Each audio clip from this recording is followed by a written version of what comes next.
Nothing like an ice-cold Ozbooze to kick off another day, huh, June? Smooth and refreshing. Wait, is that Ruby Grind? Oh, it's them, Scotty. They're back, and now they're not just playing the game, they are the game. Who let this happen? This changes everything. And for the first time ever, they're not just here to win, they will be hosting. Welcome to the ultimate battleground. Ruby Grind Showdown. A merciless two-tier tournament with no excuses. And make no mistake, Scotty, this is a high-stakes battleground with a guaranteed minimum €500 prize pool. If you think you've got what it takes, it's time to put your money where your mouth is. Entry is just €5 per player. That's less than a pack of breaching charges. So what are you waiting for? Follow the link, fill out the form, and sign up your team. This is your one shot at glory. Don't let it slip.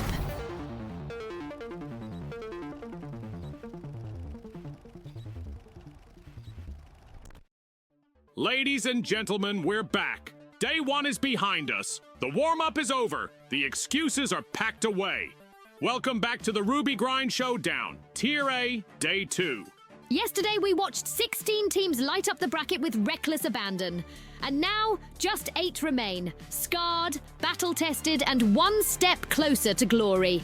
Today, it's the gauntlet. Quarterfinals, semifinals, a brutal third-place match, and finally, the grand finale. 4 matches stand between one team and the €700 total prize pool. But this isn't just about cash, Scotty. This is about clout, legacy, highlight reels their grandkids are gonna pretend to care about. We'll see cracked aim, broken nerves, clutch revives, and maybe, just maybe, a tactical wipe so clean it gets played back twice. The pressure's high, the stakes are higher, and by the end of today, only one team will be left standing at the top of the Ruby Grind.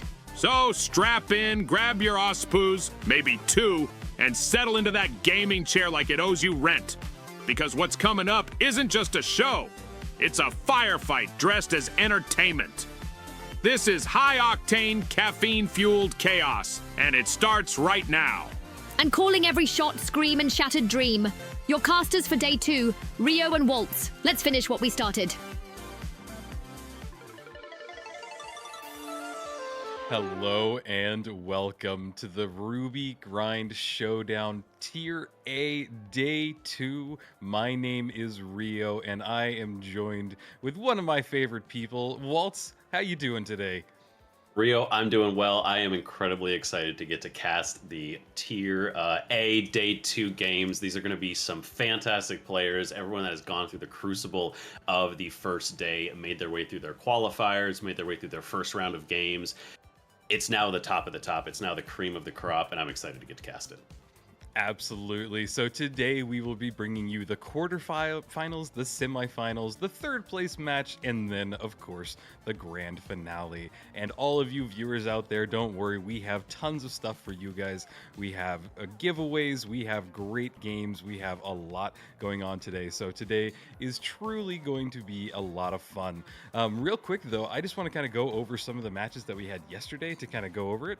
If we could bring up the bracket so we can just kind of look over everything and just talk about kind of how we got here. So thankfully I was casting yesterday with Jerry, so I got the first hand experience on all these games. But just going through them real fast, we had the Nudes versus Gungala, and Gungala ended up having a really convincing win in there. The teams were really close together, they were really tight, but in the end they ended up taking it. Followed next we had the Aimers Red versus NTHX Esports, and Aimers Red took it. Waltz, you want to go through a couple more of these? We're on match number 3.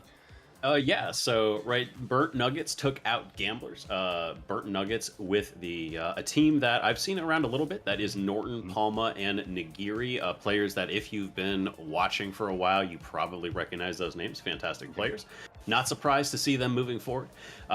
We also have the Blowers versus the Tweakers. If I remember correctly, the Tweakers made a name for themselves in the Tier B, I believe, for having a ludicrous number of last-second steals.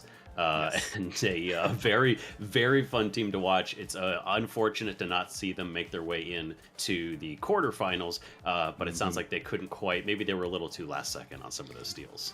Yeah, absolutely, and yeah, really great matches. I implore all of you to go back and watch them, watch the VOD of yesterday. But continuing down the list, we had oh boy, I'm gonna mess this up. It's not Deschutes, it's Deutsch Dominance, because I don't know why that word gives me so much trouble. But they went against The Best, which also had a player on there named The Best. But they did not bring The Best, and unfortunately, Deutsch Dominance was able to take it from there. And then we have a few more. It was Amers Blue, which is composed of a lot of people from Amers. So we have on that one, it was Noah X and his team. They went up against the Emerald Edgers, which was quite an entertaining match. And then in our last two, we had the Kingmakers versus Divine Dead, and Divine Dead ended up taking it. And then our last match was the Beamers versus ILTN, and the Beamers took it. So that leaves us with Gungala, Amers Red, Burnt Nuggets, the Blowers, Deutsch Dominance, Amers Blue, Divine Dead, and Beamers. These are all the matches we will have today, and I think that we have gone over everything. So now let's dive into what everybody's here for. This first match of today will be a Gungala versus Amers Red. What do you know about any of these teams there, Waltz? Oh, this is the one I'm very, very excited for, because as we look at our teams, a lot of interesting storylines here. First off, kind of the big one for me, Atelco versus Jurgen. Atelco, of course, part of Amers Blue right now, or is he Amers Red? Red. They named the same thing. Regardless, Atelco in one of the two Amers crews. In the original Amers, when they first came together and announced that sponsorship, it was Atelco, his twin brother Noax, and it was Jurgen. So they played for a bit, very strong squad, but they did decide to go their separate ways. So we do see a little bit of a rematch now between Atelco and Jurgen, which I'm excited. Of course, Perzon, fantastic player, but what I'm really looking forward to is Ferris. Ferris is a phenomenal bow user, absolute sniper with that thing. If you've been watching, he streams a lot. I know you can watch him. If you watch any of the other kind of European players, you've probably seen him in their games or playing with them. Very exciting stuff, so keep an eye on him in this match. Yep, I think that is a great introduction, and we are hopping right into it. No delay for these games today. We will be getting started on Skyway Stadium.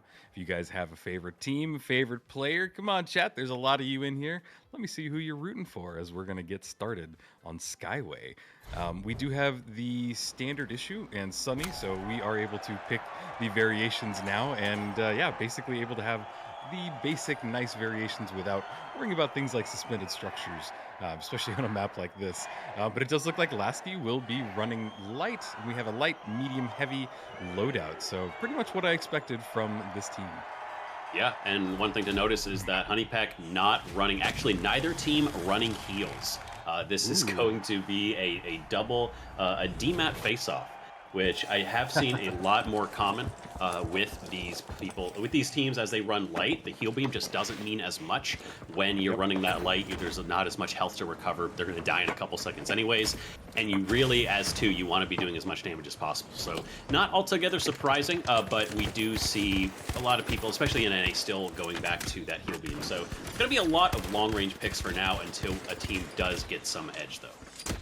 Yeah, and this is what I call, the rooftop combat. It's kind of just poking and prodding. It's waiting for somebody to take maybe a little more damage, and then they can find their moment to kind of swarm. This is pretty common what we see in the start of matches. This is kind of how the teams feel each other out. They want to make sure that nobody doesn't have that crazy aim, that they're able to just absolutely delete somebody. And even this, we might see Pharos. It looks like he's trying to find kind of a sneaky side route to maybe get, another pick there. But we also see Lasky potentially doing the same thing. They've actually gone for the first vault already, and they've taken it over to B. So they've ignored this entire team fight and have instead taken the vault and taking it straight to B. Yeah, interesting choice there not to hold A. I feel like that's such a good position to be on. But, as you said, so they do have the beginning of the first cash out there for Gungala. So with the jump pad up into the air, looking for that RPG, does get eaten immediately, but the APS turret has his own bubble down. That's a little bit of utility used for them. Bubble is down for Amers. Jurgen, with one lost on his team already, tries to get a backstab, but there goes his light, getting hunted down by all three. Trying to get his winch. He does get a winch. He takes out a Telco. Nice burst from him, looking for that light, but it's light versus light right now. Laske trying to survive against two. He takes out Ferris. Can he finish off the medium? He cannot. That's the heavy. Pulling it out. Perzon clutching it for his team. Yeah, that was a really good clutch. I love when it gets down to a 1 versus 1. because you know that the stakes are so high. Unfortunately for Lasky, he was just very low and just didn't have enough time or health to really get anything going for him. He did get 1 kill, but yeah, unfortunately getting 2 just not really possible in a situation like that, but still a really good performance from both of them. We are seeing now Persona just kind of moving off of the map, getting kind of in their face to stop this push. It will buy them a lot of time, and we are seeing basically they want to kite as much time on this cash out as possible. Cash out is already more than halfway done, and it is just slowly ticking down. It does look like Gangala really needs to make something happen here, and they are underneath the cash out. I expect them to drop it, but again, they are just taking all the time in the world. Yeah, they're really playing it slow here. I kind of like it. They need to go a little bit faster, but I like the slow process. Honeypack already quite low, though. No heals, remember, on this team. Does get a winch onto the other heavy. Jurgen not missing with that winch so far, but he's taken down from the back. Not able to do anything. Lasky once again by himself against 3. He's invis, but they did find him trying to just go for the standstill strat. Didn't quite work that time. Yeah, I mean, I don't know. We saw some weird invis plays yesterday, and there was like a half second that I was convinced that was going to work because they just kind of looked around like, wait, where'd he go? Yeah, for those of you who don't know, the invis when you're standing still is just, it's perfect. You can basically, you're unable to see any outline of a person, but the second they start moving, it becomes more apparent kind of where they are. But yeah, just an interesting play. Would have been even funnier if it worked out for him, but that is unfortunately how things play out sometimes. It does look like they are waiting to tap Vault 2. We have another rooftop fight, and things are going to slow down just a little bit. Yeah, Ferris is getting hounded right now by the side of Amers, by the side of Gangala. He does have a gateway down. If they don't glitch this, he's just going to be able to pull that Vault out of position. And it doesn't look like they have any. It doesn't look like they have any glitches, so he, at his leisure, can pop a gateway. A little bit of a weird fight, but here comes Amers dropping and taking up position on top of the estate. They now have this position here, able to go ahead and take out Ferris. Lasky with some nice shots is able to go ahead and get rid of one member of Amers already. So low on health, has to get out of dodge, does have the invis to get a little bit of separation for himself. Yep, great shots there by Atelco, getting a nice headshot, and there is a res from his team. Now we're watching Lasky as he is just dealing damage with that XP. He has to reload. He's down to very low health. Remember that nothing has happened yet. This Vault is still just standing there. This is a team that's just fighting over basically nothing, waiting to get that wipe, and there it is. Yeah, they finally got themselves a team wipe, and it was on a fight that, at the end of the day, doesn't really matter. We're so far away as well. The closest cash out 100 meters away. They're going to be there soon, but only 10 seconds left until Amers are back up. And I'd like to see, it was interesting the first time. I wonder if Amers didn't want to have to worry about this cash out, because this cash out was available at the beginning of the match. And at this point, you'll see as it is A, they made the choice to defend Hotel and not defend the high ground. So maybe this is not a point they feel comfortable on. We'll see if that maybe was just where they decided to set up. Gateway gets them up onto the crane, up on the high ground right now. Lasky with his own gateway. They're underneath, but they're already being pushed away, getting out of position. There goes an APS turret, ready to eat any RPG that comes in. Lasky, his whole team, already losing quite a lot of health. He has the regen. Biding his time. Jurgen on the ground floor, unable to get back up to his position. Jurgen. Oh, he's spotted by Lasky. Has the nice back shots there. Unable to fully finish off the medium. On that side, does get his final assist. Able to go ahead and finish off Toko, but he gets taken out himself. Person hooked in by Jurgen. Chased down. Jurgen trying to finish that heavy off, but his team is going to go ahead and do that for them. Perzon, the last member of his team with only a sliver of health, and he's going to get taken down. Nice finish for Gangala. Yeah. Wow, things have really changed. I wonder if you're right. It was cash out dependent. Maybe they are a little afraid of this one. Hotel is unique in this aspect that there's a lot of layers to it. You can drop it. It is not the quickest one to kind of scale up and down. And then you do have this where exactly what just happened. They pulled it out into the open. So it just makes it where any push from them is more exposed. You don't have anything to hide behind. We see that one container there that will probably get blown up immediately. But it basically just makes this whole push so much harder.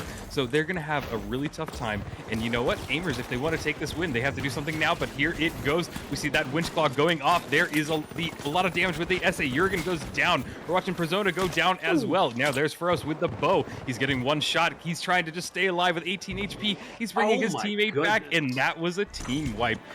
Yeah, good teamwork from the Amers, and I think that's going to be it. Well, it's game one. Yeah, that was a explosive finish there from Amers. Ferris, the hero of that last fight, just dashing through, had a couple nice headshots, was able to just quickly clean up Gangala. And yeah, I don't know if they had some sort of insight on where Gangala were going to be setting up, but they knew exactly which attic they were going to set up in. They jumped with the jump pad into the D-mat, caught him by surprise, and the damage was done before Gangala even knew it was happening. Wild. And I really thought that Gangala had a good show there for a minute. They seemed to kind of find their footing, and looking at the scoreboard, it's they definitely performed. A Honeypack Demon, not really much damage, not really many kills. So maybe that was their weak point. Maybe he's still just warming up. Maybe he needs a cup of coffee. Who knows? These are all best of threes. So guys, if you are a Gangala fan, it is not over yet. They still have at least one more map. And come on, let's be honest. These are two good teams. I wouldn't be surprised if we make it to 3 maps. Yeah, I really need to. I think you pointed out, actually, that was something I wanted to even address during the match, but it was over so fast. It was I found that when you looked at those fights, Honeypack Demon was consistently the first person to go down on his team. He was always losing too much health. He was always caught out in the open. And he is running DMAT. He's not the healer. He's not always playing behind. But he does need to make sure that he's actually not getting caught out, because he is the mobility for his heavy. If he goes down, his heavy is DMAT-less and padless and has nowhere to go. So he needs to make sure that he is in a position to help his heavy, because Jurgen is enabled by Honeypack. And if Honeypack is not in a position he needs to be, all of a sudden your mobility in the team fight is completely gone, because Lasky is not going to be able to do that much for you. Yeah, no, I agree. And, it is so critical when you lose one of those mediums, because it's like losing a limb. You don't realize how much you need it until it is gone. So, yeah, if I were them, I would take that. I would take that advice. And, I'm sure that they're having conversations right now about what to change up. So we are loading into this match. And, guys, I got to, give a shout out to production, because they are great. There is no downtime between this, which is what I think all of you guys want to see. We just want to see finals. That's what we're here for.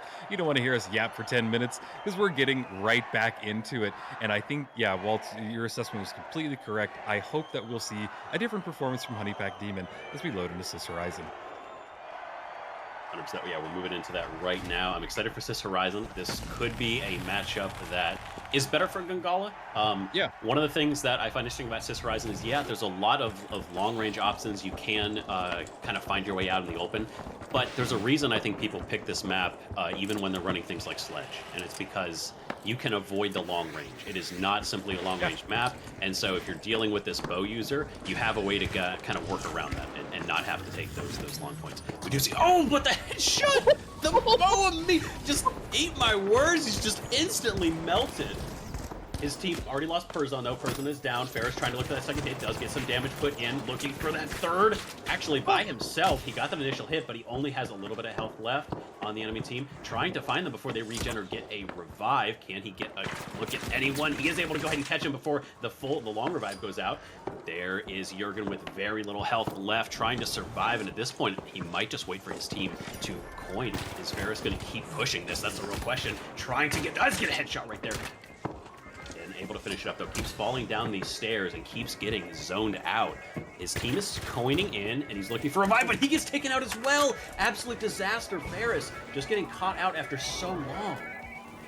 Yeah, it's unfortunate because you could really see what he was trying to do. You could see the plan in his head, and sadly he just got caught out and absolutely deleted. So now it's forcing them to regroup and just lose this first vault fight. The cash out is now getting started, and they are in quick chase behind. It does seem like the aimers will get their third person back up. No, I think they're actually waiting for him to coin in as they make the approach back up. So we're watching Atelko now as he makes slowly a bit of a retreat. He was going for the res, so I don't know. I might be seeing some miscommunication happening already from these two teams, and that's really not what we want to see too much from a fight like this. But here we have Atelko setting up. He is near an APS. He does grab it back up. That cash out is now about a fourth of the way done, and man, these teams have just kind of slowed down to a crawl. We're waiting for this all to hit and crash into a giant crescendo, but nothing has happened just yet.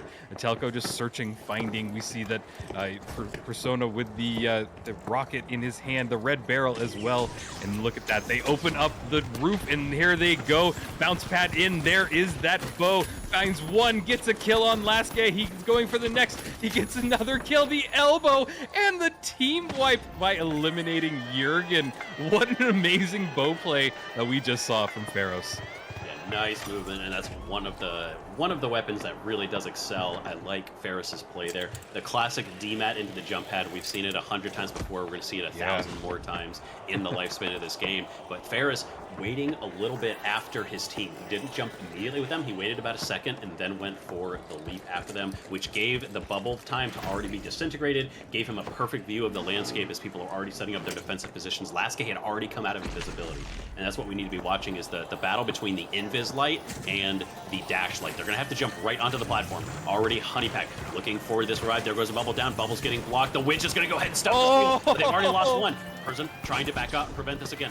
On the high ground, Ferris has a backstab. Looks like a glitch grenade, but he's able to hold it. Honeypack unable to get the steal. Tried to hold it. He was seconds away. Oh, that's so heartbreaking. You could see it. The little internal clock in my head is like, oh, and then he just lost it right at the end.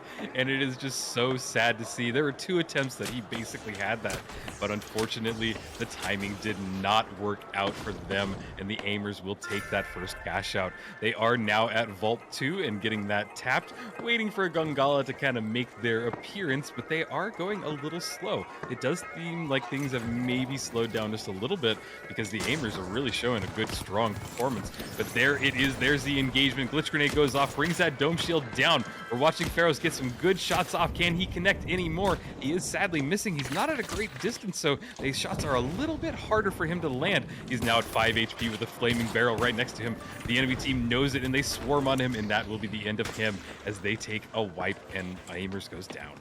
Yeah, Zelko got way out of position in that fight. Yeah. And it was just melted before anybody else. I don't know if maybe he got surprised by the spawn. Normally these players are completely aware of where the enemy team was going to spawn from. Could have gotten a little bit caught by surprise there. Not sure what happened. Again, we've seen this a couple times though. Aimers lose the fight for the vault and then come through. Honestly, I feel like we've seen this a lot in the casting that you and I have done. We have teams that are very good at defense. Where goes that winch outside? Get onto the ground, but they're very good at offense or defense when there's an objective to play around. When there's no objective, they tend to struggle a little bit. Maybe they need that focus of knowing where their enemies are going to be playing. Could be something of that nature. They took so long getting onto the roof. They've been spotted by aimers. Aimers now know where they are, and while they are in a good position, they do have a winch, so this could be pulled back underneath the in cover. This cash out could be pulled. So aimers trying to decide how they're going to set this point up, and we do see that winch. Going to go ahead and pull that back in, and they use an APS turret to immediately get rid of the C4. Perzon up already a level, but duking it out with Jurgen. Doing some damage. He's hiding behind his wall, but that's not enough. Jurgen just powers through that thing, trying to do some damage to himself. Jurgen gets down himself. Ferris down the last member of aimers, and Gongala looking to hopefully take this first cash out of the series. Here we go. This is the Gongala I saw yesterday and I've seen before, so I'm really impressed with them already. They were able to get in there and hold that cash out after they got it, so good job. I'm curious to see if they are able to hold it. I think that we're going to see at least one more push from the Aimers Red as they make this last push. And if they're able to steal it, we could see an exact repeat of what we saw in this last map. So the defense on Gongala needs to step up right now. I think that they're in a good position as we see the approach right now from aimers. They are walking in there. They are very close to it. There is gas down near the cash out. They are going for the winch claw. They did pull it into them. They need to stay on this, and there goes Pharos down already. The winch claw to pull it back out and completely stops it from Jurgen. Jurgen is just buying time perfectly, and that is going to be it. He has secured this cash out for them for sure, and that is amazing. Look at that. He's now chasing that last kill on a telco. Nicely done by Jurgen there, keeping his calm, not getting sucked in. So often we see these players get too panicked by the sound of the steal. Those alarms are going off and it sets something off in their head, thinking they need to run. But in this case, just play it slow. He knows that all he has to do is stall things out for another 5 seconds. There's not enough time to steal. Did a great job of that, Jurgen, with that winch as well, pulling it away. So clutch it out for his team, bringing us to a third cash out here, and hopefully pushing us to a game 3. Aimers need to get this next cash out to finish off the series. Yeah, I love to see games go to 3 matches. It just really, that third match is where all the intensity gets dialed up to 11. And with these two teams, I am certain that we're going to get there. Look at this energy from Jurgen. He is just ready to deal some damage. Nice. They get that cash out started immediately, winching it out. This is great team play. You can see the coordination and the teamwork that is on display here today. They now throw that goo up, and maybe a little bit of a mistake because it blocks Lasky off just for a second. But they are getting set up on the rooftop, which is where they want to be. They have a great oversight for this cash out, and really being great spot to be. We're watching Pharos now as he's trying to find anybody he can, but he's not in a great position to do this. Now we're back to Jurgen as Jurgen just deletes a Telco. He throws down that dome shield, and he's just trying to find anybody else that he can, and he does find another one. Goes straight into the face of Persona and just deletes him as well. Oh my god, the performance from Gungala. This is what we needed in the last match. Yeah, beautiful stuff from them. We so rarely see those plays. People normally expect you to run and do a full team wipe before the vault, but they decided to use that gateway, just start it immediately, throw Aimers kind of off their rhythm a little bit, got that cash out started, and Ferris was too far behind. He got stuck, wasn't able to hit the jump pad following his team, and Atelko was just that he needs Ferris behind, poking damage and making those people feel like they're not safe, just pumping damage into Persian and Atelko. Ferris has to be the guy backing his team up here. He has to be at that range. But now they're pushing in, trying to find Lasky. Lasky running invis. Like you said, he's very, very hard to spot, but he has been spotted here. Atelko, great eyes on this man. Eating all of his carrots for sure. Push through. They are going to pull that jump pad back up, maybe use that to reposition the cash out if they really need to. Again, really biding their time here. Gungala with an APS turret, we're using it, but here comes Atelko pushing in, trying to do some damage. Jurgen doing his work on the backside, though Atelko is already down. Lost one member of his team, though. Misses that winch. Ferris jumping up and down, looking for that kill, doesn't get it. Jurgen eliminating Ferris as well. Person, the last member of his team, goes get a winch, but melted by Jurgen. Jurgen clutching it out once again. 11-3 on this man, winning game 2 for Gungala. What an amazing performance from Jurgen. And, you know, I think that we've said this before, but I'm pretty certain that he is one of the best heavy players in the game today. And I think that we just saw a great example of why. He just takes that SA and finds somebody and just charges at them. And what's really important about that is as soon as he gets in their face, he just doesn't miss their shots. And then it makes the enemy team, whoever he's in their face of, just panic and force them to just kind of like reevaluate, readjust everything. And it just makes for an interesting perspective to watch for us. And it just, I would hate to be on the receiving side of that. So we will go to 3 maps, which is what I wanted, guys. This is how we start the day. This is a great way, great matches. I don't know, Waltz, do you have any thoughts on what we just saw? Yeah, honestly, I think this is exactly what I was talking about at the beginning when we were looking at maybe this turning around on Gungala a little bit, because Skyway Stadium, one of the most open maps there, and there's even the floors tend to be pretty open. Horizon, you saw it here, the ways they positioned the cash out, there were so many tight angles, it was so hard for them to be found. It was so easy in that last fight on the hotel in Skyway for Aimers to find Gungala. They just immediately knew where they were. They had the long range damage, but on this one, they struggled to really cross that distance, because once they got into close range, Ferris just wasn't able to do what he needed to do, and that meant they were missing an entire player. So the final match, I think, is going to determine a lot on what we're going to see here. But I do think that Gungala really playing to their strengths with this Horizon. Yeah, absolutely. And now we're going to actually move to Bernal. So with the, observation that you just made, who do you think it's going to benefit Bernal? Bernal kind of has that horizontal gameplay versus the vertical. So I don't what do you think? I think that Bernal actually has Bernal is similar in some ways to Horizon in the sense that there are specific cash outs that are very, very strong for long-range players. Yeah. If you are on that amphitheater, or if you're on the church, for instance, one of those two, those are going to be really strong for Ferris. He can just hold you at range. He can prevent you from even approaching the site, and he's going to be able to just keep you from doing anything. You're not going to be able to play the game you want to. If it's any of these interior buildings over on the sort of the assault side of the arena, or over on the kind of those apartments, you're going to see, I think, Gongala do a little bit better, especially if Jurgen keeps hitting these shots. I think you might be right, and I think that we have an interesting lineup of players. Jurgen is definitely one to watch, and Pharos as well. We have almost the battle of the heavy versus light, and which one can do more of an impact for their team. But here we are on Bernal, standard issue, probably one of my favorite visually stunning maps. It's just very clean everywhere I look, and I honestly just like it from a gameplay perspective. But here we have Honeypack Demon getting the first tap on Vault 1. They are getting set up, and it does seem like aimers are a little bit a ways away, so they're gonna have time, but I take that all back because Pharos has found them and is already flinging those bows, arrows at him, and be engaged. Yep, and there it goes, and Telco goes down in that fight. I'm sorry, Jurgen goes down in that first fight. Persona goes down in the first fight. I don't know what I'm saying. There is Jurgen going down now. It is just Pharos getting shot after shot. He gets another one. Gracious. Down to a 1v1. Can he land this last shot on him? But no, Team Rez goes off. But there is the elbow. He's got one person down to half health, but he couldn't do it. Oh, heartbreaks. Oh my gosh, he 3 kills but could not get the team wipe. Pharos popping off in this match, and this is what I'm saying. Some of these positions are going to be really, really strong for Pharos.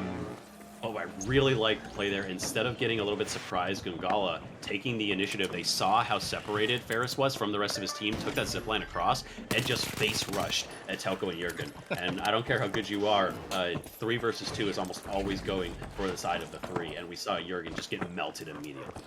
Face rush. I like that term, Waltz. I'm going to steal that because I think that that's a perfect way of explaining what these people with the SA are doing. They're just running into them and face rushing them. And just like we're seeing right now, we're watching Pharos go back on the bow. He's trying to get any shots off that he can. Persona goes down with that F-car, or with, FAMAS. He's just trying to find anything, follow it up. Lasky gets res back up, and it is down to just 2 versus 1. Lasky being the last member remaining for the aimers. Looks like they're trying to set up now and get a res if possible. We see Lasky just overseeing them. He does get his teammate, and the res will go off, but this cash out is still taken down. Yeah, nice snag from Lasky there, able to keep this going for them. If he had to wait for his team to coin, I think they wouldn't be able to do anything. But as it stands, Telco looks like he might be trying for this steal. Perzon at Telco, going for the steal. Perzon holding position, has that barricade down, but Honeypack with great positioning above does get winched in by Jurgen, unfortunately. Gets melted in just a second. No, he's holding his own, turning it around, taking it. Telco out, looking for Perzon as well. Perzon, very, very low. Has to get out of dodge, has to survive. Drops an RPG behind him, but he's melted. Honeypack with the hero play, stopping that and almost picking off 2 by himself. I thought he was dead for sure.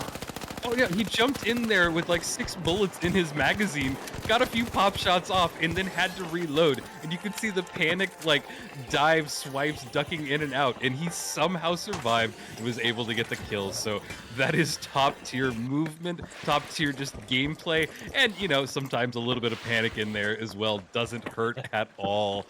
Oh, I love gameplay like that, Waltz. Yeah, and this is where I do think we're seeing both cash out A and B. Both of those locations are ones that do allow for these very close quarter combat situations. Lasky able to get away. He was the savior of that fight. He was the last one left on his team against 2 members, and if he had gotten picked off, it would have been it. That would have been an easy steal, easy 1 cash out up for aimers, but he's able to survive, get around those corners, and unable to do anything. Aimers gonna go for a very quick tap over here on this point, gonna start cash out vault number 2 as Gongala kind of a little bit slow to get there, but they don't really care at this point. They just have to decide which cash out they don't want to go to. And if I was talking about before, I almost want to see them set up here on these Via buildings. I don't want to see them push to C at all. I want to see them force aimers over towards A. Oh, really? Interesting. Yeah, I would as well. A is a really good point to be at if you are, in the Gongala range. So, yeah, maybe that is the play to do, but we'll see, because it feels like a little bit like a standoff right now. Nobody's really in control of that vault. We are seeing the Gongala run towards it, but at the same time, it is just everybody's just kind of a little bit of a standstill. We have a little bit of a lull in the game at the moment as everybody sets up. I think that they're starting to realize the weight of this, that, they're out. If they lose this one, they're out. So there is a lot of tension on there, but there is the bounce pad set up. They're ready for the D9 that. There it goes. The RPG goes up, but it gets immediately eaten by the APS. Dome shield in hand, but this is going to go down really quickly. You see Jurgen getting some pop shots off, but they both go down, both heavies. Now we're watching Ferris again by Ferris. He's trying to get a shot. Again, finished off last second by Lasky, the hero for his team in this match. Lasky 7-2 right now. Really running, and 7-4 for Ferris. This is a lights playground on this map right now. They are running just wherever they want. They're running rampant through these players. They're doing whatever they want to do. They need to be able to connect a little bit closer. Atelko not really finding his stride. A Perzon as well. Both of them stuck at 1 kill. They haven't really been able to do anything. I'm not sure where exactly that comes. Maybe they're just having trouble with their positioning. Something is off, but they are going to set this cash out up at A. Like I was talking about, get that close quarters if they can force it. Yep, and close quarters this will be. There is an RPG going off from Zona. Did not deal a lot of damage. There is the SA again. He's trying to connect with anybody he can. Dome shield going down, but he's getting a lot of damage off dealt from their light. From Lasky, he's found their heavy, and he's just trying to connect these shots. He is getting some great tracking on that. A lot of damage going off in the middle of it. Looks like Jurgen is down in this fight, and so there goes Atelko as well. Honeypack Demon as well. There is a res off, so it is a 2v2 at the moment. You see the winch claw going off down to just Lasky. Can he survive with 21 HP? There is the gateway. He's now gone invis, and again, if he stays perfectly still, they won't see him, but they spot him out. Sad to see. Ferris, beautiful play from him. It's almost perfect, but it's not quite perfect. Invis and Ferris taking full advantage of that. Maybe even just kind of trying to figure out where he was. Perzon got Jurgen got very separated from his team there. They were not quite expecting the speed with which aimers were able to set up and to get on top of them, and so he just got too isolated. Honeypack went for that hero revive, but got picked off himself in the process, unfortunately. Yeah, and I think that we will see one last push. They do have time. Are the aimers able to hold this, or is Gungala able to take this into Cash Out 3? Cash Out is running down. There's maybe 15 seconds left. We're going to see a panic dive from Gungala as they try and get on this. APS goes down. Dome Shield goes down. They're sticking it. They're able to get it. Can they get the steal? They did. No. Gungala might have just secured this. Can they stay alive? Blowing up to get it. Joko, you have the surface now. Does he have time? He doesn't have time. There's no way Gungala taking game 3. Oh my god. That last second dive steal. The setup was perfect for Gungala. Oh, that was amazing. Oh man, they started off so strong in game number 1, but Aimers unable to convert it. The winch pulling it, and then the double barricade. We don't see barricades all that often from these top players, and this is one of the reasons why I do think we should, because being able to pull the cash out that far out of position, drop your APS, drop your barricades, there's no grenades that you can do anything. Your RPG is going to be completely useless. You can't even throw your own dome shield in there. The APS is going to eat all of it, especially with that recent APS buff. So just Zerg the point, drop all your barricades. They really needed to play a little bit closer. Aimers really choking on that last point and unable to convert right when it mattered. They were so close. Oh my goodness. I mean, they really came alive on that last cash out. I think they were so close to Telco even finishing the team wipe for his team, but if he'd had 2 more seconds, it would have been a different story. I completely agree. And, you know, honestly, in that situation, maybe they just need to take the last 15 seconds and just come close to the cash out. If it's going to be that close, you need to be on top of it to really figure these things out. So just an interesting, great gameplay. And yeah, I love both teams that we saw, and we will continue to see Gungala as they continue through the bracket. But that means that we are going to move on to our next matchup of today. Who are our next 2 teams there, Waltz? All right, so our next 2 teams, let me go ahead and bring this up as well. Our next 2 teams are going to be Burnt Nuggets versus the Blowers. We already talked about them a little bit. Burnt Nuggets being the team with Norton, Nagiri, and Palma. Fantastic players. I've casted a lot of them in various events. Very excited to see them perform together. I haven't seen this particular group of players before, so I'm looking forward to this one.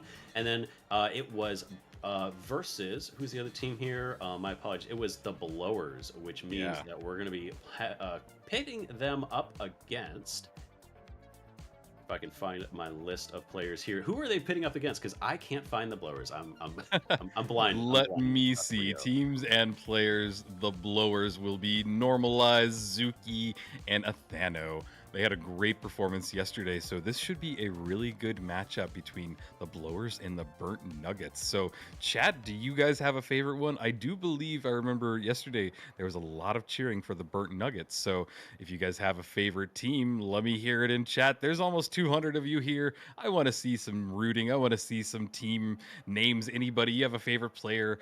Let's just find out. But we are going to hop into the games in just a second. It is looking like Skyway Stadium will be our first. Oh, no, I'm sorry. Fortune Stadium, my favorite map. Yay.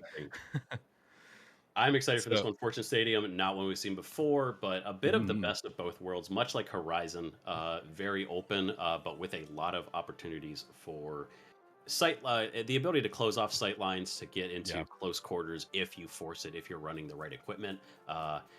Again, exciting to see what these players can do. Not players that I know a lot. I don't know what to expect from them. So this is going to be a bit of a learning experience for me, getting to see what these players are doing. Yeah, absolutely. And I did make some notes yesterday from some of these players. And let me pull them up. The Blowers and versus the Nuggets. Yeah, Nigirl had some great performance yesterday. I circled her name. Norton, really good player. I thought you mentioned you knew Norton from something, didn't you? Yes, yeah. Norton is, to my knowledge, Norton is one of the. He owns one of the stacks that's invited to the Pro League. Cool. Side of Pro League, so we're gonna see a lot of Norton. I've seen him here and there. I've seen the 200 kg tag quite often. And like I said, Palmy and Nigiri. Great stuff. I'm a little surprised to see Nigiri not running the dual blades. Feels like he would kind of lean towards the sushi side of things. There we go. It is what it is. Gonna see a double shotgun here, though, running the Cerberus on Nigiri. Gonna go ahead and light some people up. Yeah, that Cerberus has been used really well yesterday, so I am not surprised to see it come in again. It is just one of those weapons where if you can get in their faces just like the other shotguns, it is able to deal a lot of damage. And the Cerberus is great too because you can kind of pop in and pop back out and get that fire flame damage as well. So it's really just been a very useful weapon, and I am happy to continue to see it in here. But we are getting started on Fortune Stadium. It does look like they have all set up on top of this first rooftop and waiting for anybody to make the first advance. Vault 1 has been tapped. Let's see if they can make an approach. Yeah, we have both teams setting up on opposite sides of this God Zip here. That really long zip line crossing between the two. It doesn't look like Orange have any idea where they're showing up, even dropping a sonar grenade, a little bit of an early one to try and find them. A nice approach here by Pick Normalize, pushing up underneath. They might even try to go for a jump pad from below. You can see them crouching, sneaking to avoid making any sound as well. Still have not been spotted by these sonar grenades. That's the second one out. He's going to have to wait a little bit for that cooldown. Bit of a biding time here. Here comes the jump pad up onto the roof. There goes a glitch canister. Unfortunately, it glitches themselves. Absolute disaster. Normalized got winched in. It's very, very low. Ethanol as well is also low. His teammates are disappearing. That is a disaster of epic proportions. The glitch canister just backstabbing them and blowing up in their faces. Yep, it definitely blew up in the Blower's face. And we will get Vault 1 put into Cash Out B, which is probably the strongest cash out in this entire map. It's very reminiscent of the cash out on Soul, where you have the hospital spawn. So it is a great spot, and you can see exactly why. Palma is set up in this little corner there, where they're able to just spot every single person as they make their advance. Here comes the advance now from the Blowers. They are starting to get in there, and that mesh shield was actually able to block all of the damage that they had incoming from them. So they basically just stopped all of the damage right there with one utility on the heavy. So moving forward, they are climbing up the stairs now. They're going down below underneath the cash out. I think they're about to drop it. There's the demat. They dematted back down. They're going directly for the steal. You see the RPG in hand from Palma. He's now running in. They open it back up. The steal did go off. The Blower's now in control of the cash out. It's halfway done, but one of them went down. They get the res off. There's a winch claw from Palma, but it misses, and now they're thrown by the goo. Gets stopped in there. Dome shield going down. He is just chasing them. He gets one. He gets two. Can he find the last one, who's down to just a tickle of health? He's looking for him. He knows he's close. There's the winch claw. And they did. So one of his teammates was able to finally clean that up. Oh, very clean from the Burnt Nuggets there. Impressive stuff, honestly, from them. I was a little concerned at first because they set up so far away from the point, and the steal, unable to. They couldn't prevent the steal. Obviously, the steal only matters if you own it at the very end. But what I'm wondering there, because I thought they dropped an APS turret from the side of Blowers, but the APS turret not eating that RPG, they took so much damage, and Ethanol just immediately blew up. Now they have to just zerg this point. Here comes Zuki pushing in, doing a lot of damage. That's already the heavy done. Jump pad on this cash out. They cannot stick to it fast enough. They're not going to have enough time. They might just barely. No, they're unable to do so. This is going to be Burnt Nuggets going up 1-0 so far. Norton getting taken out by Ethanol, winning the last fight here to go ahead and get that team wipe. But it doesn't matter because they are in solid control of this map right now. Yeah, absolutely. And you know what? They had a great cash out. They did get wiped right at the end, but that is how it works sometimes. So I just want to look at the scoreboard real quick. And it seems like Zuki is maybe struggling just a little bit when you look at the combat score versus kind of everybody else. So maybe this might be a little bit of their weak link right now. But hey, there is plenty of time for them to change everything up and get in a better standing. Here is Vault 2 tap as they get set up. There is the here's the glitch grenade in hand from Norton. He moves forward with that XP in hand. Looks like the gateway ready to move any way that they can if he can get out there. On top of the roof, just waiting for anything to happen at this moment. Yeah, setting up, using that DMAT to go ice fishing, trying to find the enemy team, but they're just going to go ahead and yoink this vault and get out of here. You're not going to delay us. We're just going to go ahead and start this off. You have to actually fight us to win this map. You can't just sit around. They're going to go ahead over to C as well, set up here in the NGMO courtyard. And this is where we're going to have to fight. Zuki running that heal beam does need to make sure he's staying a little bit further behind his team to keep them up. Glitch mines are everywhere though, and RPG does do some damage to the backside. They've caught the medium in the light, trying to do some damage. Ethanol drops down, looking for that medium, is able to chase him, does some damage, gets winched in. Can he finish anyone off? He does not. He gets melted. Already here. Palma, very low health. Backing up, does able to go ahead and take out Zuki as well. One left for the side of the Blowers. Can they convert anything at all? Nigiri is very low, being chased, but they surrounded him. They finished him off. Ethanol, the last one to go. Blowers unable to get a foot forward in this match. And the emotes to capitalize on it as well. Really good gameplay, very convincing. It didn't seem like anybody really went below like a quarter health in there. So they're doing good about kind of like bobbing and weaving and staying out of the line of fire. I am really appreciating their approach because it does seem like they play really close as a team, but then kind of spread out when they need to make it happen. And that's probably one of the most challenging things in the finals. If you are too far away from your team, it makes it where things are just very chaotic and you don't have that support system. So the way that they're doing it is really impressive for me, and I'm curious if they're able to keep it going. We are seeing one last push. This could be the end of the cash out if they're able to do it. Cash out is halfway there. We're watching Norton set up right on top. He sees them and is just gone in viz. Can he get in behind them? Cash out is running down now. We're at maybe a fourth left. There is that sonar grenade going off, and it does tag at least one of them. They have an idea that they're on the roof. RPG in hand from Ethno. He is finding one of them. He found their medium, but there's the Cerberus dealing damage back at him. He's at 98 health, but he gets res back up, or helped back up by his teammate. He's now chasing anybody in. Oh, they're doing it. The cash out is almost done. They have to stick it. Dome shield in hand, glitch grenade as well, and they got it. This will go to cash out 3. The Blowers doing so well. I have no idea what happened there to Burnt Nuggets. They just got so disconnected. Ethanol dropping down, taking Norton by surprise and just cleaning him up. I'm sorry, not Norton, taking Nigiri by surprise, cleaned him up really quickly. And that's one of the things I want to highlight here that we haven't spoken about yet. This is not a mirror matchup.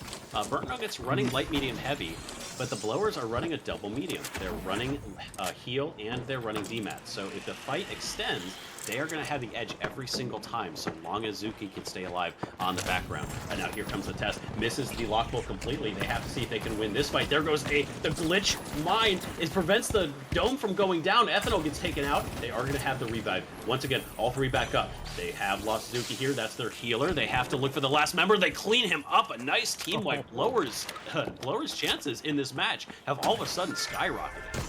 Yeah, and I want to point something out that production reminded me of.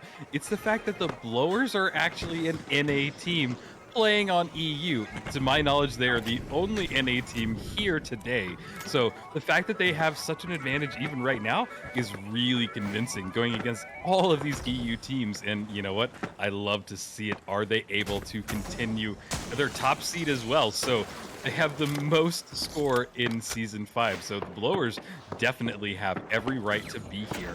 Can they take this and get the win in this map? That all comes down to the final cash out here. Burnt Nuggets approaching the point, but there's been a lot of time to set up. Norton has eyes on them, but it's a defense. They knew where they were anyway. Gonna drop a sonar grenade. Sonar grenade goes out, pings 2. Zuki, quite low health, has to survive. Normalize has been caught. Winch misses, but it doesn't matter. Normalize immediately melted. Neri, eyes on the prize, looking for the next one. DMAT's above, gonna go ahead and get past that goo nice and easily. Just camping that totem. They know they can get the steal whenever they need, but absolutely Normalize, the one with the DMAT, there's no way to prevent this now. Ethanol and Zuki choosing discretion, the better part of valor here. Gonna let their teammate coin and try to retake it. I like this play. Don't get fully staggered, especially with how quickly Normalize went down. And playing without your DMAT is actually really hard. I think DMAT, one of the most influential things you can run. Cash out, dropped off the edge of the map. They were trying to put it on the ground, but they were unable to do so properly. This is actually probably very good for the Blowers as they push in. They have another chance. Looking for a drop here. It's Normalize with that APS setup underneath. The rest of the team playing above, but Normalize and his whole team drop it down. Misses the jump pad. They're jumping up as well themselves, looking for immediate aggression. Nigiri has found them, but he's already quite low health. They do get a winch. His teammate finishing off Ethanol. 2 versus 2. Oh, looking for another elimination. Does finish off Normalize. There's a revive. 3 versus 2. Go Norton back up as well. 3 versus 2. Once again, they keep coming up. They keep getting knocked down. Ethanol is knocked down. Nigiri, how much damage can he do? The last one left on his team. He can't finish it off. Blowers gonna take map 1. The NA team striking hard in this match. Yeah, that was an amazing play by them. That whole team fight was just so long and drawn out. You saw the reses, you saw people running from the fight, trying to get people back up. It was just utter chaos there for a solid minute, which doesn't sound like a lot of time, but in the finals, a fight that goes on for a minute is an amazing fight. So really good job, Blowers. The NA team fighting in this EU tournament and somehow making it work. So they will take this first map. And you know what? I know that probably a lot of people here are from the EU side and not the NA side. So, if you guys are not a fans of the Blowers, let us know. Let us know in chat. I want to know your feelings on what we just saw. And Waltz, your feelings as well. What do you think went well for the Blowers in this last map? The Blowers definitely figured out how they needed to approach these sites towards the end. They figured out the way they needed to move. I think that was their biggest issue initially. That first cash out was such a weird one because I'm not sure what happened to their APS turret. They lost so much damage. They took so much damage from the RPG initially. Ethanol just getting absolutely melted, and Zuki not able to do the healing that he needed to do. When we looked at him, he's naturally going to have the lowest combat score, being the healer, but the support score needs to be there, and he finally figured out how to play around the enemy team like he needed to. And that last fight, you really saw the benefit of 2 mediums because you do have 2 defibs, and all of a sudden a 3 versus 3 becomes a 5 versus 3. And if you can't pick them off quickly enough, it's hard. One of the things that Nigiri was running the glitch mine, something that we don't see a lot. It's often banned because of the strength of it. But in this case, it was actually, they worked around it really well. It did prevent a couple defibs. It prevented a couple dome shields from going out. But in the crucial moments, they still got the defibs. And the last fight, where it all mattered, even though Palma got some great winches there and Norton was surviving till the very end, you can't fight in 5 versus 3.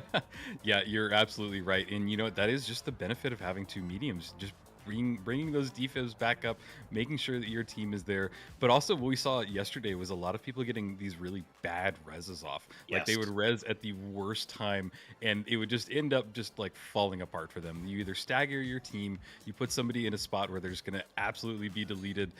So it's interesting to see that because I haven't seen any bad reses yet today. So maybe it's just kind of the standards of the players. We're seeing a higher tier performance so far from what I believe anyway. Oh yeah. I mean, they make smart choices. We saw that. We saw the Blowers do that with that last fight. They made the decision not to try to revive Normalize after he got picked off very early. They let the steal happen. They didn't try to go for a, emergency revive. They didn't try to defib him where he got picked out. And normally, I think that's why you see Winch is normally a good counter to this double medium play, because you winch someone in, you immediately burst them, and their totem is sitting right in the middle of your team. There's no way you're going to defib that guy. You have no that's chance. an interesting There's perspective, no way. yeah. So normally Winch does a really good job of preventing this. Unfortunately, in these situations, even though they're running double shotgun, somehow in that last fight with all the goo going down, the team separations, the barricades, there was enough movement on the side of Blowers that they did get those defibs in the middle of the fight. So what I really want to see here is I need to see the Burnt Nuggets need to be very aggressive. They can't go for these pick fights. They have to just roll on top of the Blowers. They need to make sure that they are in the middle of them so that those glitch mines can go down, those glitch traps can go down, and they need to make sure that they're preventing the defibs from happening where they're safe. Yep, and with that, we are getting started. Map number 2, the Burnt Nuggets versus the Blowers. You guys have a favorite team. The Burnt Nuggets will be in orange, and the Blowers will be in pink. You have a favorite team? Follow along, because the fighting's already getting started right here. That SA is dealing some great damage to Nigirl. He's able to get that RPG to follow it back off. Athenos just following back. He's now very low, trying to not engage if he can. We're switching over and now watching Normalize with a great shot from that Cerberus, but is unfortunately unable to get it back up. We see Palma now throwing that barricade up and trying to get the res. He is being chased from it, and there's the winch claw. Atheno, I don't know why he decided to go for that fight. Maybe the timing in his head was a little bit differently, but unfortunately he got caught out by 2 of them and just gets deleted. Ethanol, it was a 1 versus 1. It was heavy versus heavy, and I think he pushed because he thought he could interrupt that, try to get a drop on. Also, at this point, it's that first vault. If you waited, it would have about the same amount of time. Probably worth just going in there and seeing if you can turn it. Speaking of bad revives, we actually saw a really bad revive there. Ethanol got separated from the rest of his team, wasn't able to get in because the demat change. It re-dematted too soon, and then the 2 mediums were left by themselves, tried to revive in the middle of the other team, but no time to talk about that because both teams are already with eyes on each other. Zuki already taking some damage, picking off as well in the air, but that's just going to leave them open to damage. So much health already lost for the side of Blowers. They're trying to stay alive, but Zuki lost as well. Normalized, taken down, and that's a full team wipe already. The jump pad getting him in the air just left him exposed. That's just skeet shooting at that point. Yeah, these teams feel aggressive. They really are just at each other's throats. Nobody wants to give up anything. And you know what? It's one of my favorite things when these 2 teams are just like, I'm throwing all strategy out the window. We're going for aim. We can do it. And you know what? It's about a 50-50 because both of these teams just have crazy aim. And I love it. I love when we just see it all crescendo just like that. But we will see at least one more fight over this vault, over this cash out. It is halfway done as they make their advance in there. They need to kind of get into the area. It's very kind of spread out for them. They throw a bounce pad down. We see the lock bolt in hand. Goes off, but I don't think it got anybody. Bounce off of that dome shield. Sadly, we're watching them have to Athenos just drop off. I think the lock bolt just went off actually and locked 2 of them down. He's trying to find anybody he can. There is the mesh shield up in his hand, blocking all the damage. His team is still up in this, but one of them goes down. And now we are watching as 3 versus 2. And now it is 2v2 as we're watching them just kind of take all the damage in the world. That SA is great. He is lock bolted right now. Barricade goes up. Can they make this happen? There's the wipe. Wow. 1v2, Palma crushing it. A massive play from Palma there, surviving long enough. Yeah, the dome shield knocked that lock bolt away, and I thought that he was going to go down as well. I'm not sure about this lock bolt play.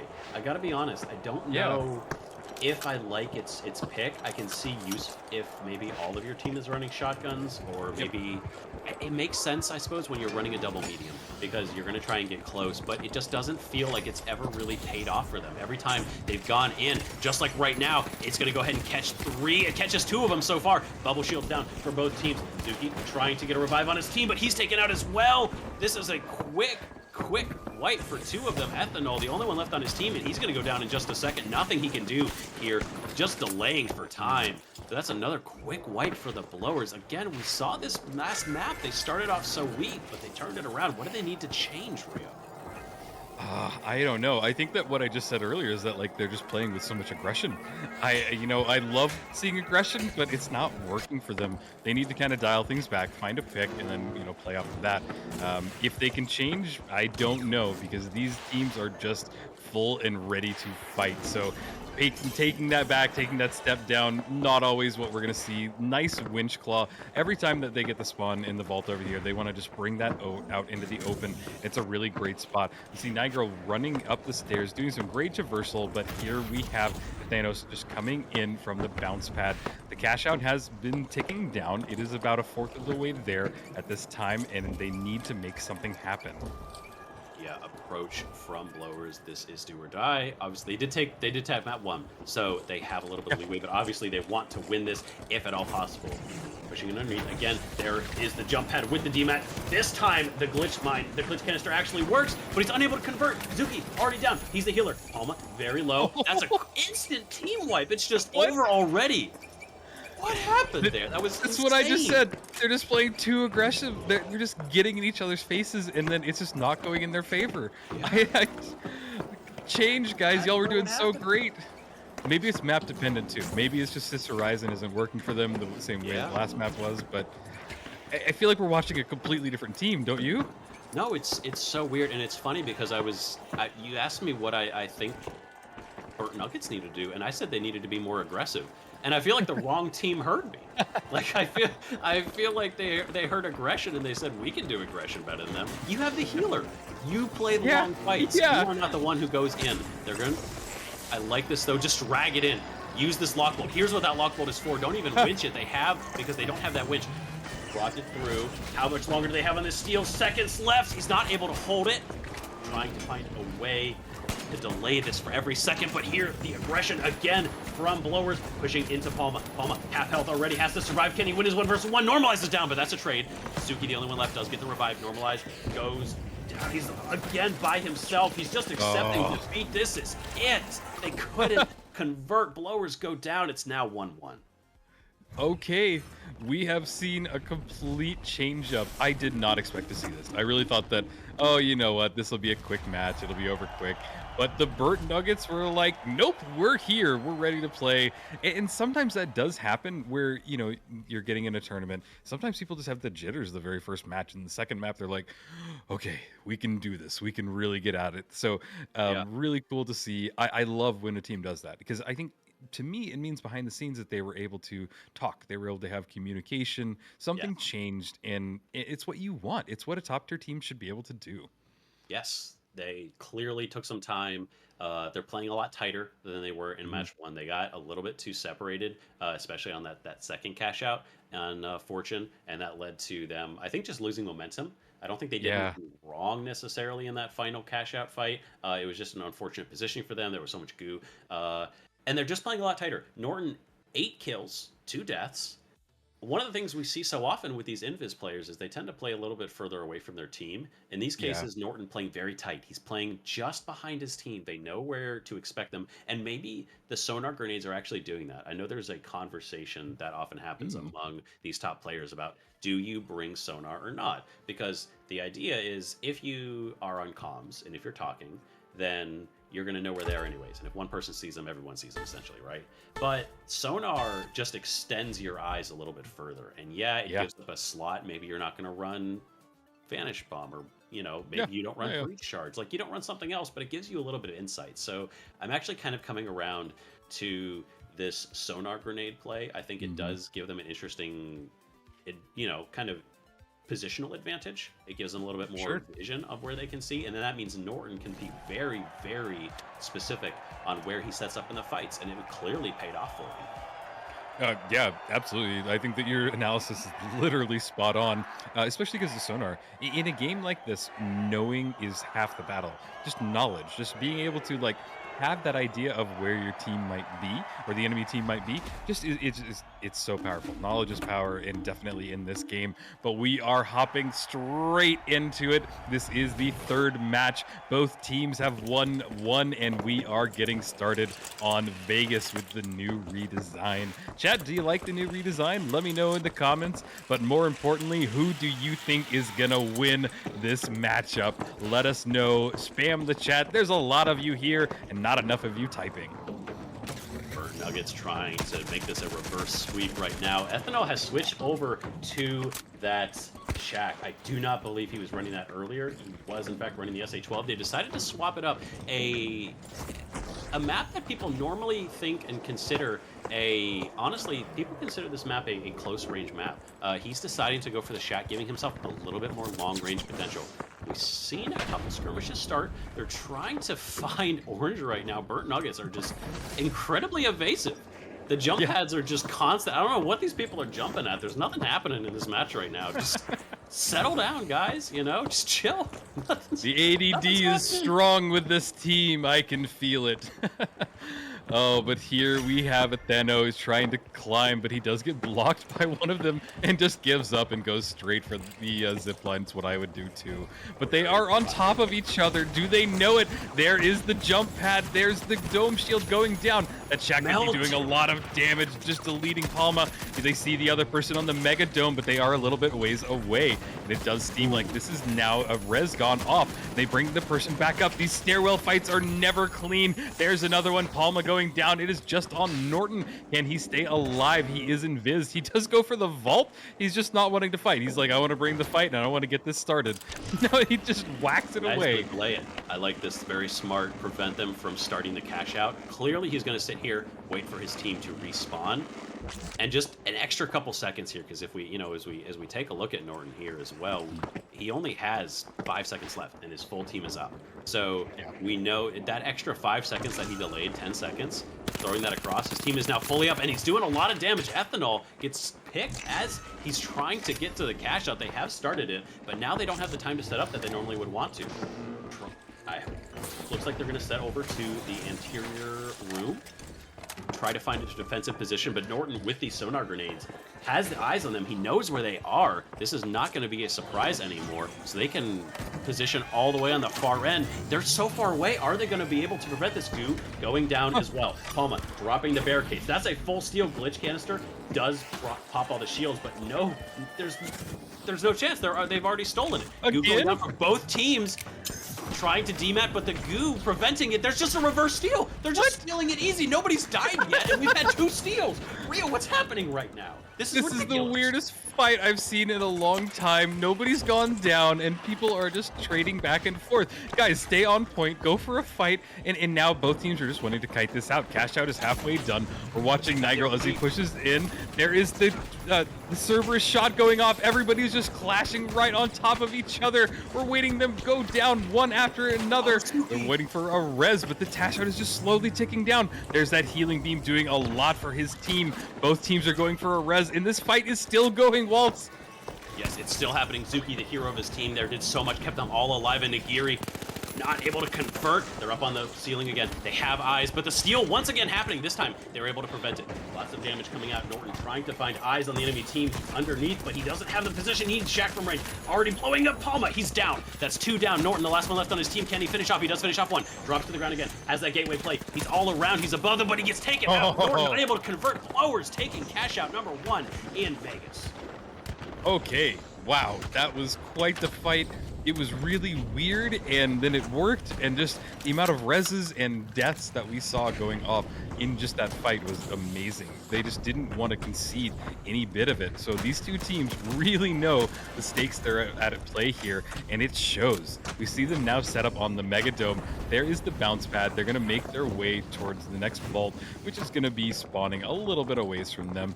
They should have a nice clean top on that, and we'll see the setup, and I bet you that they take it to C, because it's really not that far away from them.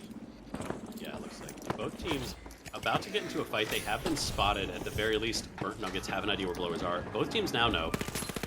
Just going to drop Blowers not taking this fight on the roof. They're going to set up in a more defensive position. A little bit disconnected from his team, Ethanol, though, so Norton might have eyes on them. He's just getting up on the high ground, looking down that elevator shaft. Drops that sonar all the way to the bottom. Very nice placement for that sonar. But I don't think Blowers are too concerned. They know that they're going to see this vault move one direction or another. And there comes the jump pad, actually. Big RPG, but is eaten completely by the dome. Unable to do any damage. Normalized very, very low. Has to be healed up by Zuki. He is getting the heals, but he's getting pushed on as well. Ethanol trying to pick Palma out of the air. Does do some damage, but he gets winched. An amazing winch on the way down. But Palma trying to put distance. He's eventually put down by Ethanol. Meanwhile, the rest of his team on the backside. Nobody's dead yet over there, but here goes both of them. A bit of a trade. Ethanol, the only one left on his team. Norton and Nagiri on the high ground. Ethanol, can he find these two? Big, bad, heavy, looking for that light. Getting some back shots. Trying to find Norton. He does take down Nagiri. Nice job from him. And here comes Ethanol on a 1v1 against Norton. Can Norton deal with this heavy? Already, that dome shield is down. Ethanol trying for a revive. But he can't get it. Norton clutching it, and it's a vault in control of Burnt Nuggets. Yeah, you know, it really is some of those times where you think that you're safe and like, all right, I need to get this res off my teammate instead of going for the fight, when I really think that they should have just kept fighting. It seems like he pulled himself in that corner, and then Norton just knew it and just deleted that heavy player as he was getting the res. So a little sad to see, but I don't know, maybe it's just panic, maybe it's just confusion. Just something happened in that moment that caused a bad call out, and that is what happens as well when we have these fights that go on so long. I don't know if you hear it or not, but like us casting it, we just, it's so hard to keep the steam and energy going when these fights just continue. So I love it. It is wild to watch, wild to see, but we see them set up as the Burnt Nuggets are on the Mega Dome. This could be the last cash out if the Blowers are able to get in there and steal. It looks like they're coming in below it. They just dematted it or dropped it down below. It is forcing the Blowers or the Burnt Nuggets to push in there. It does look like they have a good vantage point, and that XP is dealing some good damage. Let's just watch Norton as he just throws a sonar grenade trying to find anything happening. We see the zip line going up, and they are now all grouped up for this next team fight. Yeah, the teams have completely swapped positions, and now the high ground is on the side of Blowers. Ethanol using that shack. This is clearly the sort of thing they were prepped for. They're pushing right on top of Palma and Nagiri. They're a little disconnected. He's found Palma. When's that dome going down? Dome already has gone down, doing some damage, but Palma gets the better of that trade. Both heavies currently down. Norton with some damage, the only one left on his team, tries to prevent that revive. Has to have a glitch grenade, but it's not enough. He's the only one left. Has to get his team up, not pushing for the totem. It looks like he's just going to try and prevent this. Nope, not even going to prevent this steal. Just going to go ahead and give him some time. He's not in time to prevent that. He has 10 seconds left, and just do some damage on the way out. Almost finishes him off, but yeah, this is going to be a little bit of a reset.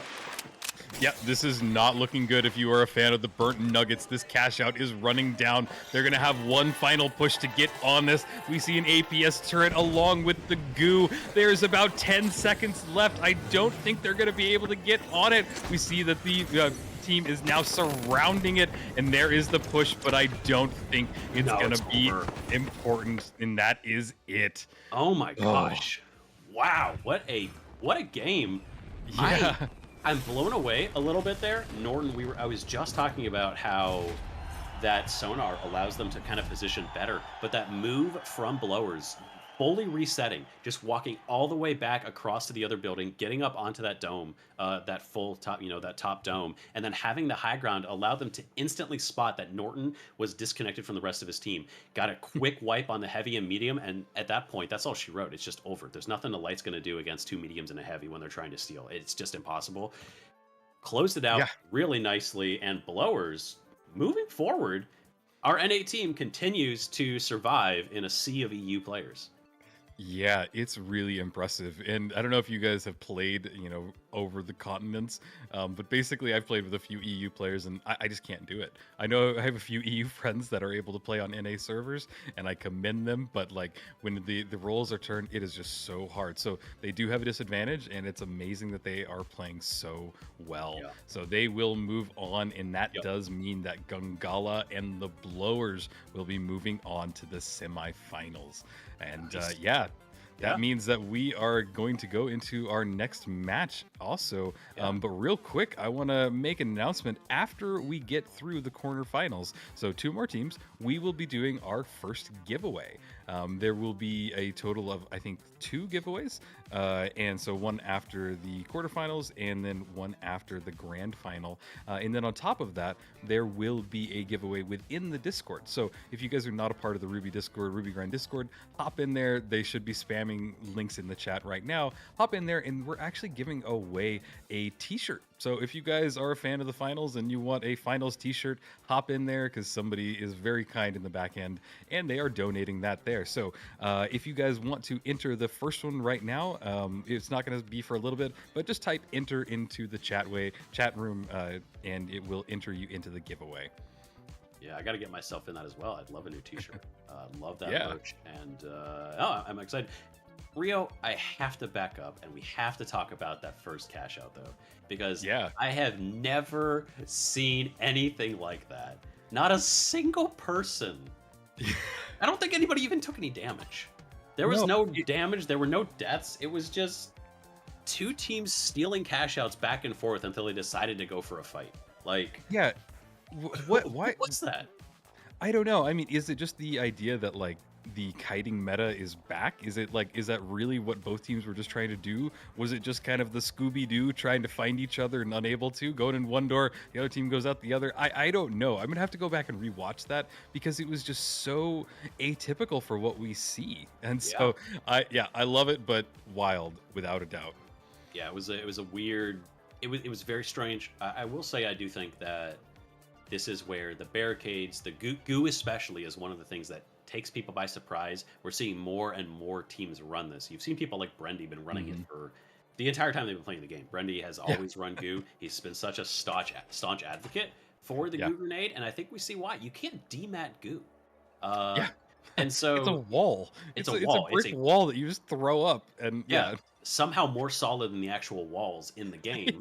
And if you get a goo into a spot like that, it actually becomes very hard for the team to get around if they're not prepared for that. So these teams alternatively set up on one side of the cash out, the other team stole, they couldn't get there in time. So, and this is another thing, teams set up way too far away from these cash outs sometimes. Oh, it's wild. They're so far away, and not that the steal matters that much. In these mid-round fights, it's always about a wipe, right? It's always about, but if you can't even get to the cash out before they steal and then run away, what are you doing? Like, you need to be a little closer. You need to have a plan for this.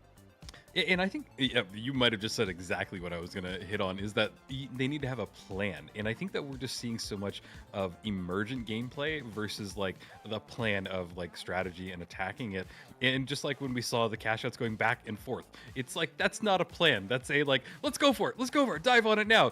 And just like the idea that these top tier teams can go in without a plan or just have something that emerges like that, it's funny, but come on guys, y'all are at the top tier. Let's see some real commitment. I want to see some strategy.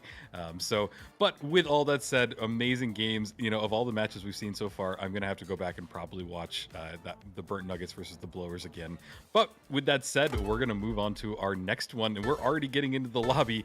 It is Deutsch Dominance versus Aimers Blue, the second appearance from the other Aimers team. Yes, I'm very excited for Aimers Blue, Noax, Roma, and Real Trap. Real Trap, not a player I remember playing, but of Roma and Noax, of course, been around for a long time. Casted a lot of Noax. Noax, of course, another one of the people previously on the Aimers squad. Telco's brother. We do not be surprised if he puts up some crazy numbers. I expect to see him on medium. On the other side, this is, like you said, Deutsch Dominance with players I don't really know. I know Puma a little bit, but none of these players I really have been able to see a lot of, so I'm excited to see what they can put up. Absolutely, and X51 was a great heavy, and honestly, Lovely was a great medium on the other side of things. So I am very excited to see kind of where this goes. But again, Lovely and Deutsch Dominance will be in orange, and that does mean that the Aimers Blue will be in pink. If you guys have a favorite team, follow along, root for them in the chat. Guys, these are teams with names of players that are well known. So if you are here and you know them, root for them in chat. You know that they love it, and we love to see it as well. But here we go, getting started on Cis Horizon. It's basically been chosen for every single tournament today and yesterday. It's a very, very good map. I want to bring attention as we kind of set this initial fight up to some of these picks that are a little untraditional. we have on the side of Lovely is running a data reshape right now.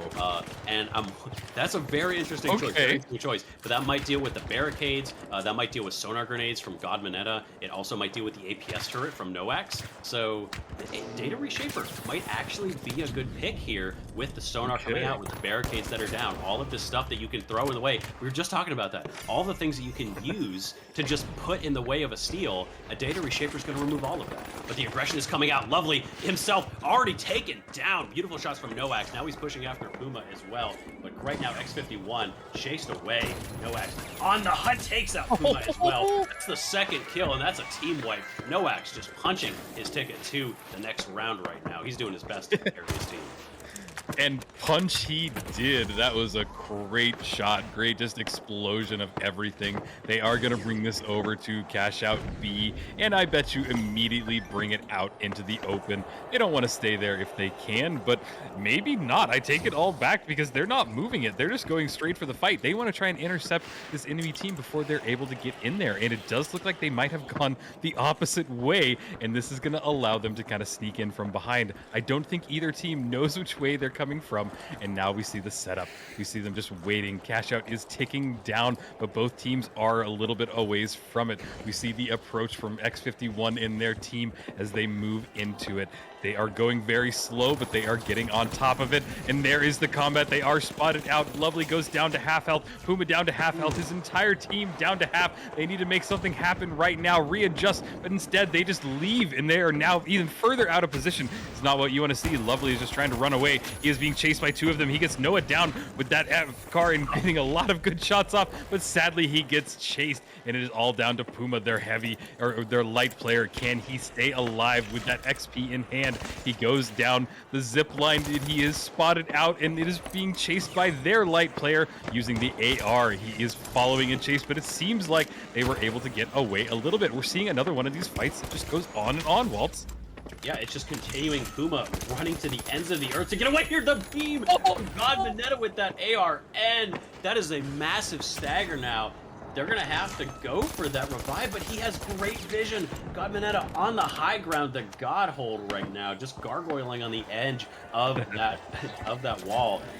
And now at this point, I like this. He backs off. He doesn't try to keep sitting on top of this point. Too many teams do this. They keep the aggression up. But right now, there are mere seconds left. Just pull back and play for the drop. They're doing that right now. Have the barricades in place. But there's the data reshape. Instantly removes them. Oh! The gateway is there to get them out of dodge. They have to hold for the steal right now, but a winch and the spray from God Mineta is going to clean them up. That is Noax and squad. Aimers Blue holding on to Cash Out number 1. Yeah, Aimers Blue is really here to fight. We see one kill on Deutsch's side right now. And boy, you could say, Rio, that they blew them away. I'm clapping. I don't know if my mic picks it up, but I'm clapping. Well done. I need to create more puns. I had puns yesterday. Today, the punometer is low. But here we go. Noah is already on the FAMAS, trying to deal a lot of damage across that sky bridge. This is more of an ego fight. They're just waiting to feel each other out. Maybe Deutsch can finally get a kill or two in this, but it does not look that great. Aimers Blues has a great movement. They're just kind of bobbing and weaving behind that barricade. And you know what? They've decided to say, not even worth the fight. They're going to take the vault and bring it to the next Cash Out. Yeah, no, just like you said, just not even really bother with this vault fight. We've seen this a couple times right now, and I wonder if Lovely and team are a little bit spooked right now. They did get kind of beaten up by Aimers on that last fight, and I'm surprised that Puma did get found. God Mineta is going to just backstab Lovely, almost brings him down, but he gets taken down himself. Lovely surviving on only 17 HP. Tries to reset a little bit as well. No heals for him, but he's been taken down. What the fuck? Also down as well. God Mineta, the last one on his team. There was a defib there, but he couldn't do anything. Almost no HP left on the enemy team. That was easily 50 HP between the three of them, but somehow they all survived. Spread the damage out. They came back. This is finally what we've been waiting to see from Deutsch Dominance, is that, like, they can play. They finally got a team wipe. Now they're in control of the vault. They bring it to the cash out, and they're going to get it started. And they have the advantage of getting the setup. And in my opinion, this is one of the hardest to push into, especially if they bring it right there. This is such an open area. It's on the corner of the map, so there's not a lot of places to kind of hide or even, you know, be unexposed from. And we see that they are set up perfectly in this as well. It's going to force the Aimers Blue to kind of find them out and get this fight started before they even go for the vault or the cash out. And there is exactly that. You see them diving on it. Noah X goes down. It's down to just what the fuck. He is just trying to survive. He's now just trying to kill himself because he knew that that fight did not go their way. Yeah, very, very aggressive from Noax. They're chasing with little regard for who might be around, drops down with his DMAT, and instantly he just gets melted. Godmanetta right behind him as well, just got obliterated by the enemy team. You see so many players do this. They go ice fishing with that DMAT, trying to find players on the floor below them. But sometimes they get a little bit too excited and they see them and they're like, oh, if I just could drop down, I could do some damage. But the team played really, really well. Orange in very strong control. Everybody in this match, there's not a shotgun in this match right now. Every one of these players running a long-range weapon. The Shack, definitely more of a mid-range weapon. But of course, it is still it's not a shotgun. So no shotguns. Noax drops his APS turret. They're right on top of this point. They used the C4 to hit the gas, but the winch has brought it out of position. The gas is not going to be useful. Our Red Barrel from range is going to do some damage, but that steel is going to go out. Unfortunately, they're unable to finish with that second Red Barrel in the air. Oh! Melted by Puma again with the tracking. Beautiful stuff from him. Can he 1 versus 3 right now? Lovely, very low health, has to get out. He has regen, so there's now 2 versus 2. Looking for that pick, almost picked off, but here 1 versus 1. Lovely, goes for that revive. On the other side, we do have Godmanetta by himself. Has to finish off these two. There is a defib with little health. He's there. Can he prevent Lovely? He has to stop him right now. He doesn't. No! He does finish it off. Aimers able to hold the point. Godmanetta with the last second clutch against 2, holding it for his team. What a god. Oh my God, Waltz. These are the matches that I love. I love it when it comes down to the last second. I hate it when we get a wipe and then we just have like 20 seconds to be like, the match is over. I love matches like that where it's just, I don't know which way it's going to go. You see that last second steal. You see the panic. You see all of the strategy of them trying to goo it off, trying to get something going, and it just doesn't work every time. And I love it. You can tell the panic that these teams are trying to pull off. So Aimers Blue, what a performance from you guys in this last map. Oh, incredible stuff. I have to give it to their opponents, though, because Puma putting up some really good work. Obviously, he got that first cash out. Very unfortunate. He got tracked by Godmanetta to the ends of the earth. Could not run away to save his life and did lose his life at the end, losing them the entire cash out, I believe. But that second one, he almost clutched it for his team there at the end. He did so well, and did a really good. Puma doing so much and clutching it for his team. Almost held that 2 versus 2 and that 1 versus 1. But at the end of the day, they weren't able to finish it off. Just nice performance from both teams. I'm really excited for map 2.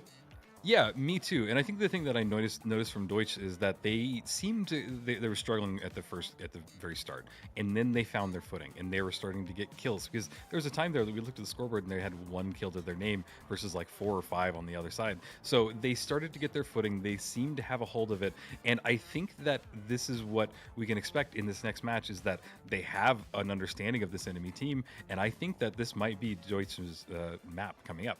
That's what I feel. Yeah, we've seen that consistently. It's gone back and forth. We have had a lot of game 3s, and honestly, even though it was a 2 cash out, I do think there's actually a good chance that it was not as lopsided as the cash out score would show. The kill score showed a much better story. Yes, without a doubt. Waiting to see what map that we will get loaded into. But I don't know. What would you do? Where would you take it? From these two teams, where would you like to see them go? What do you think? It's hard to say, because both teams are actually playing a very similar style right now.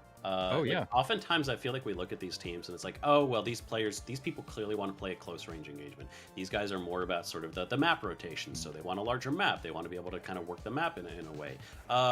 These teams are very similar. I'm not seeing a lot of difference. Like I said, they're both running the same guns, essentially. They're all running medium to long range guns. They are not trying to get in and play these shotguns. So I don't know. Maybe we see a Skyway next, something like that. I could see that. Honestly, I don't know if the map is going to matter for these teams. Yeah, I think you're right. I think that these two teams, because we are not seeing them run shotgun, we're seeing them run long-range engagements. And so medium to long range, which basically is every map. But it does look like we have the map, and it will be Las Vegas, the redesign of Las Vegas. What are your quick thoughts on the redesign, Waltz? Oh, I love the redesign. I love know it. people were a little concerned about it at first. But one of the things I've noticed is that it wasn't just a cosmetic redesign. They actually changed elements of the level as well, and actually fixed a lot of things. Like, for instance, there's that one, kind of that large, like, bar area, right? Yep. And initially, it was just a very high ceiling. If you dropped it, the cash out would just fall all the way to the floor. There weren't enough levels to it. They've added an additional level. They've added a lot of doors that weren't there before. They've made the whole map flow better. And I think this is something we talked about on our podcast when Burnout came out, is that I think they've begun to understand how people play the game. And the new Vegas is very much built around that flow of how do people move around the map, something that they didn't really have as good of a handle on a year ago when we first saw Vegas. So I know people are like, why did they spend time making a new map? I think it does. While I did like the look of the old map, and it was a little bit more cluttered, I personally liked it. I think the new one flows much better, and it's just a smoother map overall. It's just more fun to watch and play. Yep, I agree. And just the last note that I'll say on that is that I have talked to a few viewers, and they seem to think that it is way more readable and easier to, on the eyes to kind of figure out what's going on in this Vegas. So it makes sense that we had the redesign, but here is the first fight. They are a little ways away from each other. They do bounce pad up onto the Mega Dome, and they are ready for blood. RPG goes off. There goes Puma getting deleted by what the fuck. He goes for the Winch Claw, and there's already a team wipe already. Wow. Yeah, and everyone getting their piece of the pie, everyone getting a kill in that first engagement. Nice. What the fuck? Getting a nice backstab onto Puma, finishing off that, like, very, very quickly. And like you said, very quick fight, very quick control as well. They're going to bring this over to A. Might even have a gateway, so this might just immediately get plugged. And it's going to plug right as the enemy team starts to spawn. So no delays there, nothing happening at all. And this is now all on Orange to just bum rush the site. They have to find a way in. Yep, and let's see if Deutsch Dominance can make something happen. We see that Aimers Blue is a really good setup. This cash out is already ticking down. We're watching them fight over the Mega Dome, but it looks like they're wanting to leave that now. There's the ice fishing hole. They're looking for anybody in that as they get closer to that cash out. Slowly ticking down. We're getting close to halfway there, and time is just ticking away. Nobody's really diving on it. Nobody's found each other until now. There's some more ice fishing going on top. They do get the Winch Claw. They demat the door. They close it up as well. There is the sonar grenade, so they are spotted out almost immediately, but it doesn't matter. They're going to stick the steel. I think it's a great play to have, but there's the demat in the wall. They get spotted out and have to go off of the steel, and unfortunately, the time is just ticking down, and they get absolutely deleted. I think we are down to just 1v1. It is a light versus heavy, and there it goes. Got the Netta with the kill. He cannot keep getting away with this, just constantly winning this 1 versus 1, 1 versus 2 for his team. Beautiful stuff from him. I really like the play from them there. Winch it through the wall, re-demat it back up. It's got to be terrifying, though, to be playing against aimers right now. Because with that, I mean, it's always tough when you're pushing into a point because you never know where they're defending. But generally, you feel like you can surprise them if you move it into a position that they're not expecting. But these sonar grenades keep landing right next to them. And then there's no safety. And there's no safety on this point as well, as Puma is just getting melted from range. Can't even make the cross. He does have a gateway, fortunately, and they're going for a last-second steal. But can this one be prevented? He's trying to hold on. He can't. He gets melted. Trying one more second at melted. Again, a team wipe about to come out. What the fuck? Again, a 1 versus 1. This time, the 1 versus 1 against Puma, but Puma not going to be able to pick this off, not going to be able to carry his team quite like Mineta was. He has to back off and either just melt here, reset, or just, he's just going to go ahead and reset. Ooh, and let's look at the scoreboard real quick because it does tell a really interesting picture. Puma basically being the heart and soul and everything else of his team. His team members just not able to really play together. And it's not what you want to see after they had, such a sad loss on the last map when I was really hopeful for them. This is not what I wanted to see as they come into this next one. But on the inverse side of things, we have Aimers Blue, which is just dominating this map. They absolutely know the setup. They know what they want to do, and it seems like a really convincing performance. Here they go again. This is a nice little vault fight. They are at a good distance from each other. Everybody just taking, poking, and prodding damage. X51 with the Shack 50 landing good shots, but unfortunately he goes low as well and is going to hide behind the goo. Things are kind of slowing down right now as we decide which way this vault is going to go. Aggression coming out from Aimers with that goo as well. They had their own jump pad, but it was a little bit incorrectly set up, so they've been stymied for a second. What the fuck, grabbing his barricade back. He's very low, dropping to the ground. Puma as well, very, very low. He's already lost one. Lovely. Looks for that revive, has a defib. Hidden behind the goo. That's a very safe defib, but Gabanetta doing damage from range. Puma trying to finish him off as well. Can he get away? He does on a sliver of HP. All three back. It's 3 versus 3. Lovely is going to get instantly melted, though. That's a trade on the roof. Can he get this long res? X51 trying to finish this off. Has to immediately done. He probably could have stuck that. Tries to get away now. Puma, once again, the last one left on his team, is just going to go ahead and face tank those bullets, and he's going to wipe another team wipe in favor of Aimers, and the score line has not changed much. X51 with 1 kill, but Puma is still the only one on his team really able to do anything right now. Yeah, what would you be doing if we were on this team? What would you be telling your team right now, just to reset, basically? Yeah, you have to, in moments like this, you really take a deep breath, figure out how you're approaching the point. They've tried a mix of things. They've tried surprising aimers. They've tried taking them in just a straight aim battle. God Manetta with the ARN is just ruining them at that range. I'm not 100% sure what you do here. Maybe you try to go for something different. Maybe try one of those DMAT jump pad plays, just surprise them with an extra level of aggression. Instead of taking those long fights, run at them, and maybe they're not ready for that. That way you get close. They're gonna, once again, use this winch play, and this could be the thing that gets them the steal. They can't quite do so. What the fuck? Doing so much damage and already blowing up that bubble. That's a bubble down. He has barricade. He has the dome shield left as well. Lots of utility left for what the fuck, pushing in against the enemy heavy. The enemy heavy with no utility at all, no dome shield, can't do anything. He gets melted. Puma by himself once again. This is one more fight. It's you maybe get one more fight here. I think this is probably it. I don't think there's any way to on Aimers right now.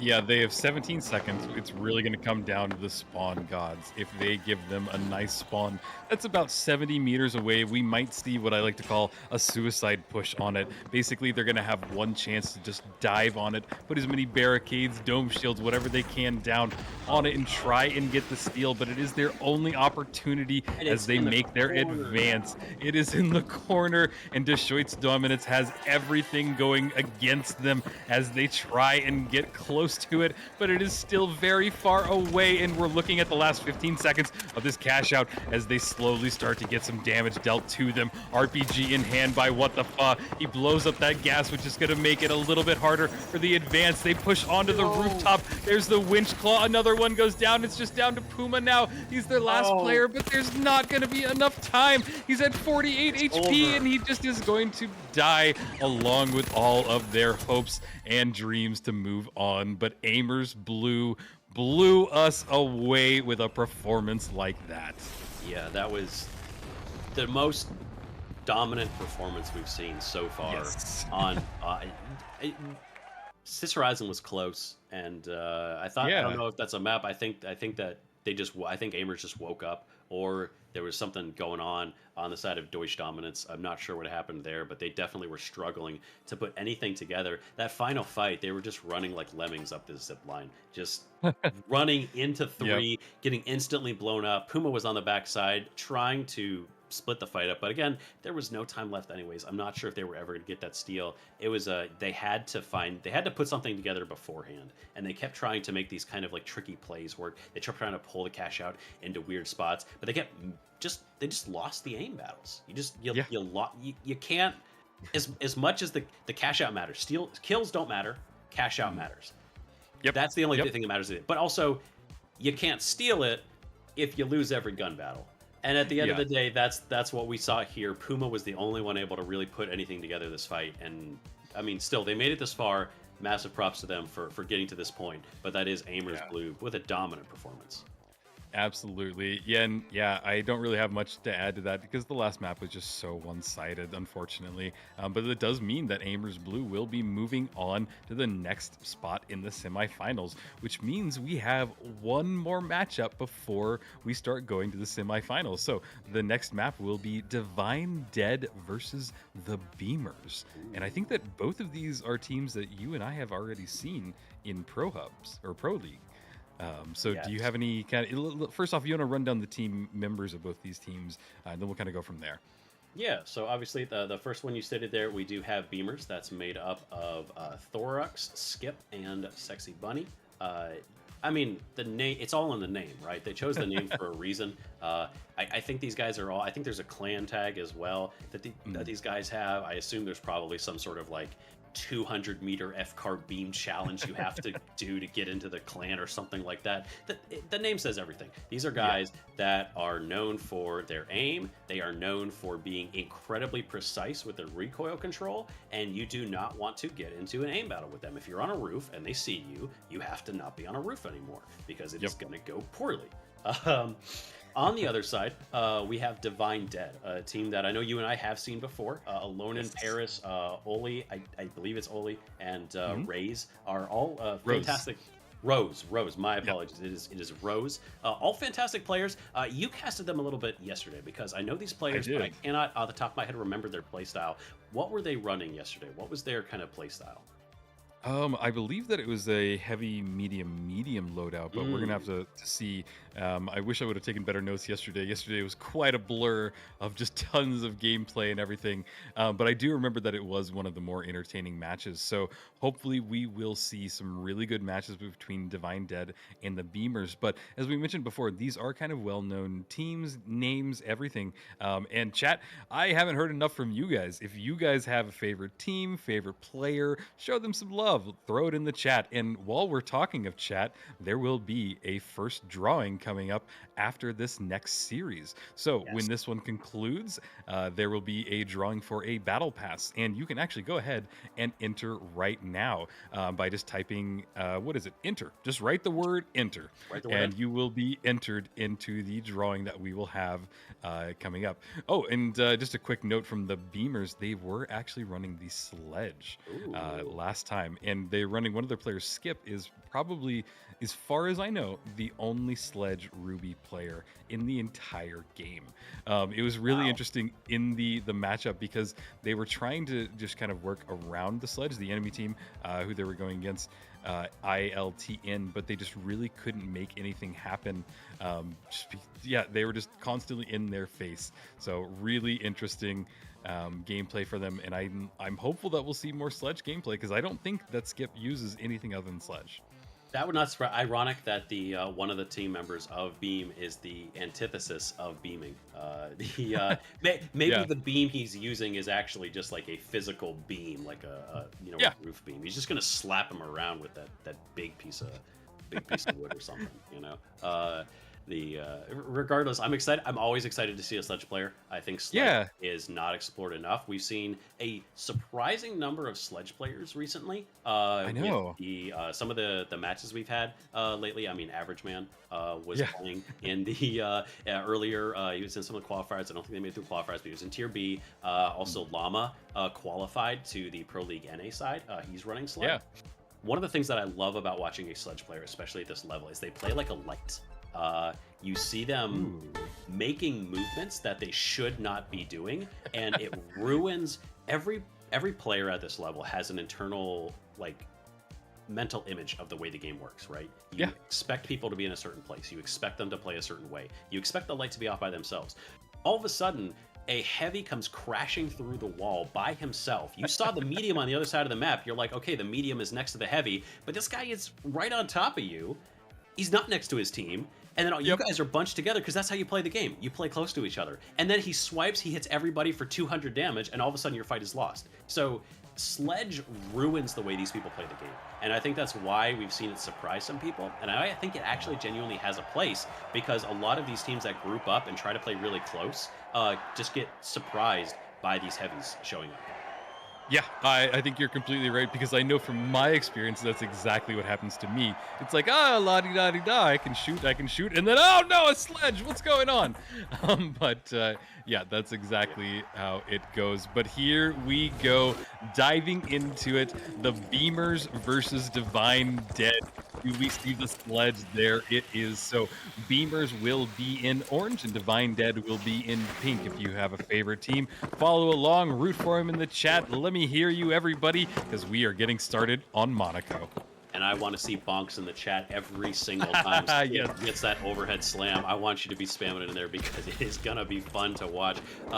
This is really interesting as well. So medium, medium, heavy, and then medium, light. And of course, on the side of Beamers, they're actually running two, if I see that correctly, two DMATs. They are not running heals at all. Yes. Which means they are going to be, this is going to be essentially a team that kind of relies almost on like solo plays or team DMAT, which I think is really interesting. We don't see enough of that. On the other side, this light, medium, heavy are also running DMAT, so they're not going to be looking for those type of plays. Already a lot of damage being done from Beamers as well, living up to their name as the vault starts off and kind of moves forward.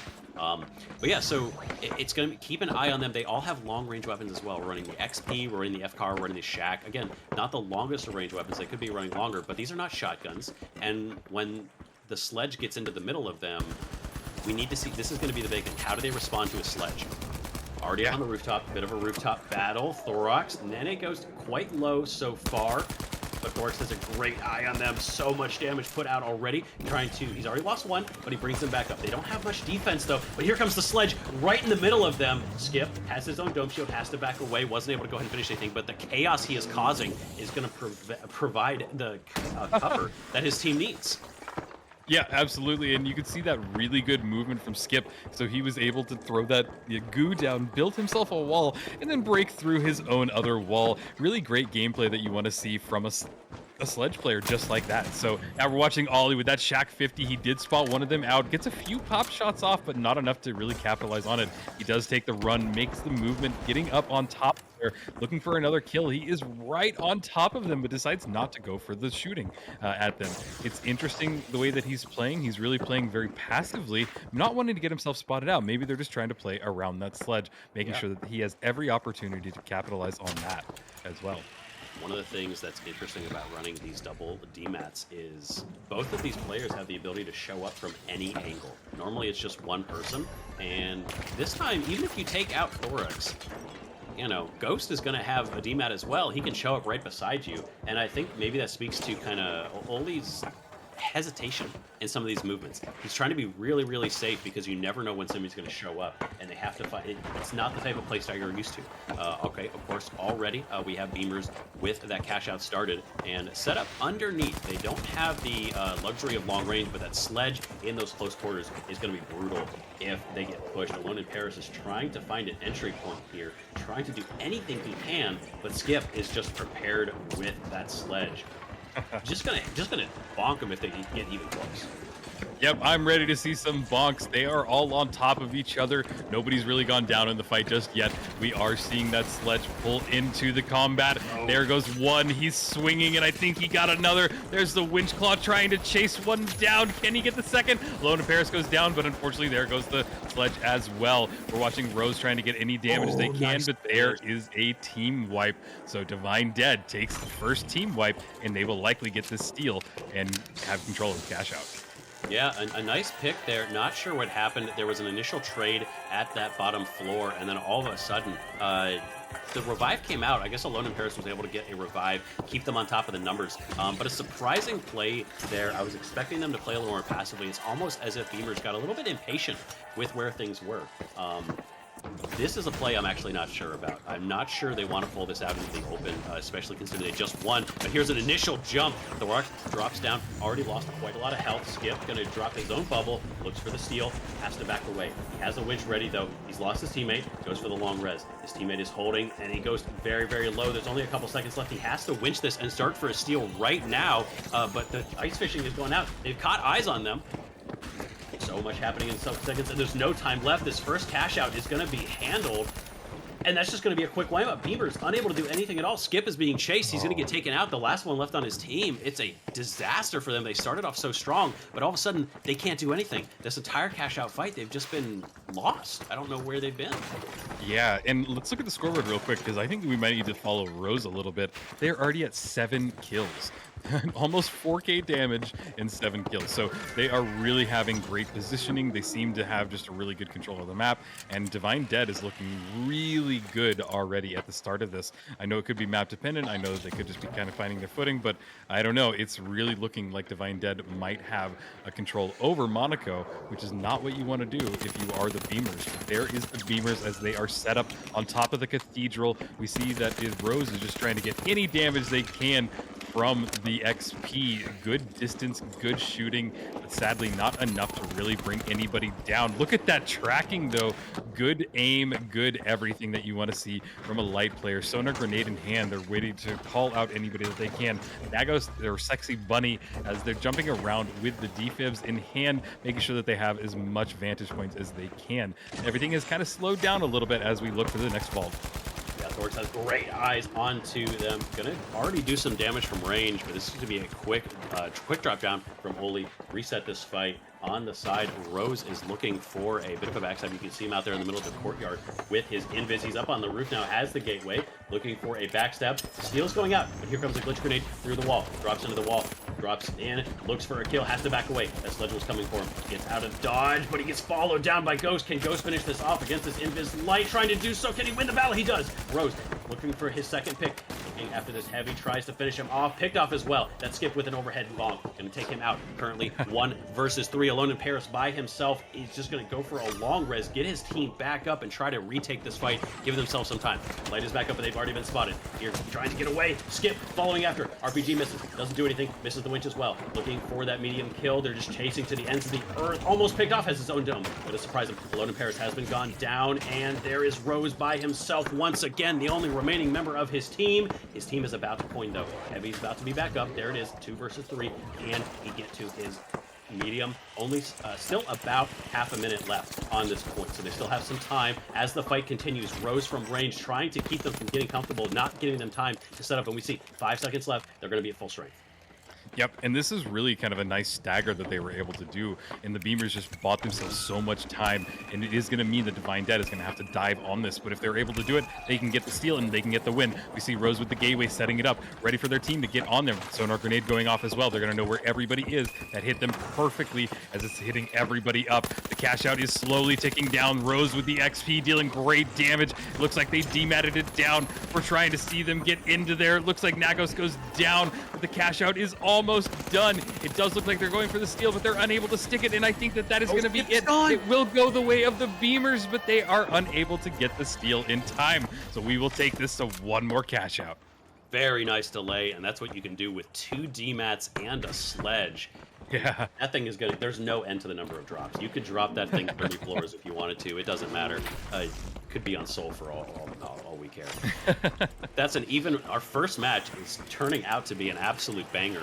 Not surprised that one did go their way just because of the ability to sit in Grandma's house there and just keep dropping it and dropping it. But very nice play from Pink here. Setting up on this roof. We do some long range. Thorax just gets instantly melted. Nice play from them. Rose is also down though. Bubbles on both teams. Already been used. Here comes the jump pad. Looking for an angle, and that RPG does do some really nice damage, but now Oli's on the ground. His team above as well. Trying to get on top. Misses the angle, but does have a nice eye on them. Alone in Paris, taking some damage, gets out of dodge.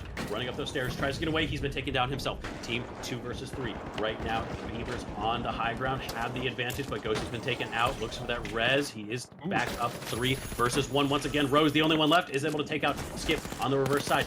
Looking to chase him now, doing some damage, but unable to finish this off against 2. The Beamers finishing this off, getting control of Vault number 3.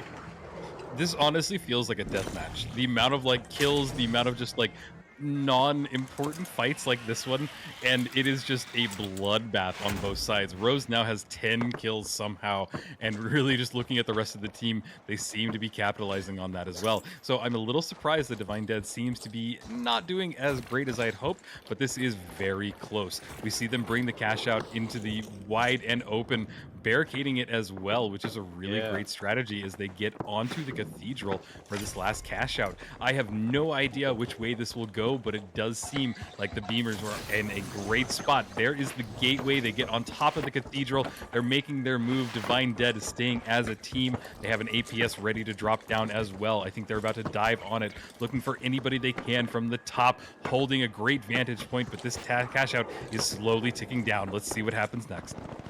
Playing a nice slow defense here, not looking for those initial fights on Beamers. I like the way they're playing this right now, and if they ever get on point, Skip is going to jump in. But a huge winch on the jump pad has completely changed the scope of this fight. They dematted that barricade, but he's been wiped out in the air. That's already Alone in Paris gone. His team is getting pushed now. Skip misses the winch, but that heavy is being chased, and he's going to go ahead and run away. He's just going to reset, get into this building, go ahead and break those sight lines. Skip with his team quite low. Oli as well, grabbing that totem, tries to get away. He gets picked off as well. Rose, the only one left on his team, has to survive here. There might just be enough time as we look at Rose. He does have his team up in 20 seconds. That's not going to be enough for his team to respawn and then have time to steal. It's going to be so close. But I think he just has to wait. There's nothing else for him to do there. They need to have this last-minute fight, so it's Beamers taking the advantage here, and we are down to our final fight. Yeah, this is going to be crazy. He does have to wait even more time for his teammate to cash in. They are getting very close. His teammate finally coins in, but we are down to just a fourth of the cash out left. We're watching them run and panic as they start to move in. Divine Dead needs to make something happen. This cash out is just ticking down, and we see the Beamers are in a great spot. They're set up where they can see exactly over it. There are the barricades. Here comes the dome shield as soon as they get close. There is a grenade going off. Dome shield as well. There is the bonk machine coming in. They did get them off the cash out, and it does look like Beamers are able to take this. They have bought themselves enough time. Steal, no! There is a last second steal, but it does not go off anyway, and the Beamers will take this one. Well done. Oh my goodness gracious. Look at this score line at the end of this match. Absolutely wild game, back and forth. Oh yeah, there's no... You cannot stick a steal against a sledge. That is like that is like the one rule that will never go away. Like against almost anything else. You can body block, you can try to do that against a gun, but when a sledge comes running at you, you just run. You cannot fight that sledge. You cannot man up against him, and that is the hardest point of trying to just death push into a cash out like this. Just that stagger that they were able to pull off. The shots from Thorax and Ghost doing so much to delay these fights, and then Skip when it's needed, those last second defenses. That's where he came in clutch, just preventing them from being comfortable and just holding a position. Yeah, and that's really what you want to do. You want to play to the strong suits of your heavy, especially when they're running such an atypical class like that. You know, they're not... I don't even think that the enemy team really knows how to counter it. And you're right, you can't just stick it. You can't just hold it when somebody with a big giant sledge comes around and just wants to delete you in basically two swings. So I don't know. I think that they really need to play more, range combat with this. Divine Dead needs to get that heavy down. They need to get that sledge. I know it's so hard, but that is what I would do. If I was Divine Dead, I would make sure that you get that heavy down. Everybody follow him, focus him, get him down. And then the rest of it's pretty easy. The rest of it's standard finals. But until that happens, it is just going up against a brick wall with a hammer, basically. Yeah, it's so brutal. And that is I think that's why this composition is working so well when you wouldn't think it would. They're not running a heal beam. They're both running DMATs. But it's because they want to play these... They know they can outshoot you at long range. They know they're going to be better at that. And so why worry about that long range engagement when they have both covered? They trust Skip. Like you said, a Ruby sledge is crazy. That guy has crazy game sense. It's wild. That said, Divine Dead still doing a really, really good job. This is not over by any means. Rose 11 kills, I believe, in that last fight. God. Wild stuff from him. I would wager as well that a lot of his kills are against Skip.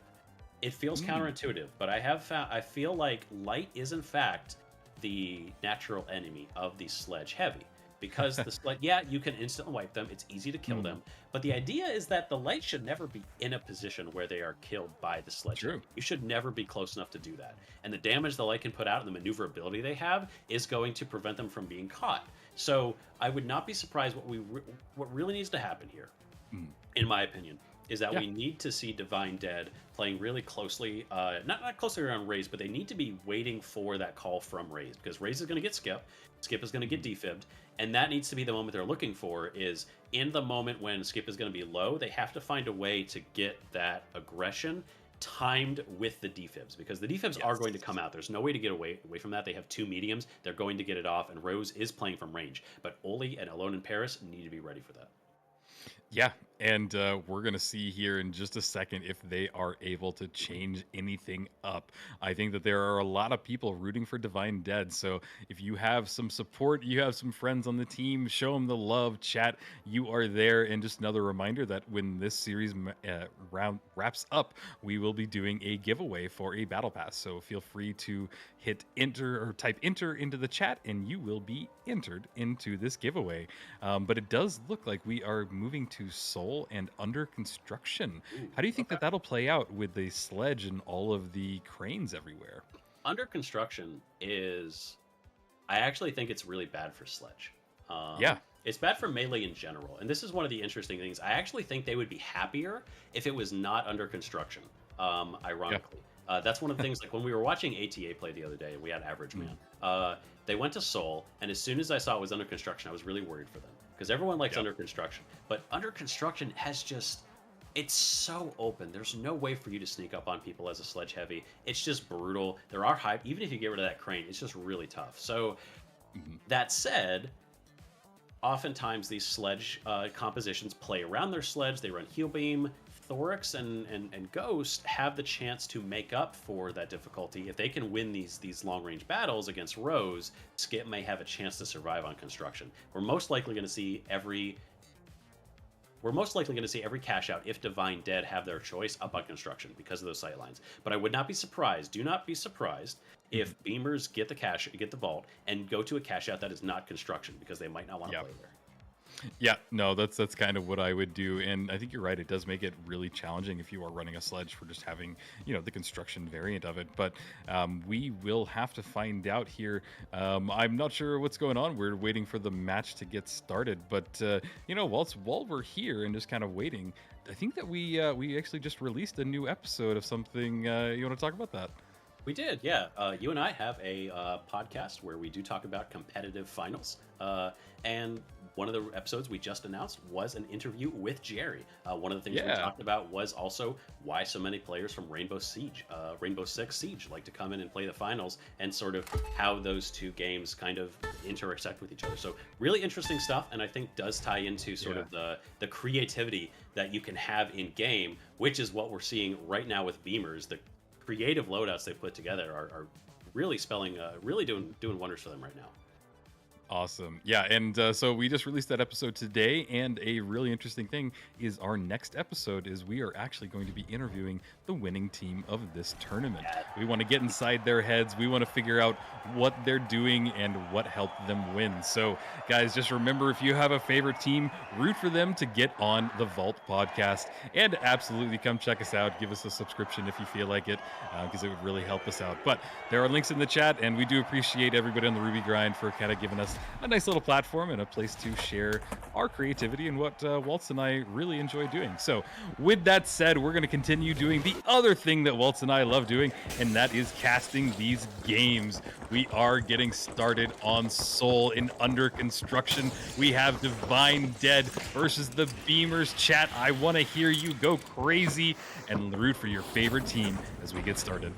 Yeah, this is not going to be a fun choice of cash outs. It is going to be either up on the Construction or it's Hospital. Thorax already very, very low. Alone in Paris is doing his best to keep them from advancing, but we're ready for that jump pad into the RPG. They're backing away in anticipation of that. I like this play. Actually, Beamers dropping all the way to the floor. Very nice thought. So many of these, I see so many teams just face rush into that jump pad RPG play just because it's so common, but they're actually running underneath. With that double DMAT, they can drop basically an entire floor and see what they can do. There's Thorax. Has an eye on Alone in Paris, but they do exchange a couple shots and then goes back inside. Skip as well, joining the rest of his team. Climbed up an entire ladder, by the way. How often do you climb ladders in this game?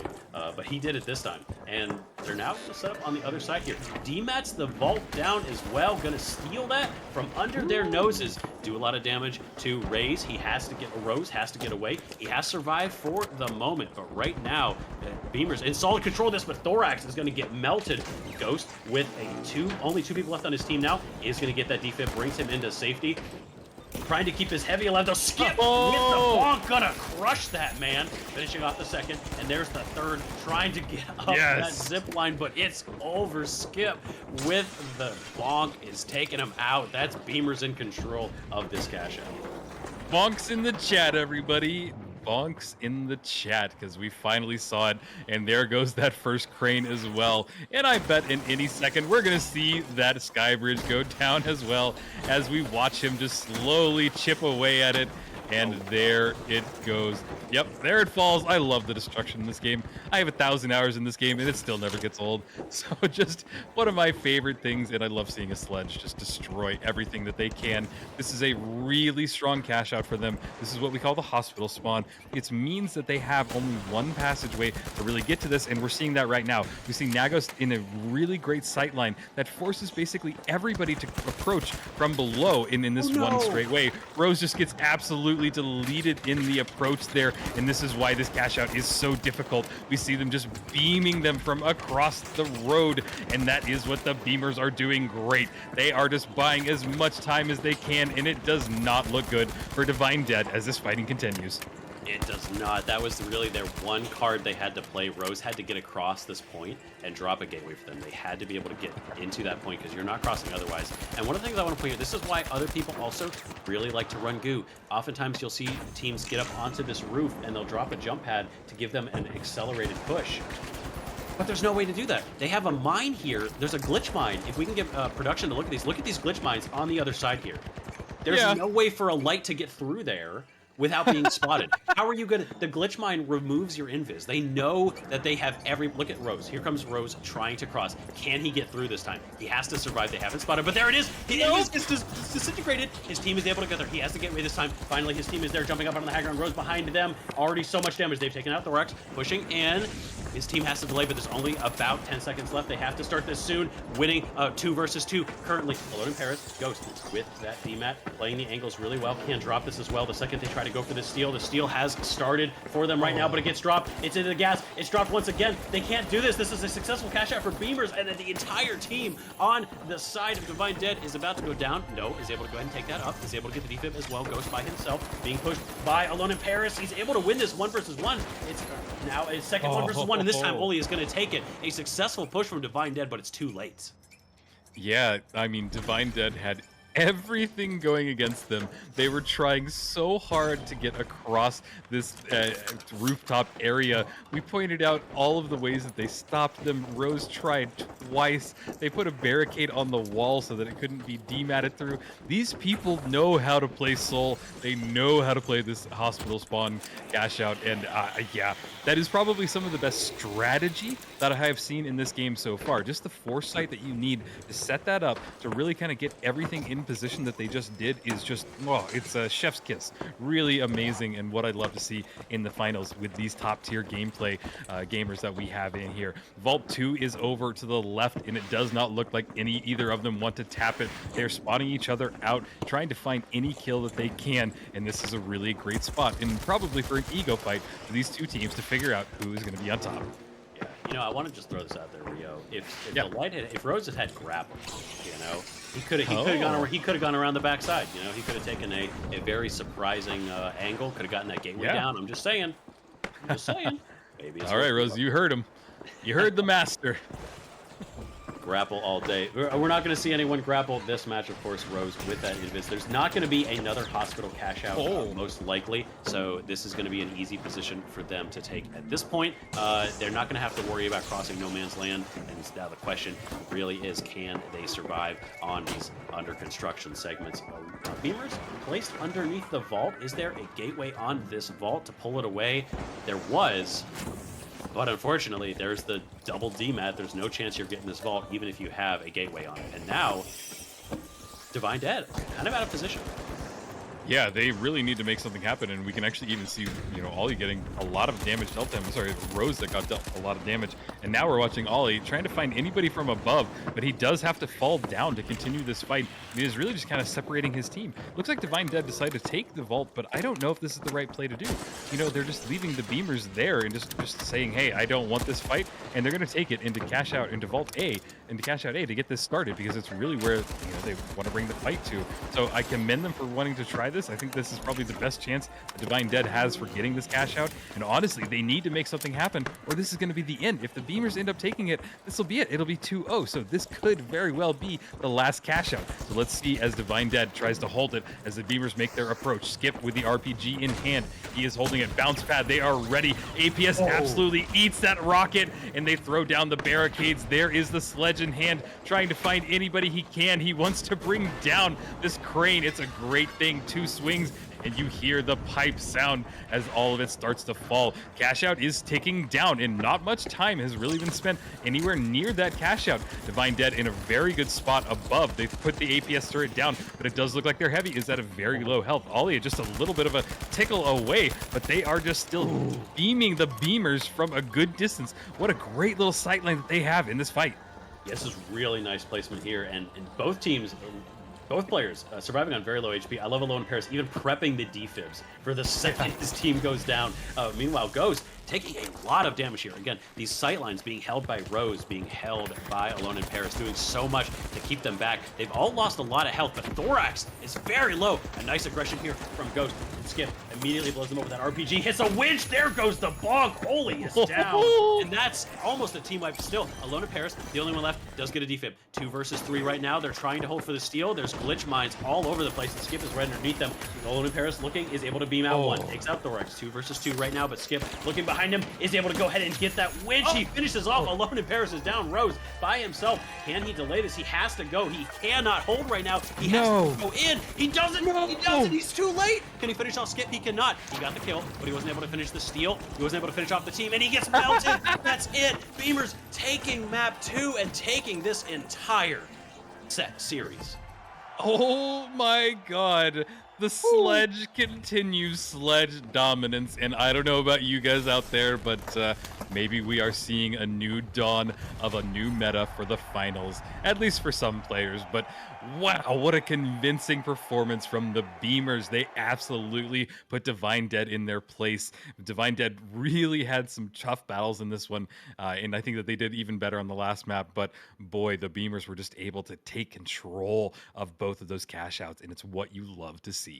You do love to see it, and you love to see really different, interesting stuff coming out there. There's so many crazy, like you said, there were these really cool strats that we saw with barricades and mines and all of these demat preventers that we see, because you have to use a demat to get through the barricade. So you've already used one charge of your demat, then you need to get through the wall, and the goo on top of it makes it harder because you can't demat the goo, and then these mines are going to prevent you from dematting once the mine falls on top of you and you demat it at once. So you use 2 charges. It's the layers and the strategy that we saw. This wasn't just a team that can aim. This is the team that has thought about the game and knows how to play. And like I was saying, that final match there, we saw 2 members of Beamers sitting on top of the cash out looking for the steal, and Alone in Paris is focused on the cash out. He's not expecting a heavy to show up next to him when everybody else is on top of the cash out. He gets the backstab. The heavy, playing like the light, shows up and is able to take them out. And that is, as we look at our bracket now, that is Beamers moving on, and they are our final semi-finalist team, and I really excited for that. Really excited to get to these semi-finals. What were your thoughts on Rio? What are my thoughts? I think that truly was some of the best strategic gameplay I have seen from a team yet. I know that Seoul is very unique in that manner, but still they did a wonderful job. And if that's giving us any insight to what we're about to see coming up in the semifinals, where we are going to see Gungala versus the Blowers and Aimers Blue versus the Beamers. So I think that we have an absolutely stacked matches coming up. And guys, as we said before, there will be a drawing after the break. So right now, if you want that battle pass, or if you want a battle pass you can give to a buddy, enter in chat by just typing the word enter. And we are going to take a quick 5-minute break to let Waltz and I let our voices take a break so we can get all pumped up for the next matches. So again, everybody type enter into the chat, and we will be back in 5 minutes for the semifinals.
Wow, that sledge play from Team Skip was absolutely phenomenal.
Hello and welcome back to the Ruby Grind Showdown. My name is Rio and I am joined by one of my favorite people, Waltz. Waltz, how are you doing so far with all these matches today?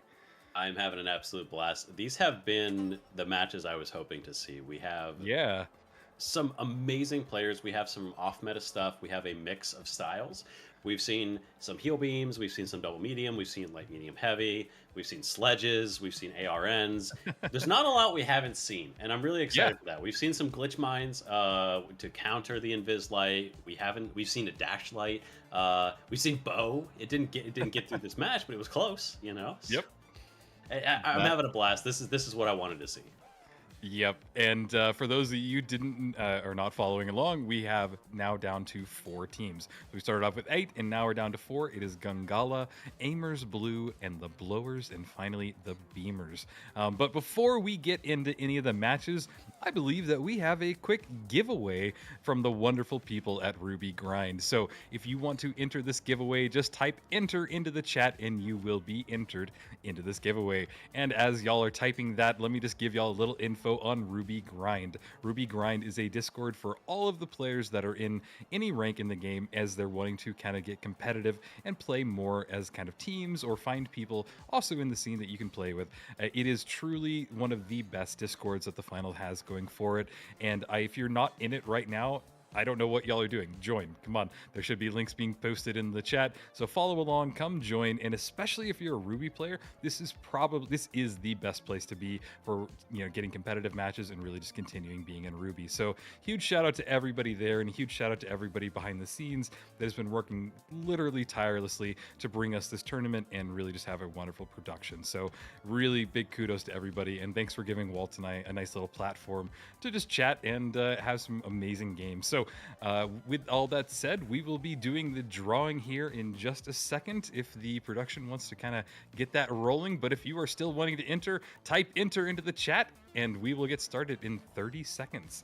I don't really know what to add on to that, but click on the Ruby Grind Discord, come join, because we're also be doing a giveaway inside the Discord. We're giving away a swag, some t-shirts that are from the game. So if you want to kind of get a t-shirt like I've got my little Ospoos shirt here blocked by my mic. But if you want something like that, that will be happening within the Discord. So you got to hop in there to get there. But guys, put your last enters in because we have the great spinometer on there. Everybody that has entered, it is about to go. And let's find out. Waltz, let us know who wins this as we start the spin. Round and around and around it goes. Let's take a look who's going to win this. It is going to land on... Oh, nope. We just started the spin. Okay, I thought it was finishing up. And... Oh, my name was right there. I saw It's that. going to land on No, one Gopher almost got spot. It was so close to being Gopher, but it is Leon Spot G. Congratulations on your battle pass. You have won the code for this. And like Rio mentioned, make sure to join the Discord. There are other giveaways that are happening as well. But thank you guys for tuning in for this one. Absolutely. So congratulations. The mod team will be in contact with you. And go for it. Sorry, next time. I'll see you in chat though. But with that said, everybody, we are in the lobby and getting ready to get started on match number 13 with Gungala versus the Blowers. Are you guys excited? I saw lots of people in chat. I want you guys chat to tell me who is going to win. Is this going to be Gungala? Is this going to be the Blowers? Do you have a favorite player? Do you have a favorite team? Let us know. There is so much going on and I want people to really build the excitement. So let us know. I will follow in chat and we will go from there. But with that said, we are getting loaded into it and it does seem like it is going to be Fortin Stadium for these two teams. Yes, very excited for this one. I really enjoyed watching Gungala play earlier, so expect a lot out of them because this is a very solid team. Like we watched Jurgen put up crazy numbers, so keep an eye on him, and Honeypack as well really picked up the game towards the end. Starting on Fortune Stadium, really excited to see what these teams are about to bring. Yep, and Fortune Stadium is my favorite stadium in the entire game, and for the reason being that it really just adds another level to every island that is built into this map. So you have everything that you could want in the finals. You can have the verticality from really high buildings, or you can have kind of horizontal gameplay from some of the lower 1 to 2 level buildings. So it just makes for a very well-rounded map on top of good areas for traversal and just a lot of team play. It is unique, but it is my favorite map, so I love to see it as we are going to get started in this today. It does look like the Gangala will be in orange, and the other team, the Blowers, will be in pink. So follow along if you have a favorite team, and we will get started. What's that meme where the guy is like, "Hey, you're copying me," and the guy says, "No, I'm the upgrade." That's Fortune Stadium to me. It's just a better version of every map it copies, and it's a fantastic one for sure. We do have Gungala on the low ground, trying to find a way to set up. They know exactly where their opponents are. They know they're going to be on the high ground, and that's the real question right now: is can they surprise them when they get there? Lasky has a perfect vantage point. The patience from him, though. The Red Barrel takes out his cover, but he still hasn't given away that he's there, and he took no damage, so no hit markers. But his teammate is already getting melted. Jurgen and Honey are already gone. Is he just going to go ahead and consign himself to the abyss? Doesn't look like it. He might actually try to survive here. Yeah, it's an interesting play, but I would just jump. This is a vault fight. It doesn't need much. Have your team come back, and instead of like wasting a coin to come in, because these coins take a long time. It's a 25-second respawn on both of them. So we're going to see a staggered respawn. We're going to see them just kind of play passively, and all for what? I mean, this vault is going to go the other way anyway. So it just, yeah, it's a weird play and not really what I would expect. But that's the play right there. His team spawned on the side. They're able to counter them as they come in. Jurgen is there, already taking out the opposing heavy. Lasky, using his glitch grenades, is falling right after them as well, trying to run away. Normalize is trying to get across. He's going to get picked off, and the team wipe. He tosses the vault across the entire map, though. That could have been really bad for them. If he didn't get that throw, it was going to be a quick plug for Orange. They were going to get that started immediately. As it stands, they have the ability now to start the cash out themselves, but it's going to be much delayed. Yep. I love it when I'm like trying to figure out what a team is doing, and then they just make me absolutely eat my words. Like, what is this guy doing? Why is he not jumping? And then he absolutely played off probably one of the most critical plays that I've seen so far in a map like this. And the respawn from his teammates right where that was, it just made everything just so exciting. And you know what? There is a reason that these teams are so high tier, and I'm not. So we are enjoying it from the caster's perspective of gameplay that I just will never achieve, and I love it. Let's see if they can make something happen. Gangala is in a great spot right now. They are set up. There's Lasky with the invis. He spots all three of them, but is not diving on them. I think he's trying to get right behind them, find the exact perfect moment. He found one of them alone. This is what he needed. He got the kill on Zuki, and now he's looking for the next one. There's the Cerberus in Normalize's hands. He's trying to get the kill. He does get Jurgen down, but we're seeing the fighting get starting. It's just at the nose as the last one alive, and he is going to go for the self-kill. Makes sense. Yeah, just go ahead and reset. You still have time. You got about a minute left on this cash out, so they're going to have 40 seconds left by the time they respawn to get in place. Lasky with the patience. Incredible stuff. So many people would just shoot right away, thinking they had a good angle, but he waited for multiple people to jump away before he decided to take him on. Won that fight with a sliver of HP and set his team up for success. Beautiful stuff from him. Yeah, it's really why these people are just such the pro players.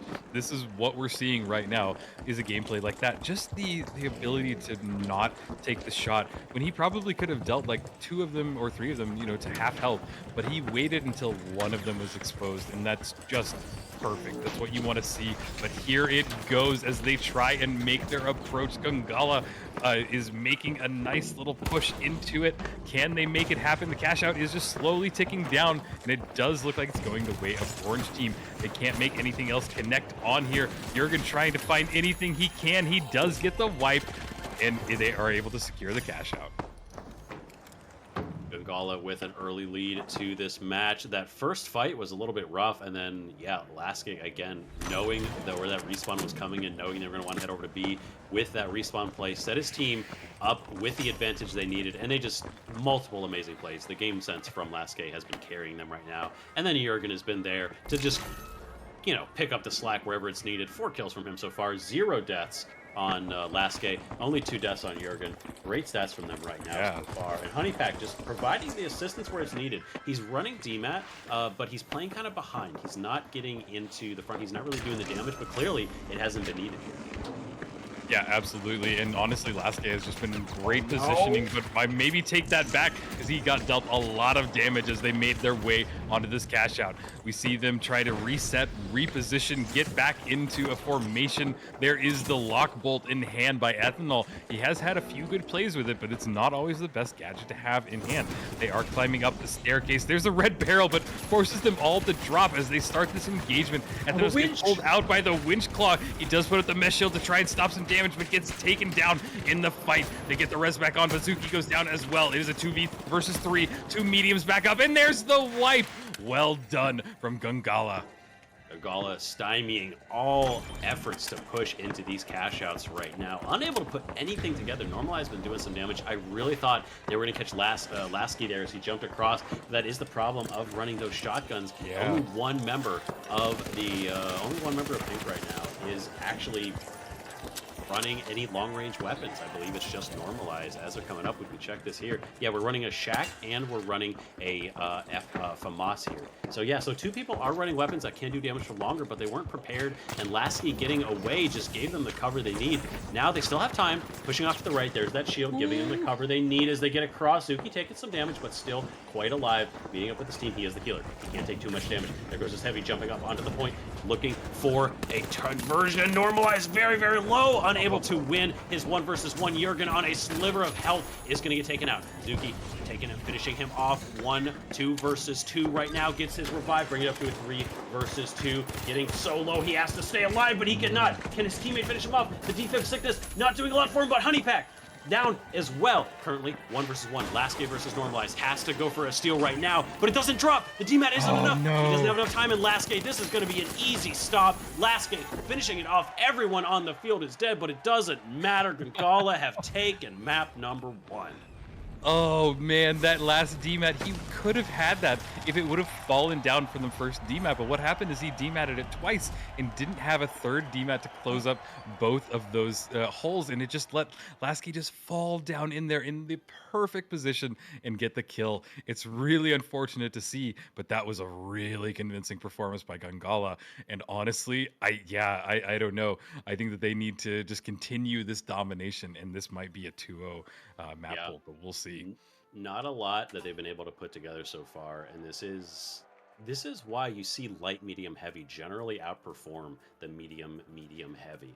The ability, the light just provides you with so much utility with those glitch grenades, preventing those revives from coming off. It just does so much damage, and the movement that Lasky has has just done so much to give them the information, knowing where everyone is. So this medium, heavy that they're running has obviously gotten them this far. But I think they need to adjust how they're going to play. And this is something that we talked, when I talked to Lasagna recently as well, he did mention that when you are running a light and you don't think your light is going to be able to contest the other light, if your light's going to lose the light battle, you switch to a double medium. And maybe that's partly the reason why they're doing this here, is they don't have somebody who's comfortable on light so much. I know Normalize can run a light if he wants to. I'm sure that Zuki could. Zuki, I think, probably more of a healer overall. But I know these guys could run light if they really wanted to, but maybe they just don't feel so comfortable on it. They don't want to chance it. And that's putting them at a potential disadvantage. Yeah, and I guess we're going to see, because I think that is part of what is going to make these like teams really viable at the higher levels, is their ability to change. And I was having this exact conversation with Jerry yesterday, and he thinks that that ultimate like change might actually be with melee weapons, to have a team that is just able to absolutely just pull out a melee in a situation like this in their back pocket, just to have something different, just to completely throw the enemy team. So really just interesting to see. And yeah, I'm curious to see if they are able to adapt any, or otherwise, if they don't, Gungala looks really strong as they move forward. As we get started on Sis Horizon, I don't think that there has been a single match in this entire weekend that hasn't had Sis Horizon. Why do you think everybody picks Sis Horizon, Waltz? I think Sis Horizon gets picked for a variety of reasons. First and foremost, there's no variance to it. Now that we can pick variants, it matters less. Yeah. Exactly. Obviously, you do get to choose it. You know it's standard issue. I think one of the other benefits is that there were very, very few cash outs that are unapproachable. The biggest one I can think of is in the courtyard by Marble, one of the hardest to push because you have people that are going to be able to prevent you from. You know, the long range is going to do so much. If you're not long range, it's hard. But pretty much every other cash out on the match, you can easily handle as say a sledge if you want to play on that map, or if you're a shotgun. None of these points are unapproachable as a short range, close quarters, heavy loadout. And I think that's why people pick it, is because it is such a versatile map. Yep, I agree, and we are about to see this map's versatility as these two teams get started again. You are rooting for a team, it is the orange team will be Gungala, and that means that the pink team will be the Blowers. So follow along, root for the team. Guys, chat is too quiet. I want to hear more. Make some noise. Let's get started. There is Lasky doing some great damage with that XP. That glitch grenade goes off and brings all of their shield downs. Great winch claw pulling him back into position. We see now it is down to a 2v2, trying to get anything going, and there is a wipe, and Gungala continues to beam them down. And I want to put a highlight on Jurgen for that fight. He is the reason they won that. He wrapped all the way around. He went through the parallel building, took his line behind, and got an RPG that hit all three. A complete wraparound from him and won them the fight handily. Yeah, it is amazing when just one team player just pulling off that great movement or great positioning or just anything is able to just turn the entire tides of the battle. But these two teams are ready to get at it again. It looks like the spawn gods were good for them, and they are just going right into this engagement. Lasky with the perfect timing. He just does not pop out until he absolutely needs it. This person is one of the best aimers mechanically in the entire game, and we just saw why. Normalize pulling back a little bit, trying to get any shots off with the service he can. Goes for the res on Zuki, gets his teammate back up, and there is Thanos going down again from the bullets of Lasky, following them up with more shots, gets normalized as well, and I think that we are down to a 2v1. No, it takes it back. They are getting it going back. It is they keep on going into the trajectory of those bullets, and it does not make sense. All down to just Thanos as he's trying to find his teammates and get the res back off if he can. But there is just Lasky just following up, following them behind. He is great at range with those shots off, but things have kind of slowed down just a little bit. They were just, Lasky was just on Kovacs. Like, he's not even playing the finals right now. They just decided to jump and give him an aim training scenario. Like, we only have 30 seconds left on this cash out, but he spent so much time just sitting in one place and watching that jump pad, and they just served it up to him on a silver platter. Now they only have bare seconds left. Ethanol is on half health. He's on the point. They do have a glitch grenade or drops that dome. Pumping in the damage from range, but Lasky is just destroying them from above. Gonna finish off Zuki as well, cleaning up the entire team with help from Honeypack. Just a brutal cash out. That was just ridiculous. Look, Lasky has 6 kills. Oh my god. Stop. Like, there needs to be more gameplay like this, because this is just absolutely wild. You just don't see this. And if this was happening in my lobby, I might just leave, because this is just not fun to be on the receiving side of it. But hey, they are doing great. Gungala wants to continue moving through this bracket, and I think they have every right to do so. We're watching the push as we go for Vault 2. It has been tapped again by Gungala. We see Thanos running the Shack 50, making their approach. They do get spotted out and dealing a lot of damage towards their team. They throw up the dome shield, they throw up the mesh shield. We see the barricades. It looks like a gateway got involved as well. Cash out does fall down to the next level, and we see Lasky trying to move with his team as they go forward. There is a glitch grenade in hand. They are all bundled up. They're just waiting for their vantage point. An RPG goes off, but it did not connect with anybody. It looks like Normalize and his teammate are just running away. I'm trying to think that they're wanting to find a new spot to take on the next fight. Yeah, trying to get up into the high ground. A wild fight. They just ran through, grabbed the vault, and then dropped it, knowing they needed to get to a better vantage point. Here's that D-Mat, looking for that jump pad. But Lasky has eyes on them already, doing a lot of damage. Mesh shield there, but the glitch knee. Gonna go ahead and knock that down. Getting some distance between them, waiting for that mesh shield to go away. It's down now. He has eyes. Lasky with that pyro, doing some more damage again. The APS eating a lot of these grenades, getting pushed. Jurgen surviving by himself against 3. His team is now there to back him up. The defense are there, but Lasky from range is just pumping into them. Just constant damage. They cannot handle him. A 1 versus 1. Tries to finish him off. Normalized with that Cerberus can only do so much. He tries to delay. Catches him. Lasky up to 8 kills so far, still no deaths. He cannot be stopped. His team is just going to coin in too. He's going to get that next vault started. He has an 8-0 KD. What is this? This is the best light gameplay I have ever seen. I don't know how he is doing it. The aim is impeccable. His positioning also impeccable. His invis, his hesitation, his just every little bit of it is making me think that we are possibly seeing one of the best light players in the game. So I hope he's able to continue this as we move into the next cash out. It looks like cash out C will get started by Gangala. Pink team is following right behind them very closely in advance, but they are going to get cash out C started and have a little bit of time. There's a lock that went off.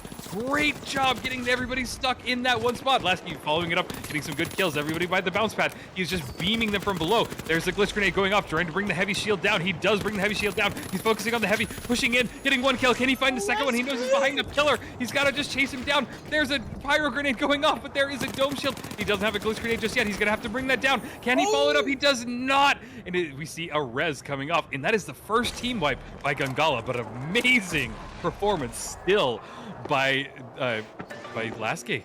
Just amazing. Oh my gosh. Lasky with a little bit of an ego challenge there. Could have played that a little safer. He's a light. He regens faster. Could have gone invis, tried to circle around. Instead, he just went for the ego challenge and tried to pull it off. Almost took out all 3 members of that team. Here comes that log pull. Just gonna try to pull it out. Instead, he's bungee jumping here. Look at that. That looks fun. Makes me want to go bungee jumping. Oh, yeah, I don't know about that. I had an experience skydiving, and I will never dive out of anything ever again. I'll tell you about diving right now because we have Gangala ready to dive onto this cash out, trying to take this, but they have to go all the way down. It's been dematted to the floor. And trying to find their entry point here with that pyro. We don't see a lot of people run pyro, but he's using that, I wonder, in part to just kind of zone areas. He gets winched into a jump pad. They brought it outside. Jurgen starting with the seal. The team in position above is just melting the heavy. Ethanol is already down, but the damage is being returned. Looking for that revive. Does get the revive, but their Zuki is down as well. Drops a pyro onto that reviving heavy. Heavy is about to die. Half health is getting chased. Lasky from behind as well is going to go ahead and finish off on yet another team wipe. They're going to steal that. This is all but curtains for the other side for Pink. They have to get a last-second steal, or it is over for them. Yeah, and there goes the cash out as it is just pulled to the corner of the map. And you know what? The more that I'm watching Lasky, the thing that I'm noticing is it is just situational positioning.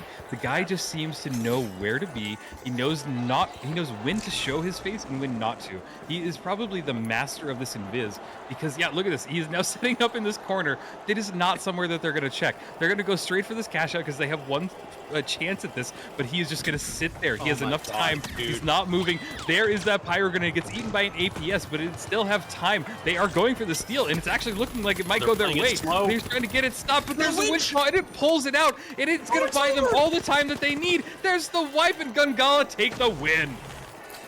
Lasky with a well-deserved celebration. 11-1. 11-1, Rio. This was domination. Domination, absolutely. And I have not seen performance like this. I have been a part of, I think this is no joke, I think the 30th event that I've worked in the finals. And I've never seen gameplay like this. If this is what we're moving towards the major, I can't wait. I can't wait for what we're about to see, because I think that we're seeing somebody. This is the first person to me that seems to have another understanding, an extra understanding of the game, an understanding of what needs to be done. It's just this big brain moves that he's able to kind of position himself in the perfect spot, and that takes so much like map knowledge. That takes so much practice. That takes so much teamwork. It's just insane that that we're seeing matches like this, and we're not even in the finals yet. No, and I would not be surprised to see Gangala get to those finals. And I do think as well, though, and not to say that Blowers are not a good team. They made it this far. No. But we did not see Gangala pop off quite this hard when they were playing against Amers. And I think some of that has to do with, again, the light battle. The light versus light matchup is everything. And when there's no light to compete against Laske, he can just do what he wants in these fights. It is so hard to compete against that. When he was playing against Ferris, we saw so many fights where Ferris would just hit him with an arrow and he was out of the fight for 7 seconds until he could regen, or he'd get a headshot and he was just gone. And so Laske in these light, medium, heavy versus medium, heavy situations is just getting free reign to do what he wants, because they're going to be defibbing, they're going to be low, he has his area control with his pyro, his kit is perfect to play against these guys. And what are they going to do against them? They have no plans for this. They have no ability to deal with this. I don't expect him to be quite so free in the next matchup. I don't think it's going to be as easy for him, but we need to keep our eyes on him, because if he gets the ability to play as he wants, it could be really, really hard for his opponents. Yep. And you know, Waltz, this is why I appreciate having you out here, because you gave a perfect analysis of that. And I think that is just it. Having a light versus light gives them the opportunity to kind of find their footing in there. But the fact that there wasn't a light lets him go crazy. He gets to play on his own playing field. There's nobody contesting him. He's just constantly in the right position. So yeah, we will probably not see a performance like that again, because it just worked out really in his favor.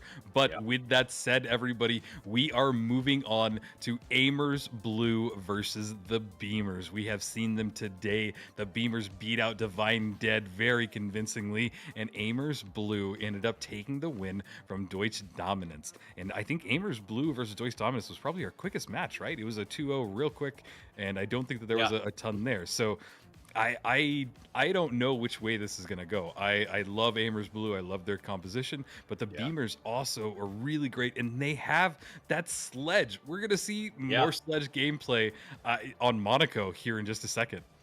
It is going to come down to the counterplay between Godmanetta and Skip. Can Skip get into, because this is, I think, the other benefit. The lineup that they're running with this double medium, both playing DMATs, they're not planning on playing really close to each other. Their goal is not to stay as a tight-knit unit. They can split up a little bit. Skip is not going to be able to find, he's not going to be able to show up and find all three members of the team huddled together and hit all of them. He's going to be finding one at a time. Now, if he hits a winch, that person goes down, they do have an advantage. But at the same time, his teammates are going to be playing a little bit disconnected as well. So keep an eye on Skip as he approaches, and keep an eye on Godmanetta as well, because Godmanetta is going to be trying to find that kill onto Skip every single time. He needs to be the one to catch these rotations. Okay, everybody, we're getting started on Monaco. This will decide who goes on to the grand finale. So if you have a favorite team, follow them along. It does look like Amers Blue will be in orange and the Beamers in pink. If you have a favorite team, I want to see the team color in chat. I want you guys to go crazy. There's almost 200 of you here, and you guys are not talking enough. So let's get pumped, because this is a match to be excited about.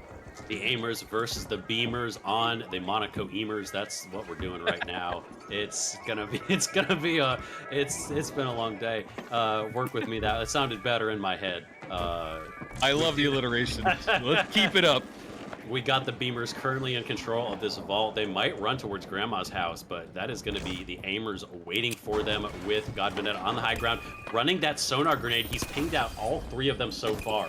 He has an exact idea of where they are, but Skip looking for that side swipe. Looking for him. Here he comes through, but he's unable to get anything. Immediately dodges through back through that window. Godmanetta playing on the outskirts, but Skip has already finished off one. He's been found. He's been taken out. An instant wipe. Skip has found that light. Godmanetta playing way too close for comfort. And Beamers just starting this match off with a bang. Yeah, that was great. Every person got a kill on there, so the Beamers are looking really good. And honestly, I do think that that is a really good show. When you do see that everybody on the team gets one kill, it means that they worked together. That means that they each kind of found their fight, they went after it, and yeah, it's just well-rounded team play, and it is what makes some of these teams some of the best. But we are seeing them now just shoot at the enemy team from afar. The Amers Blue taking a lot of damage and forced to go into the building. Makes sense for them to try and find as little of a passageway as they can. Looking at the scoreboard, it is just 1 kill from Noah X as we move forward. They need to make something happen right now. Amers Blue is not in a good position. They're seeing What the Fuck, trying to get any shots off. He's running that Shack 50, finds one of them through the wall, throwing up on the zip line, trying to find a nice little placement for them, but time is slowly cashing down. Looks like they are trying to set up for this next fight. Yeah, they're just trying to find their way. They're going through, they're using the DMAT, running through all these buildings. Very nice play. They're now on the ground floor, but now they're going to be in melee range of this Sledge Heavy. He's on. Skip is coming down, looking for that overhead. This is a winch. He's going to go ahead and back out, drops his own dome. Nobody dead so far. Up onto the roof, looking for that kill. Hits the winch, finishes off No Wax there. That's one down for each side. Drops down, tries to revive his own team, looking to close the door. Has both team members right here in front of him. His totems are just sitting there. 2 versus 1, but he's about to get that full res. Nobody pushing on him so far. He's going to have his team as well. That's the medium getting that defib. They're all up right now. God Manetta trying to get away, looking for the steal here. And they get close enough. This is going to have to be a retake. The Beamers are going to have to come back in. God Manetta playing on the outskirts once again, but here comes Skip finishing off Noax once again, getting the better of him. Looking for that overhead, just misses the heavy. Trying to finish this off. The dome shield down, sitting on top of a glitch grenade. His team is trying to defend, but he pushes out, actually gets taken out by What the Fuzz. Shaq unable to push it with the last second steal. Thorax is able to go ahead and retake it. What the fuck, could not hold it, and he's getting taken out. He's in a 1 versus 2, but he's not in time. He cannot re-steal this. Beamers with the retake are going to take cash out number 1. They got it in what a very convincing manner. That second steal when they were able to just dive in there, and they do get the wipe on Amers Blue at the end. Very convincing gameplay from them. They just kind of swarmed in there as a team, and honestly, is Skip in these buildings. This is probably one of the best maps for him because there's so much combat that happens within these buildings that there's not a lot of movement room. And if you are stuck in a room with a guy with a sledge, you just want to get out of there as quick as you can because we have seen what happens if you get chased down. It's a really good gameplay. Ball 2 will be tapped, and it does seem like the Beamers are in a really good position for this next fight. Yeah, this is not the world you want to be in. And right now, once again, Beamers in control of this point with that double medium. And right now, we're just not seeing God Manetta get the plays he wants. He has not been able to poke his head out, and this is this is not like last match. The beaming coming out from Thorax and Ghost have been able to keep him under wraps. He hasn't been able to do what he wants, and Noax just hasn't been able to poke a head out anywhere right now. So God Manetta being kept completely under control. He's unable to really accomplish anything. And Beamers are just sitting on the vault. They don't really care. Push us. You know, we can wait 15 minutes. You guys want to wait 15 minutes? Yep, and nobody really wants to make a move. Nobody's spotted each other out. There is a sonar grenade that went off inside the little tiny house there. So they do know exactly where they are, but they know that they are in a good spot. The Beamers just don't want to move because they have that sledge. They are playing for their advantage, which is close quarters combat. They want the fight to happen in this tiny little room. Like I just said, a room with a sledge. It's a scary place to be. Here they go. They're making their advance. Amers Blue trying to get a nice RPG off, but it did not connect with anybody. We're seeing Noah X with the Cerberus in hand, trying to find 1 kill. He does help one of his teammates get one of them down. A second one goes down, and we're looking at the last member. Can he stay alive? He's trying to get in this face, and there is a very convincing wipe by Amers Blue. Very nice play by them there. I'm a little surprised. They played the angles really nicely. Were able to use both the foliage and some of the rocks there to prevent the sight lines because Beamers were counting on them being able to get counting on getting the range. They thought they would be able to have that range there. They weren't able to do so. And once they got on the RPG, once they're up in the air, they have the ability to surround that point, and Skip can't really do anything. We're going to be taking this out. It's actually going to be a point on construction. Skip is going to be looking to get onto this backline, get into these apartments. And God Manetta got pushed out of this crane, decided he was not going to go ahead and sit there against these 2 F-cars from range, and he's just going to take out that crane completely. Skip has a vendetta against cranes. He might actually just hate cranes. He's actually an SH12 main, but he had a traumatic experience with a crane one day and decided that he was just going to make that his life. So I don't know if you knew that, a little bit of lore there. Amazing. Yeah, right? No, it's actually kind of wild. I feel bad for the guy, but he's made it his life's goal to get rid of every single crane he sees. And that thing still standing, unfortunately. He's really suffering right now because that thing is still up, but he's decided to overcome it. He's going to start the steal. Team is backing out, just trying to bait them in. Godmanetta dropping onto the point, has that sonar, so he has full view of them, but the dome goes down already. A winch still prepped for Skip. He hasn't used it yet, but he has used his dome, still has his RPG as well. He might try to bring it down now, use that sledge. No, he's just going to stick this. His team is already losing some health, but nobody's right there. Actually, they're not on top of it. He's just going to get the steal. He's going to be completely free with it, and Nox pushing with that Cerberus, but he's not going to push in against that sledge. Skip taken down, actually. Only 2 members of Beamers left, trying to get the high ground. About 20 seconds left on this point. Nox is very low as well. What the fuck? Very low as well. Almost nobody left. Nox and what the fuck? Only with a combined 50 health between them. Nox is finally regenerating, but his teammate is down. Only 1 left on each team. Nox versus Ghost. This is an aim battle, but what the fuck has been revived. Nox is going to have to try for a steal, but Ghost is above, looking for these DMAT plays. The steal is going out. What the fuck? Trying to hold this, but he has to get the back line. He's going actually for the defib. Oh, but it's prevented by the glitch line on the floor. Nox able to go ahead and get this wipe and the steal, continuing this on to cash out number 3.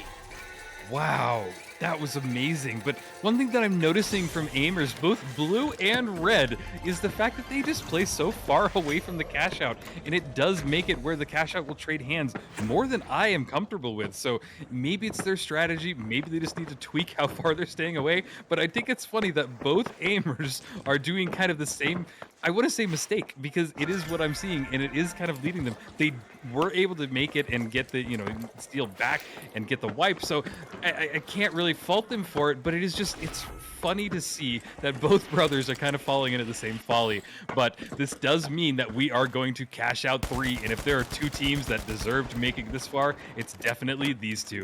We're seeing Thorax right now just trying to find anybody he can with that F car. He is getting spotted out and takes a lot of damage himself, forcing him to hide behind that kind of rooftop in the angle that he is. There's Godmanetta with that AR, trying to get some shots off, but kind of misses, sadly. That AR is really powerful now after that patch we got on Thursday that boosts its damage, so I'd love to see it in game.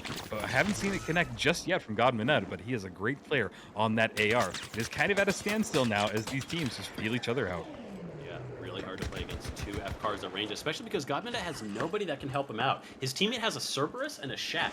A Shack not doing anything at this long range, and the Cerberus, I mean, let's be honest, it's a great weapon up close, but he also has to deal with the sledge when he gets into to melee combat. So he's kind of against a rock and a hard place. Might switch that weapon. We'll have to keep an eye on Nox if he switches that up, but right now, Skip looking for the aggression once again. He knows they're right below him, but trying to figure out how he wants, gets the winch onto the light. The light is just immediately melted, slapped down by the big man with his hammer. They now have eyes on that totem, and already more damage being done. Nox being eliminated from Thorax on that crane, and there's only 1 member left of the Beamers. He's just going to get melted as well. Just a quick 1, 2, 3 punch. Everyone getting their piece of the pie for that.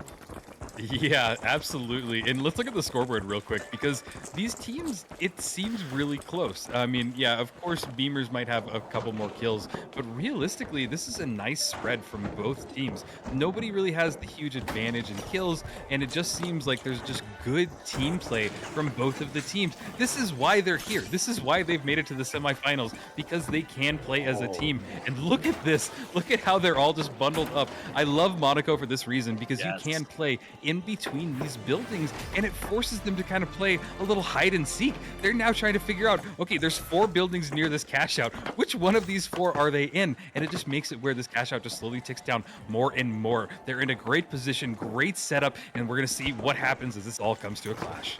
Yeah, this is what Double DMAT is going to do. You can play anywhere you want, and the sonar is going to find them, though the sonar doing so much to allow them to keep an eye. There's glitch nades on the point, so they have to clear those out at some point, or they're going to end up being unable to res once again. Skip with his RPG is keeping an eye onto this point, but both teams, again, setting up on opposite sides of this alleyway right now.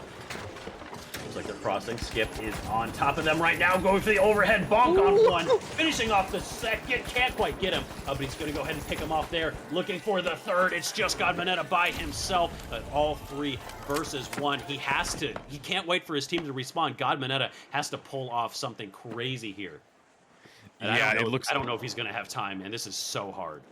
Yeah, I don't think he has time. I mean, his teammates still have at minimum 5 seconds before they respawn, and they're not even going to spawn close to him. He needs to get a kill before his teammates spawn back in, and it does look like he's trying to come in behind them, but I don't know if it'll work out. What the fuck has coined back in? It is now going to be Noah X coming back in as well. There is the sonar grenade in hand, but Skip is ready with that sledge to stop anybody that comes at him. This cash out has maybe 15 seconds left. They need to make something happen now, but it is looking like the Beamers are in a great position to be in. There is that sledge. Everybody's coming down. Their light player has found the sledge main. Dome shield goes down. Everybody's trying to fight on top of the point, but the cash out has just a couple of seconds left, and it doesn't matter because the Beamers have secured the win, and they get the wipe to capitalize on everything. Yeah, with an 8 kills, just capping that one off with the team wipe as well. That late in the game, there's nothing you can do, and they played that really, really well. The double DMAT with the winch, allowing them to move the cash out into places you wouldn't normally see, just because of how many walls they can remove at once. It's really, really neat to see them maneuver around with that. Great stuff for them. But like you said, though, it felt like Beamers were in control of that match most of the time. But I think that's because a lot of the time Aimers didn't know how to approach the point. And I'm wondering if we can get production out of it. Let us know who picked that first map, because I would love to know if that was a Beamers pick or if that was an Aimers pick, because I think that's going to determine a lot for me about what we're going to see with our next one. Because if that was an Aimers pick, I worry for them. If it was Beamers, then I think Aimers have a chance. Try to pick something that helps you. Try to pick something that works better for you, because I'm really worried about their chances. I think when they got on top of them and when they played in that mid range and they were actually able to revolve around them, it did well. Godmanetto, when he was playing at his peak, was working, but getting to that point, approaching, was really hard for them. Yeah, I agree. And from the chat, it does seem like the Beamers picked it. So that makes the most sense to me. You know, when you're running a sledge, Monaco's a great map for that. You don't have to be out in the open. You can kind of run in between these buildings just like we saw. So, that means that the Beamers will not be picking the next map. And it does look like it's moving to Cis Horizon. How do you think that this will affect the gameplay? Let's do it from the Beamers perspective. You're running into Cis Horizon. There is some movability kind of within the buildings, but do you think that this is going to hurt them running the sledge? I don't think so. Like I've said many times, I do believe that one of the benefits of Cis Horizon is that it can accommodate both styles. It accommodates a long-range play style. It accommodates a close-range play style. You can play around these walls. You can play around these kind of the buildings. You can drop it outside if you want to play long-range. Just play for the cleanup. You can keep cash outs inside if you want to drop the point and play between the doors and barricade off walls and things of that nature. So I don't think this is. I disagree when people say that this is a long-range centric map. I think close quarters works, and we see people do that constantly. That said, I understand why Aimers picks this, because what you can make happen with a lot of these is you can make these medium range fights work. You don't necessarily want to take a long range fight. And the big question here, the big thing we need to watch in, does Noax change the weapon he's playing? Does Noax stick with the Cerberus? Or does he pick up something like an FCAR? Does he pick up a FAMAS? Does he help God Mineta at range? Because Mineta has been struggling dealing with these two FCARs. Well, in No X, from what we've seen before, I don't remember him running the Cerberus until today, so maybe, I think you're right. And yeah, just again, Walt's always amazed by your assessments, because you seem to be really on top of it. And yeah, maybe we will see a change, but looking at it right now, kind of in the loadout screen, it does seem like Noah X is just sticking with that Cerberus. So maybe he has something in his head. Maybe he's just been practicing with it. I don't know. But if I was in this situation, I would change, because you're right. This is maybe kind of where their weak point is. It feels rough, and I know that Cerberus is strong, but you're playing Cerberus into a sledge, and that feels rough. If it was any weapon but sledge, I'd say go for it, stick with it. But you don't want to play in that mid. You don't want to play in close range. You really want to stick, because the winch is going to hit you if you're close range, or he's just going to run at you. The sledge is going to find you one way or another. It's going to happen. So that said, like I said, I do believe that you can play in this medium range on Horizon. I think it's possible, and I don't think that we're going to see as much of a stomp. At least I hope not, because I think that Aimers are picking this map for a reason. They know how they want to approach this. Yep, and approach it, we will find out here shortly as they both kind of poke and prod around this first vault. Nobody's tapped it just yet. They're waiting to see each other, feel each other out, and we do see God Manetta running that AR in as well. He did some great shots with it again. He is now kind of gargoyled up in this position, throws down the sonar grenade. It is going to pick at least one of them, I believe. Maybe not. I think they're just out of range of that sonar grenade, so it did not work out for him. There is Skip following his teammates with an RPG up the window, and they are just kind of making their approach. They spot the other team out, and they are dealing some great damage, so the Beamers are in a great spot. Dome shield is down. Bounce pads are going up. DMAT as well. They bring Noah X down in that fight. That F-car is doing great damage on all of them. We're watching them kind of bounce up and down, and they are just hiding now, trying to wait for their teammates to spawn back in, but it has come back down to a standstill. Yeah, God Manetta going for a long revive right now. Meanwhile, it's still a 3 versus 2, but Beamers in control of this at the moment. What the fuck? Dropping a dome. That's an early dome usage. Some utility already lost for them. This is going to give Skip an entry point, but they've dematted the wall. A lot of damage already done, but Skip is on top of Noak. Can he chase him down? He's unable to find him as well. Ghost following the rest of his team, looking for this demat. His team is quite low. Thorax regenning. Both teams back up to full health now, though, looking for that pick. Does pick up. God Manetta, that's already one down for Amers. That's a 6 one down for Amers, and that's a team wipe. They found their way through. The demats finally exposed the positioning, and that is, again, Beamers taking an early lead to this map. Yeah, and I mean, like, Skip didn't do anything in that match. We look at the scoreboard, he has 0 kills and just 400 damage. So it really wasn't his, doing anything in that fight. It was his teammates, and that's what you love to see. You love it when, like, a heavy player isn't needed because you're so supported by your rest of your team. So it just gives him more opportunities to kind of become the star of the show. Oh, yeah. But we are seeing them set up. They're in a great spot. They have a great vantage point over it, and we see Sexy Bunny getting some great shots off with that F-car from damage. They are from range, getting some damage. There's a DMAT in the wall. They're looking for anybody they can, trying to spot them out. They do spot them, but again, just not able to kind of connect. Cash Out is ticking down, and they are stuck in the stairwell. Winch, the cash out, but Winch very far away on the backside. Ghost dropping down, doing some damage, but he's very low himself. His team is there. Skip is there to back him up. Misses the Winch. Skip looking for his enemy there. Has the teammate down, but he's getting chased with that Cerberus. His teammates are nowhere to be found. Can he 1v3? Skip cannot. Going down and looking helpless for the first time in this match. These are those mid-range fights that we were talking about. They kept them just separated enough, and they have this open area that Skip trying to break it up with those barricades, and his dome shield just couldn't do enough of.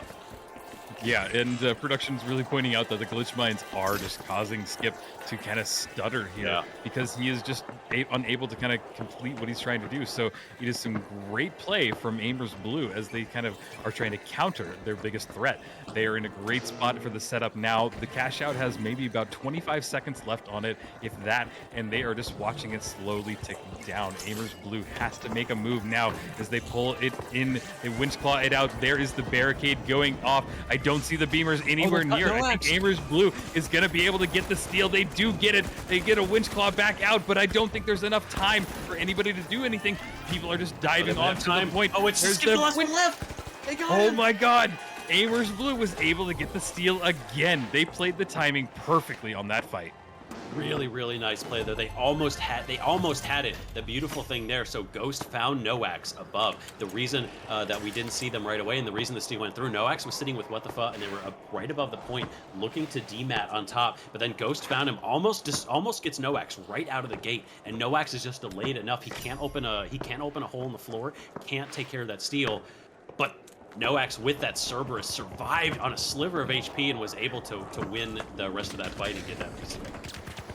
Absolutely, and they are out for blood again. They are just ready to get into this engagement already. We see them just trying to find anybody that they can. It does look like the Beamers are maybe a little bit spread out, so this might be a good opportunity for Amers Blue to capitalize on somebody. There is Skip running around with the heavy sledge, but not able to connect on anybody. He is forced to kind of roll back and so do something with his teammates, but there he goes, getting What the Fuck down. He gets a second one with the sledge, and he is just trying to find the last, and he pulls one in, but does not get that winch claw off in the right position, and he is now forced to barricade himself up into the wall. He's now sledging himself down, trying to find anybody he can. He is so close to the rest of them, but I don't think he can see. There, he finally finds one. He swings again, gets another kill. What the fuck, goes down, but sadly they get the wipe as well. Yeah, Skip trying to maneuver around, using that sledge to drop, but his team just wasn't on the same page as him. I thought they had it there for a second, but yeah, Skip getting caught out in the middle of these really barren hallways.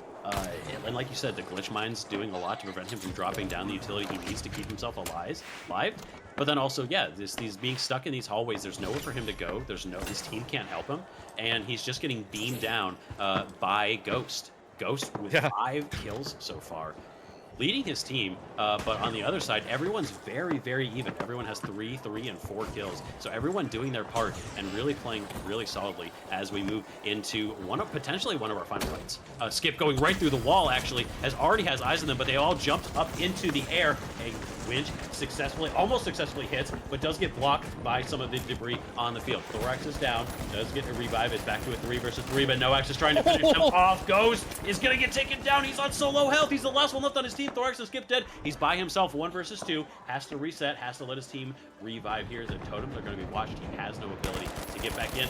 He is being spotted, though. He's actually just going to go in for the wipe and let himself go down and let them respawn.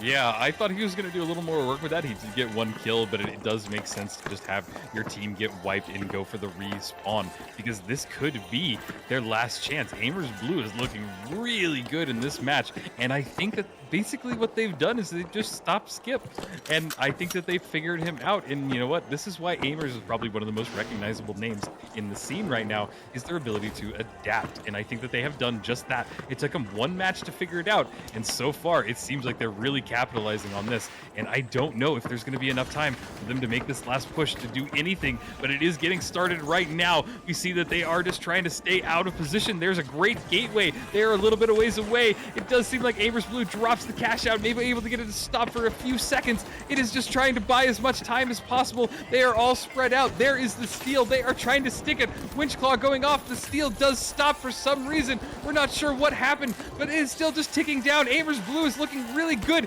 There's a few seconds left, and they have it, but there is the stick, and they are trying to get it. I think that they're able to... No way! They have to We did get it! off of it. They God, did it. Mineta. They're going to map 3. A 1 versus 2, and all they had to do was keep him from killing. But at the last second, Skip, oh my gosh, Skip was unable to keep him alive. And God Mineta coming through with a last second clutch. I think you're right. I think Skip really was the kind of the clutch here, unable to kind of pull this off. It was they had to find a way to make this usable for him. Yeah. And Waltz, we are proposed an interesting question. Oh, what that's map good, do yeah. we want next? It's a very I'll good let you question. choose. You have the ideas, so by all means, what do you think that these 2 teams should go against? What will really showcase them? Look, I got to be honest. If I'm looking at teams, if I'm looking at what would probably showcase these, Beth, we probably look at something like Fortune. I think Fortune lets both of these teams shine. I think there's options. I really want to be fair on this one. I don't want to pick out something. Yeah. I'm not gonna pick Kyoto. I'm not gonna do that. You know. Yeah. I also don't necessarily want to pick something that's gonna go fully in favor of something else. So Vegas or Fortune are the 2 maps that I think are probably the most balanced in terms of long range versus close range. Perfect. Okay, well, there we go. Whoever is setting up the lobby, Vegas or Fortune, you choose now. We've given you the 2 options. Chat, I'm sure that you have your own perspective on which way it should be, but we will... yeah, so let's just do Vegas or Fortune, either one. It does look like we are getting set up, but this will determine which way the teams go. Aimers Blue, I really think that they just figured this out and were able to kind of get them going but also the Beamers can't be overlooked because they are doing such a great job, especially with the sledge. I feel like we are really staying on the idea that there is a sledge, but you guys don't understand when this is a game that's so heavily based around like gunplay. It's so wild to see somebody go, no, I don't need a gun, I need a hammer. And like the fact that it's working too is just wild. So it does look like we will be going to Vegas to get this last map started. And yeah, I think that this will be a really fair one for the teams because there's nothing that really kind of lends itself to be more for melee or, you know, two out in the open to expose. So it's going to be great. Yeah, lots of abilities to kind of set up ambushes with these sledges with this number of DMATs. They have so much ability to move the cash out around, but at the same time, aimers are going to be able to force some of these mid-range fights if they really want to. What I would really like to see here is I would really like to see NoX go Data Reshaper. I'm sorry, not NoX. Okay. I would like to see Ghost or Thorax switch to Data Reshaper. I think the glitch traps were quite likely the decider in a lot of these cases because too often he was getting found out. He wasn't able to move, especially when he got onto the cash out. He wasn't able to drop utility on the cash, and it can be hard to find those. If we have a Data Reshaper, the range of the Data Reshaper is so huge, and you can reshape those from out of the range of the glitch. So I would really like to see them to pull out the very underutilized specialization gadget, but I think it would actually really change the game here. I think you're right, but I don't think we're going to see it. I don't think I just think that, I think that too many people are afraid of it, and maybe there's something weird or wrong with the Data Reshaper. And oddly enough, it got a nerf recently, which I know, which makes no sense to me because I've seen it used on never. No, that's basically it. So. But everybody, we are getting into it. The final round of these two teams. One of them will make it into the finale. The other will be forced to go into fight for third place. We will find out who gets there coming up now as we get started on Vegas. We are here on Vegas. Like you said, we're going to go ahead and just roll the dice on this one, figure out which team is coming out on top. Both teams going to vie for high ground here, obviously, with the Beamers. There's long-range weapons. They want to be up on that top. Skip not going to be able to do anything, but I assume we're still going to see both teams vie for this position. The real question is NoX switching off of that Cerberus? And he is not. So once again, God Mineta, the only one that's going to be able to really do damage at long range. He's still going to try. We see NoX aiming down the sights with that Cerberus. It's, you know, a known long-range weapon when you ADS for the shot. Yeah, and I mean, you know, they do kind of have a nice, well-rounded loadout. They have somebody that can be, you know, longer range, medium range, and then right in your face range. And so it might work for them, but we're going to find out as the fighting gets started on top of the Megadope. Nago's trying to find some pop shots off on them, but they are just at a good distance away, and it does look like the Aimers Blue is just not even going to go for the fight. They just want to go get this cash out started and bring the fight to the place that it truly matters. I'm enjoying this a lot more because we are seeing less vault fights and more just cash out fights in these upper tournaments. It just shows that the tenacity kind of these two teams, that they really just want to go for it for the fights that actually matter. So we are seeing the setup as they go for the cash out. Yep, we have them on the back with that jump pad and a glitch canister ready in What the Fuzz hand as they sit here waiting for the approach. But the question is, can Ghost find them? Jumping up onto the point. There goes the immediately melting Thorax. He's gone. Glitch mine on his body. They're not going to be able to get the defib, but they did get the defib before it activated. Great timing on that. NoX is now quite low, pushing onto Buddy. That Ghost is down. 1 versus 1 already. Godmane versus Thorax. Godmane full health, looking for his enemy. Cerberus, able to finish him off. Godmane with another clutch, done it so many times for his team. 3 kills on him. That's as many as every other player in the lobby right now. Yeah, it's not a heavy kill lobby right now. It just kind of feels like we're getting started. But at the same time, Aimers Blue seem to have this kind of confidence to them. They really seem to have figured out their issues in the first map, and I think that they are really confident from coming in and just such a dominating win on the second one. Now the question is can they continue this, especially in this last push for this cash out? Cash out is halfway done. We are seeing the Beamers make their approach. They spotted all of them out. There is the Cerberus getting some good shots off. The Winch Claw pulls him out and is able to just absolutely delete one. Skip throwing up the barricades, trying to stay alive. It is just What the Fuss staying alive on Aimers Blue, and he gets spotted out, and they get the wipe. This is a great turnaround for the Beamers. Oh my gosh, he just winched him out of the air. Yeah, That was crazy. perfect aim. They tried the exact same play. I didn't really like that. I don't do the same thing twice, you know? Like, I mean, I know it sometimes works, but they were clearly ready for that one. They approached in a really smart way. The glitch traps weren't down. The barricades, Skip was able to go ahead and just segment the fight enough that he could get that first godlike winch and just pull the man out of the sky. But yeah, just no sweat for Beamers on that retake. Beamers now on the back foot. They have to figure out a way around this. This has not been going their way this time. Yeah, they need to change right now. The stakes are high. I don't have to remind everybody that this is for a prize pool of 700 euros, and these teams definitely want to get paid. And you can see them going after each other. They are falling off the Megadome. What the fuck? Being chased after one of their team members. We see the sonar grenade going off, trying to find any information that they can. They spot each other. They run up to the dome shield, goes down. Barricade as well. RPG goes off, just hits mainly that dome shield. Winchclaw goes down as well, and what the fuck goes down in that fight. It is down to just God Mineta as the last light player alive. He's trying to just stay in the fight, wait for his teammates to coin in, but he now goes for the res as both teams try and get reset, but he gets spotted out, and sadly, that is a wipe for the Aimers Blue. I really thought he had this, and this is, again, why I thought maybe we might see NoX, which he ran right into Beamers and just got slapped in the face. Like, he just got smacked down like we were in WWE and this man was the Undertaker. You know, he just got We'll thrown have off to the message cell. him after. We need to figure out why he's so committed to the Cerberus. Like, has he been playing with it? Has he been training him? I don't know. We'll send him a message afterwards, because I agree with you. I would have traded off, but I can't get inside their heads. Maybe they have something, and maybe we're just waiting for him to just truly pop off. And potentially we might see that next.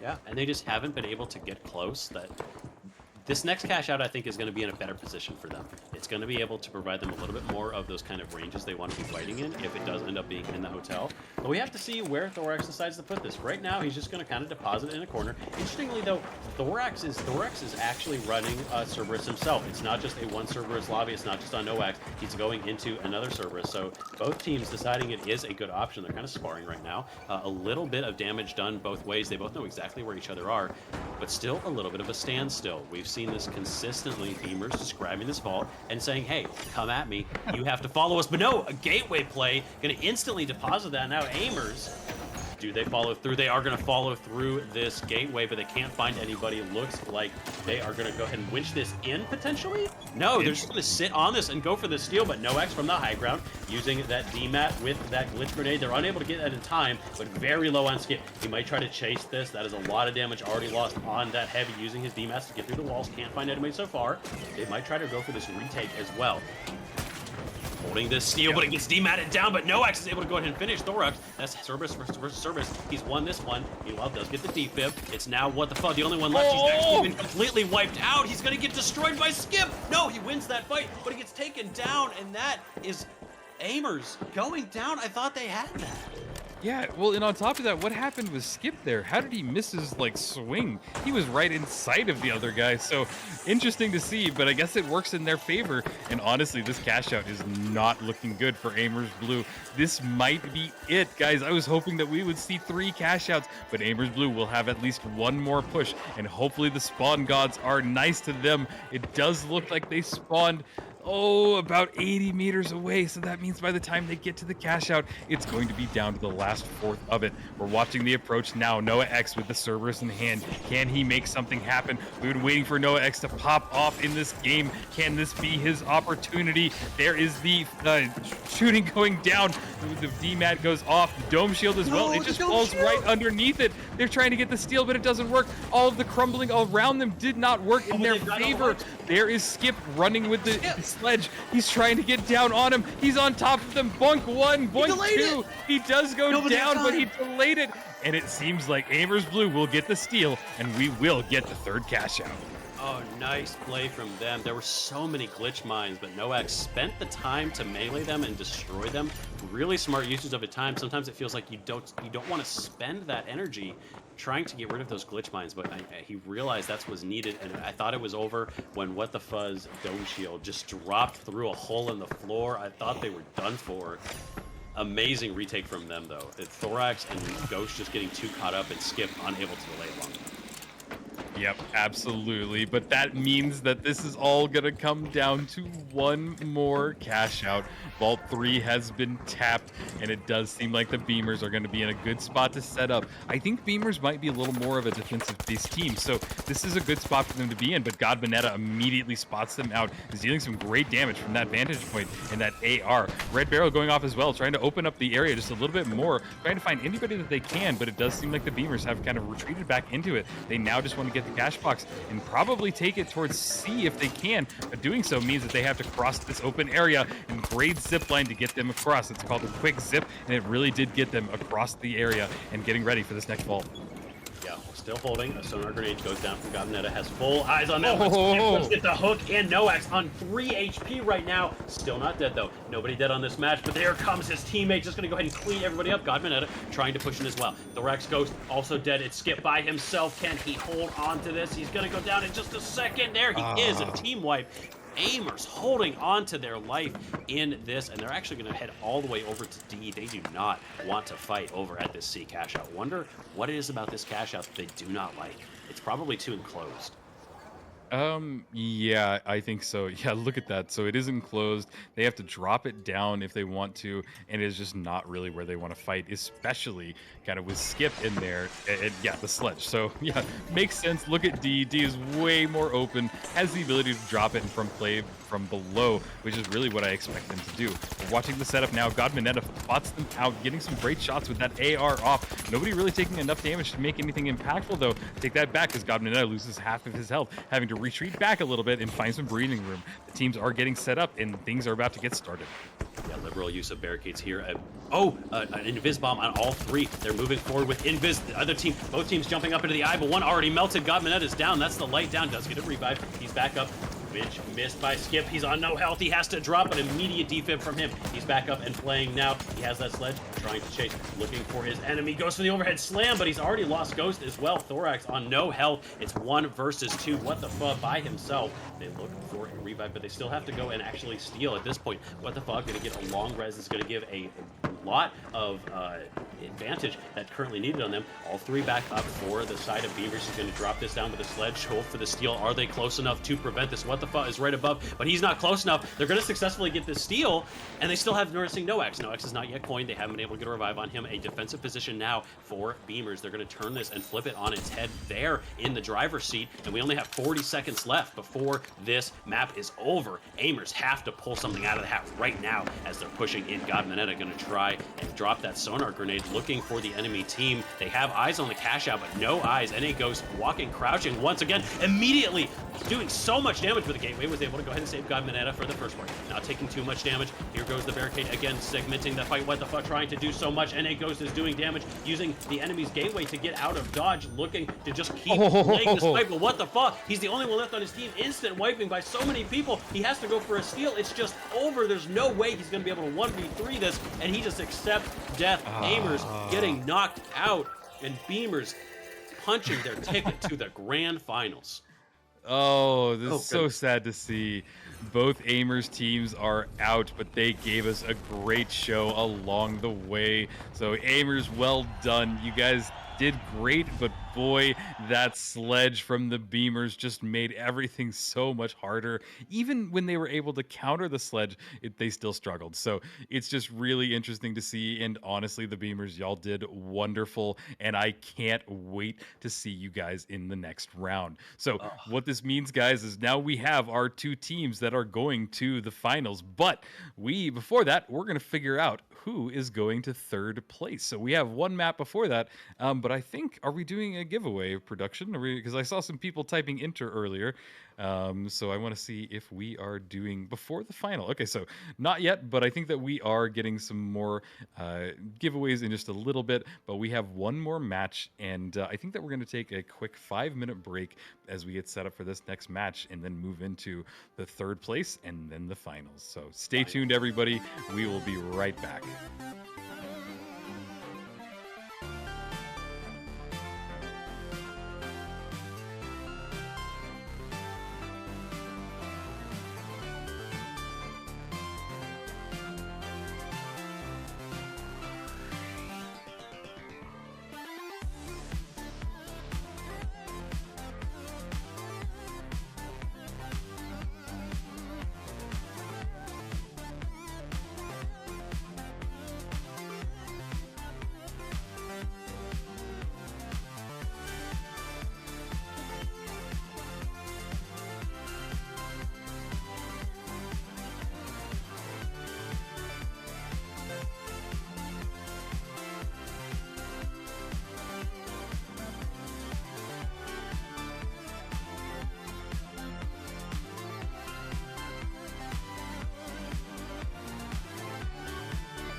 wish TTV Scry would be here today for some dematerializer self-kills. But I guess we can't have everything.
Hello and welcome back to the Ruby Grind Showdown Tier A. My name is Rio, joined by one of my favorite casters, Waltz. Waltz, how have the games been so far today?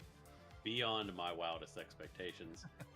Yeah. Mostly game threes in our semifinals and quarterfinals. We've had some really knockdown. We've had some drag out fights. We've had some really close matches with some last second steals. We've also had some blowouts and some spectacular performances by some players that are going to be in our grand final, which I'm excited for. But for now, we do get to have the teams that dropped with a last chance for third place.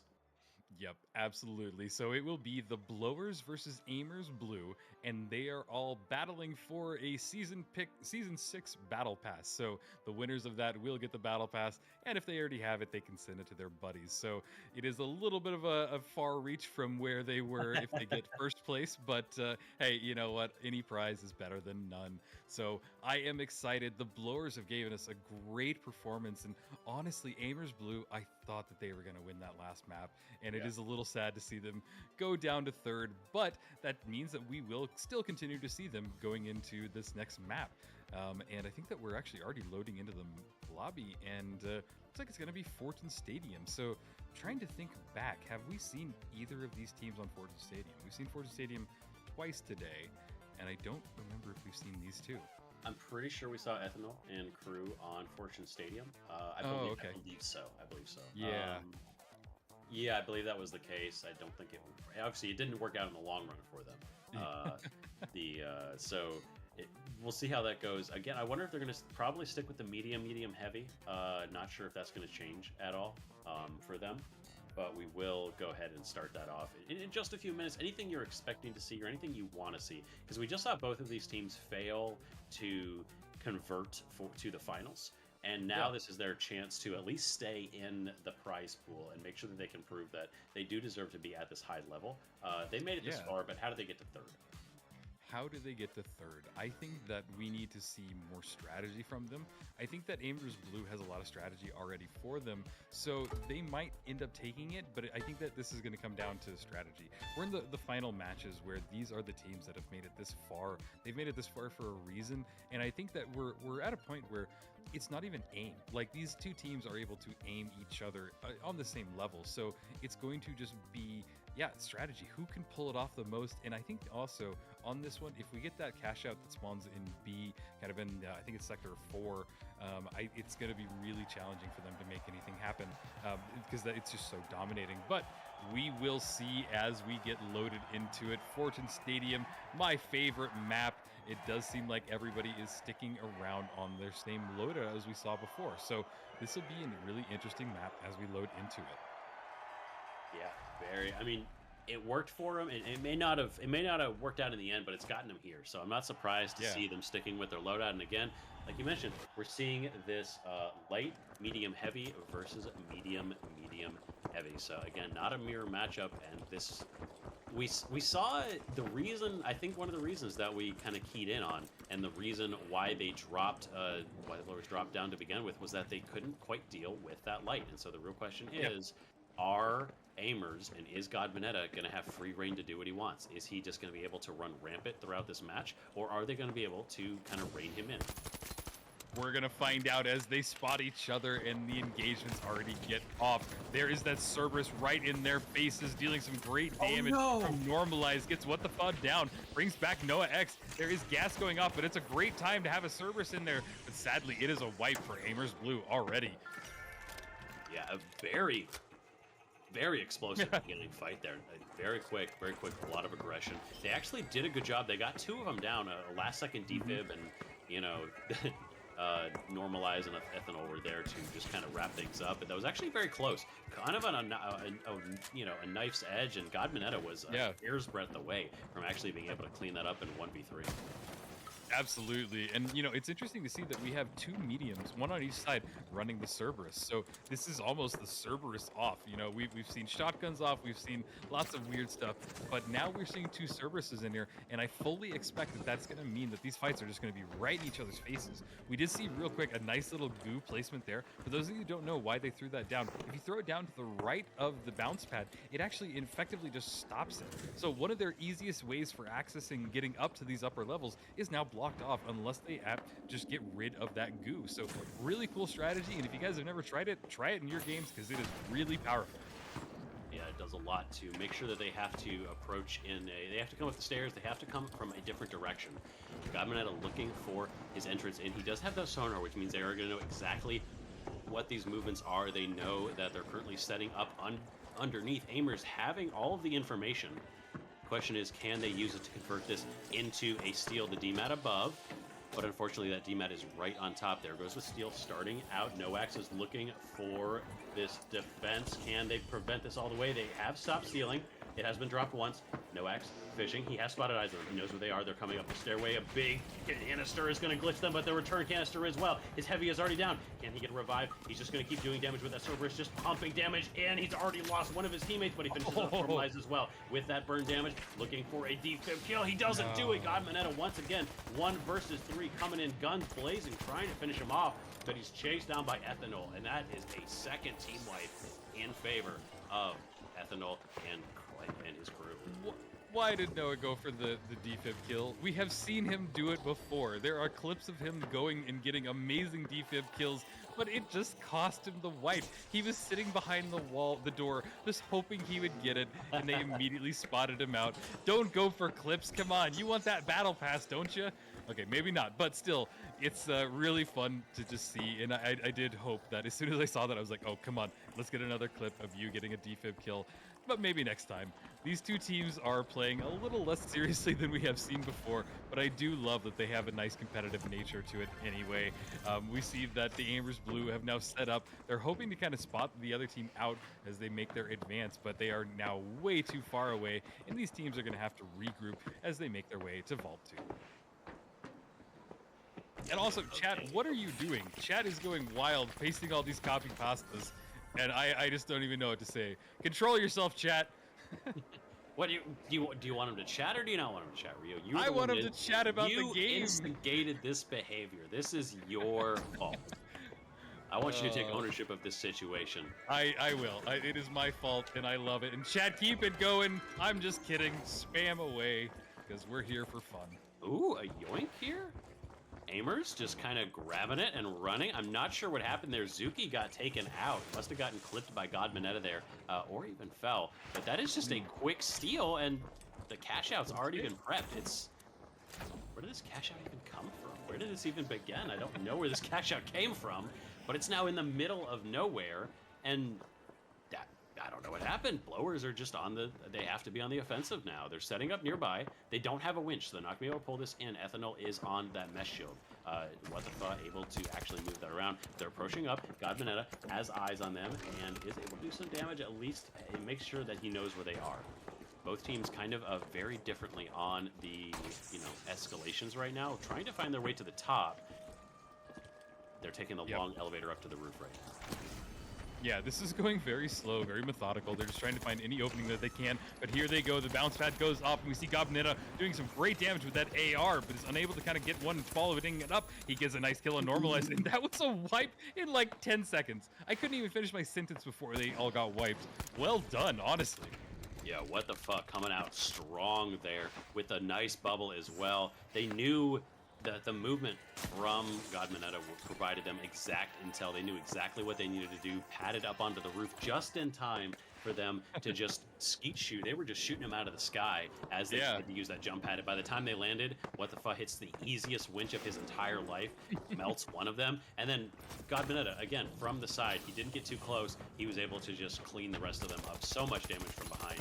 Now they have to go once more. Now this time they're just going to go ahead and rush the point. Glitch mines on the cash out. There's not going to be a dome shield if he gets too close. Already normalized, losing some health. Trying to approach, trying to find their way in. They're going to drop an APS turret. But the APS turret isn't going to save you. Normalize, already dead. Ethanol in a really strong position, but he's getting beamed on the high ground. Here comes God Mineta. Dude taking out one, looking for the second. There's a quick revive. There's only one more normalized, the last one left, but he is going to get wiped. Yeah, and that was a great RPG that went off. It landed perfectly and right when they needed it to really hit. So well done by What the Fuh as he just bounced in there and really just helped secure that wipe. So interesting play from Amers Blue. It is tied up, which means we are going to Vault 3 and Cash Out 3. I want to look at these spawns real quick of the Cash Out vaults, because it does look like A is in a good spot and probably where they're going to want to take it. It's a little bit kind of on top of that building area over there. But yeah, I don't know. D is a little far off as well. Actually, D is probably where I would take it, because it's more opportunity to drop it, but hey, we're gonna find out. They have their own strategies that don't always align with mine. There is that lock bolt in play, and actually, if he's able to get a nice lock bolt right as they come on this bounce pad, he will get some good kills, and it seems like that's what he's lining up to do. We're gonna find out as they get spotted out, and they're having to retreat from their spot, their little gargoyled spot that they are holding in right now. Yeah, this is the real difficulty. They have to find a way to cross this point. Regardless of which cash out you're going to try to get to, none of it matters if you can't even get across. And like you said, I think he missed his invis. Yeah. I know. I think that was a bait. I think he used the invis bomb far away to try to bait them into thinking that he was going to cross. Try to bait him into using the lock bolt. I think that was just a mind game. Didn't quite work out. but they're just going to keep playing from range. And I mean, you know, if this is the thing, right? If blowers sit here for the next 12 minutes, they're happy with this case. But God Vanetta able to get across. That red barrel actually delaying things enough so they're not going to be crossing. They actually are able to get across now. The lock pull catching the vault, unable to catch anyone else. Here comes Normalized looking with that Cerberus for a kill, but his team is getting very low. He's already lost Suki, looking for that revive. He can't get the revive in time. Ethanol is going to get wiped as well. Aimers have successfully crossed the Rubicon, and they've made their way to cash out. Which are they going to pick? Wow, that was a really convincing play by Amers Blue. They set up, they were waiting, that lock bolt went off, didn't really hit anything, but still just the glitch grenade forced everybody to just go into this moment of panic. We now see them trying to get the cash out moved into a more open area. They didn't really do it, but it's not the worst place for it to be. They're kind of keeping it in these open doors. They're trying to throw some goo around it, just make it as challenging as possible. But there's the Winch Claw again. It has got such a short cooldown that it makes it really nice for cash out manipulation like we're seeing right now. It is honestly right near that bounce pad. It's going to make that even more challenging. So Amers Blue are in a great spot. Great shots from God Mineta, already doing great damage with that AR. Love to see the new weapons in use today. There's What the Fuh reloading his RPG, dome shield in hand. He has Shelly, the turtle, ready to throw it down, and Ethanol is making their advance. This could be the last fight as they get started and get ready for this next push. Yeah, no room for error now. They're up the stairs, but they're being spotted with these defibs. No Hacks doesn't eye, but there's so much damage from the ARN. God Mineta on the background, just firing into that shield, but no Hacks. Is he going to drop? Normalize is going to get wiped. He's immediately down. They have to go for a defib. Looking for this one. Able to go ahead and get that defib up, but here comes God Mineta once again pumping in. That dome shield is down. 2 versus 2, but they do have a revive. Normalize is going to go down. That's the third. That's going to be a team wipe. It's over for them, and they are, if they have one more chance, it's going to be a slim one. I don't think they have a chance. They have got 15 seconds, and by the time that happens, that cash out will be down to 10 seconds left, roughly. And that means that they have to spawn in the building across from them. It could happen. I've actually seen it happen. But yeah, I don't think that this is going to be it. And it does seem like the Amers Blue have secured this. And yeah, look at this. The spawn gods have not been nice to them. They still have a 60-meter push before they're even close to it. And they've got to now cross a corner. Yeah. Gas goes off. RPG in hand. It is looking very good for Amers Blue. Dome shield as well. Now they're just dealing all the damage. Oh my god, God Vanetta cleaning up. And that is the win. Well done, Amers Blue. And we talked a lot about God Mineta, but if you look at the scoreline in this game, Noax was doing just as well. He had the same number of kills, absolutely popping off in this match. 8 eliminations, 3 deaths for him. So basically the same scoreline as God Mineta. A few more assists on God Mineta, that's going to be the same. But Noax was popping off, and I think this really does kind of highlight they really just struggled playing against Beamers. Beamers, yeah. I think, were uniquely suited to counter Amers' playstyle. Amers could not find a way to adapt to that long-range, close-range kind of composition. But this is working for them now. Like, they really put up a very strong performance. Yeah, they lost that. They did miss one, and it was that first one was a little bit odd. It was kind of a very... It was an off fight. He went for the defib kill, kind of memeing a little bit. But when he locked in, he did 4.3 combat score. That's pretty wild.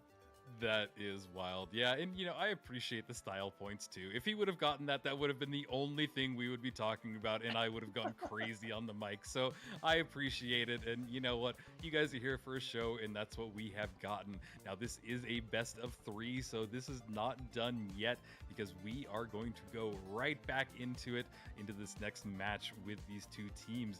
Amers Blue looking really strong, and honestly, from the blower side of things, it just seems like they weren't able to get enough kills in this last match to really get things rolling. But we are going to be moving into it, and it's going to be Sis Horizon, everybody's favorite, always chosen.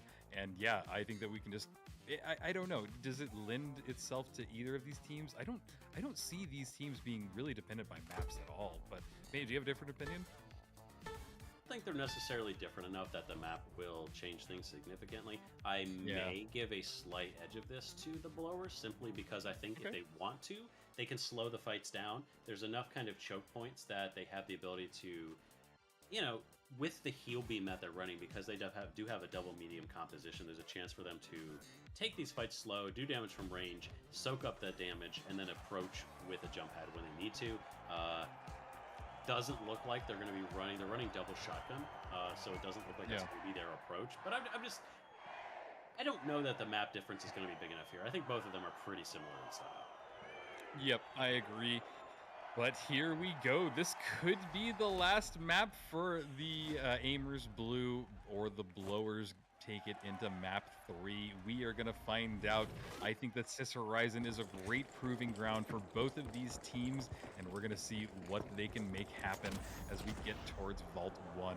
It does seem like Vault 1 has spawned a little bit closer to Aimers Blue. It does tend to kind of favor one team, and they are probably going to set up. I don't think that they're going to go for the tap. They're right next to it, but they are just waiting. They want to get this engagement going first. They don't even care about the vault. This is all about the combat. Here they go. We see Zuki trying to heal up his teammates. He's not even going for the combat. He's making sure his team is nice and healthy. That makes more sense. He's now reloading his weapon, going in for a fight, healing up his heavy. His heavy is doing some good job barricading that damage away. He's now following his teammate, going for a res. Great medium gameplay, honestly, from Zuki. Bouncing back and forth between shooting and healing, but is not doing enough. It is now down to just their heavy as he gets circled around and found out. He did kind of jump up to the next level. He's trying to get his teammate back up, but he does get spotted out, and there's a team wipe. God, man, again, like you said, when everybody has a kill, everyone's firing on all cylinders. Right now, Aimers with a 1-1-1 score line. Only a single death between them. God Benetta, with that find as well, going to fully stagger them, prevent them from, having an ability to slow them down, catch them with a lockbolt or something as they get in. So this is going to be a cash out on A to start with, and they're probably going to hold this bridge. We'll have to see where they set up or if they decide to drop this. But actually a very close spawn from the Blowers on the backside. This is going to be a very quick and probably surprising approach. They're still trying to winch this out, but an instant hit normalized. Noax has been melted in the blink of an eye. There's a glitch grenade from Godbanetta, but his heavy is already down. Godbanetta basically by himself right now. He's trying to look for a... Yeah, there goes what the fuck. He's down. So this is just Godbanetta by himself. Easiest steal of Normalize's life, and he is just going to go ahead and let his team reset now. Amazing spawn for the Blowers there. Yeah, and you called it perfectly. They were still trying to get that cash out. They did not think that they were going to spawn right on top of them, basically. And you could see just the moment of panic, and it really made everything just kind of change, because the Aimers Blue were now instantly thrust into a defensive position while they were trying to set up, and it did not work for them, and it let the Blowers just come in and absolutely dominate that performance. But here we see Godbanetta doing some great damage with that AR. He has great sight line, but now he's throwing down a sonar grenade to try and find anybody else. He throws a gateway down as well, trying to find out as much information as possible. Glitch grenade in hand as well, RPG in hand from Zuki and their other heavy as he starts to move in. We see it go off. They were able to get the steal, very sneaky. They go through the gateway. Everybody is on top of each other. We're watching this Cerberus gameplay. Noax goes down. It is down to just one person left, Normalized, and he goes down as well. Aimers Blue with a very convincing steal and wipe.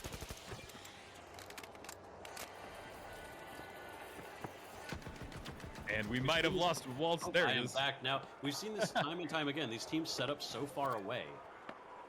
They had a great opportunity to prevent that steal. They had perfect sight lines, but they weren't ready. I don't know what happened. I don't know if they were expecting them. You might expect them to come from a different range, but you still need to make sure you're ready. And the steal was just this. They had no time. They weren't ready for the steal. And you have to be ready. And that is just a major error that puts them already behind. It's so wild to see like a team do everything correct, but then mess up their spacing and their distance. like this is such a heavy time-based game, and it's so wild to see them just kind of make small mistakes like that. Like, oh, it was too far away. They were able to get the steal right from underneath me, and it's just not what you want to see. But these teams are just fighting it out. They do not want to concede this ego battle to either of them. Godbanetta trying to follow anybody he can with that AR. Things are slowing down as both teams trying to feel out which way they can go. Noax with the FAMAS. He's able to chase down Ethnos and gets the wipe. There gets the kill there and the wipe. Now that is interesting, right? Because we talked about him maybe switching off of that Cerberus. On SIS Horizon, he decided to switch over to that FAMAS, the weapon we were wondering he was going to. So now they're running a Shack, a FAMAS, and an ARN, which is really, really interesting. Hey, Ria, do you know why the Lights weapons are the most costly? No, why? Because they cost an arm and a leg. I'm clapping again, if you can't hear. Well done. That's the best fun of the day. Well done. The punt award goes to Waltz, but Oh, the thank you. shooting award goes to God Mineta at this moment, as he is dealing some great damage and showing us what that new AR can do. I love this popping into Invis. He's trying to go right behind them. It does look like they are stuck in a corner. Normalize goes down. He gets the second one. Can he get the third? Is he about to get the wipe? And he does.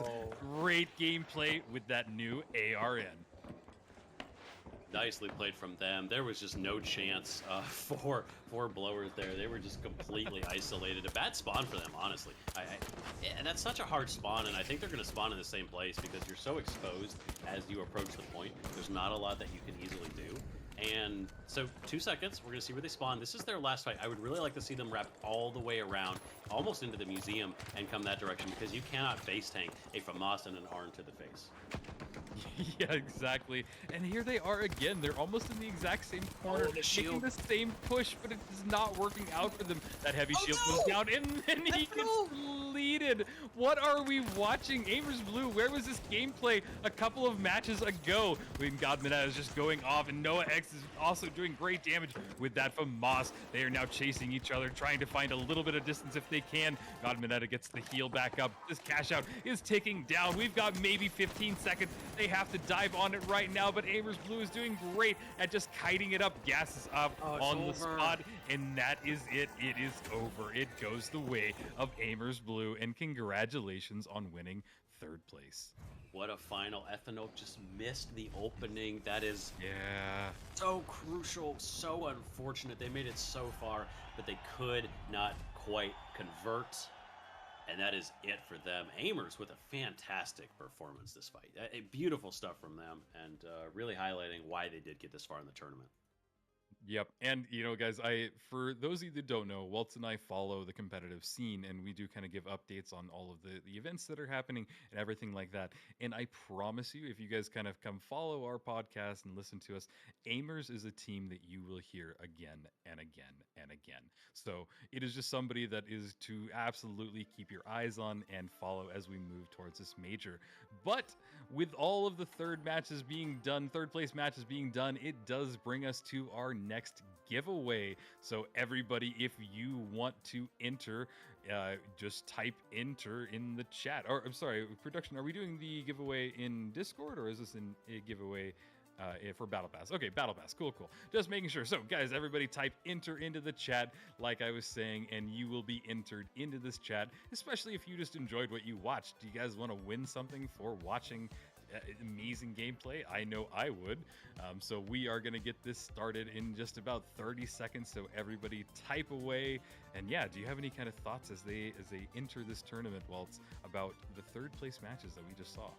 Yeah, really dominant performance from Amers there. They just held the point, you know. I don't think blowers really performed. There were a couple mistakes here and there that we can really point to. There were a couple odd choices that I think maybe speak to them kind of ending up in 4th place. But they made it to 4th place. Like, out of these teams, we've seen some amazing teams. That's no slouch. That is in no way to say that this is a bad team. Just that I think Amers did really, really well, and I'm impressed, and I'm eager to see what they do as we move forward. So it's exciting to see. It's exciting to see these two teams, even though they ran double medium, are actually quite close.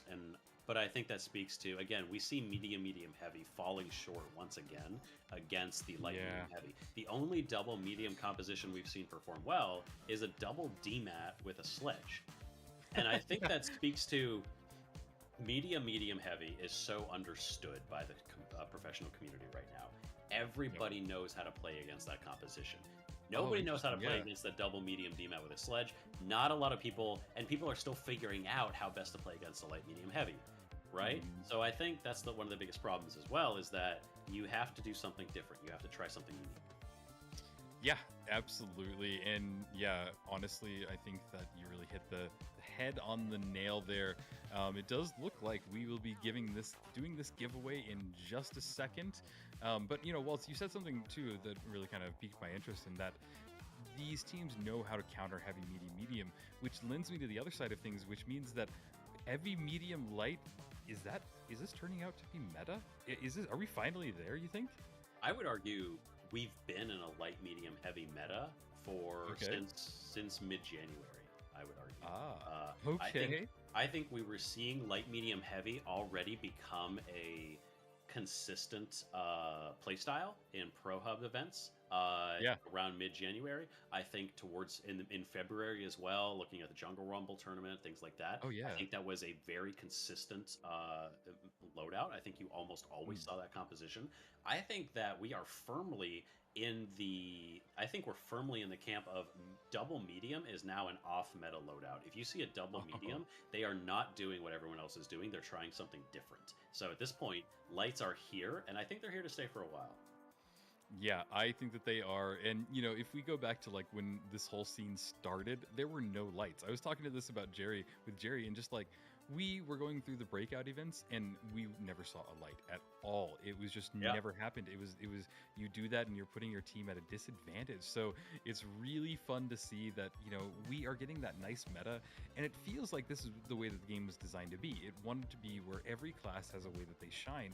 And I think that we are seeing that. And not only that, but you pointed out that we're seeing the downfall of it if you're not running that. So, you know, it was really interesting. Maybe, what was it, 3 months ago when we were interviewing a telco, also one of the Aimers Red, and he made a claim to us that I didn't believe at the time. And he was saying, he's like, no, every team is going towards heavy, medium, light. And I was like, nah, there's no way. You're crazy. You're hopeful. But every day he is just turning that more and more correct. So, you know what, Atelco, I got to give you credit. You really did pick it out there. I'm not sure if you're in chat, but if you are, say hi. But with all that, guys, we are gonna spin to win. If you entered your name, it is now in this giant hypnotizing spinning wheel, and we are gonna pick it. Waltz, let us know who wins this as we click it now. Round and round it goes. Where it stops, no one knows, but we know it's not going to land on Gopher this time. The poor He almost so did. close to him again, but it's not Gopher once again. It is Intro Wow. Intro Wow. Congratulations. You are the owner of a shiny new Season 6 Battle Pass. Congratulations. Hope you enjoy that. And yeah, that is our second and final, I believe, giveaway on stream for today. But make sure you do join the Ruby Grind Discord, because they are going to be continuing doing stuff like this in the future. And but yeah, congrats to Intro Wow. Yep, and they will be doing another giveaway in the Discord right after this tournament, I believe. So if you guys want to win some official finals merchandise, come on over, follow the link in chat. Come on, you're watching a Ruby Grind Discord, and yeah, nobody, and you're not in there. Come on, what are you doing? But with that said, it seems like when 100 people reach level 5, what is level 5, Tapo? XP. Okay. So if you get in the Discord, you participate, you get up in that server XP. Once 100 people reach level 5, there's going to be a drawing, and you could be in the running for a T-shirt. So join the Ruby Grind Discord, and don't just join, be active in the Discord. Make sure you're joining teams, joining games, try to improve, really kind of get to know some of the community, and you can be a part of that exciting draw, because T-shirts are always fun. Who doesn't love a little bit of swag? Absolutely. And yeah, it's a wonderful way for these the community to get blah blah blah. I've been talking too much. To get engaged with everybody. And honestly, everybody that I have met and interacted with on Ruby Grind has been nice and just really welcoming. And there are just some amazing people that are just behind the scenes and in this Discord. So I know Waltz and I are there. If you want to come say hi to us, or if I have completely butchered one of your names as I've been pronouncing it, come say hi. Come let us know. And yeah, it's just a great community, and we can't speak high enough of it. But with that said, everybody, get your engine started, because we are gonna be going into the grand finale with Gungala versus the Beamers. I know I've been watching chat all day. I know that some of you are very opinionated on which team you feel is the best, or which member you feel is the best. But remember, this is a best of 5, so the team that ends up winning 3 will end up taking it. And chat, if you are as excited as Waltz and I, let us know and let us go wild. Let's do it. Are you excited, Waltz? I am so excited. This is going to be a showdown of epic proportions. On the one side, we do have Jurgen and Lasky, Honeypack Demon, putting up crazy numbers. We've seen Honeypack be the supreme support for these two. Lasky just crushing everyone with his aim, but now he has to go up against the Beamers. So can they out-aim Lasky? Can they take out Jurgen as well? On the other side, how are they going to deal with this sledge heavy? How are they going to deal with this double DMAT? That is kind of the biggest question we have here. So as we get into the game, we need to see how are they going to change their strategy? Or Gangala just going to go full speed ahead and figure it out? Well, and sadly, we're having our first technical issue of today. Somebody didn't load into the lobby somehow.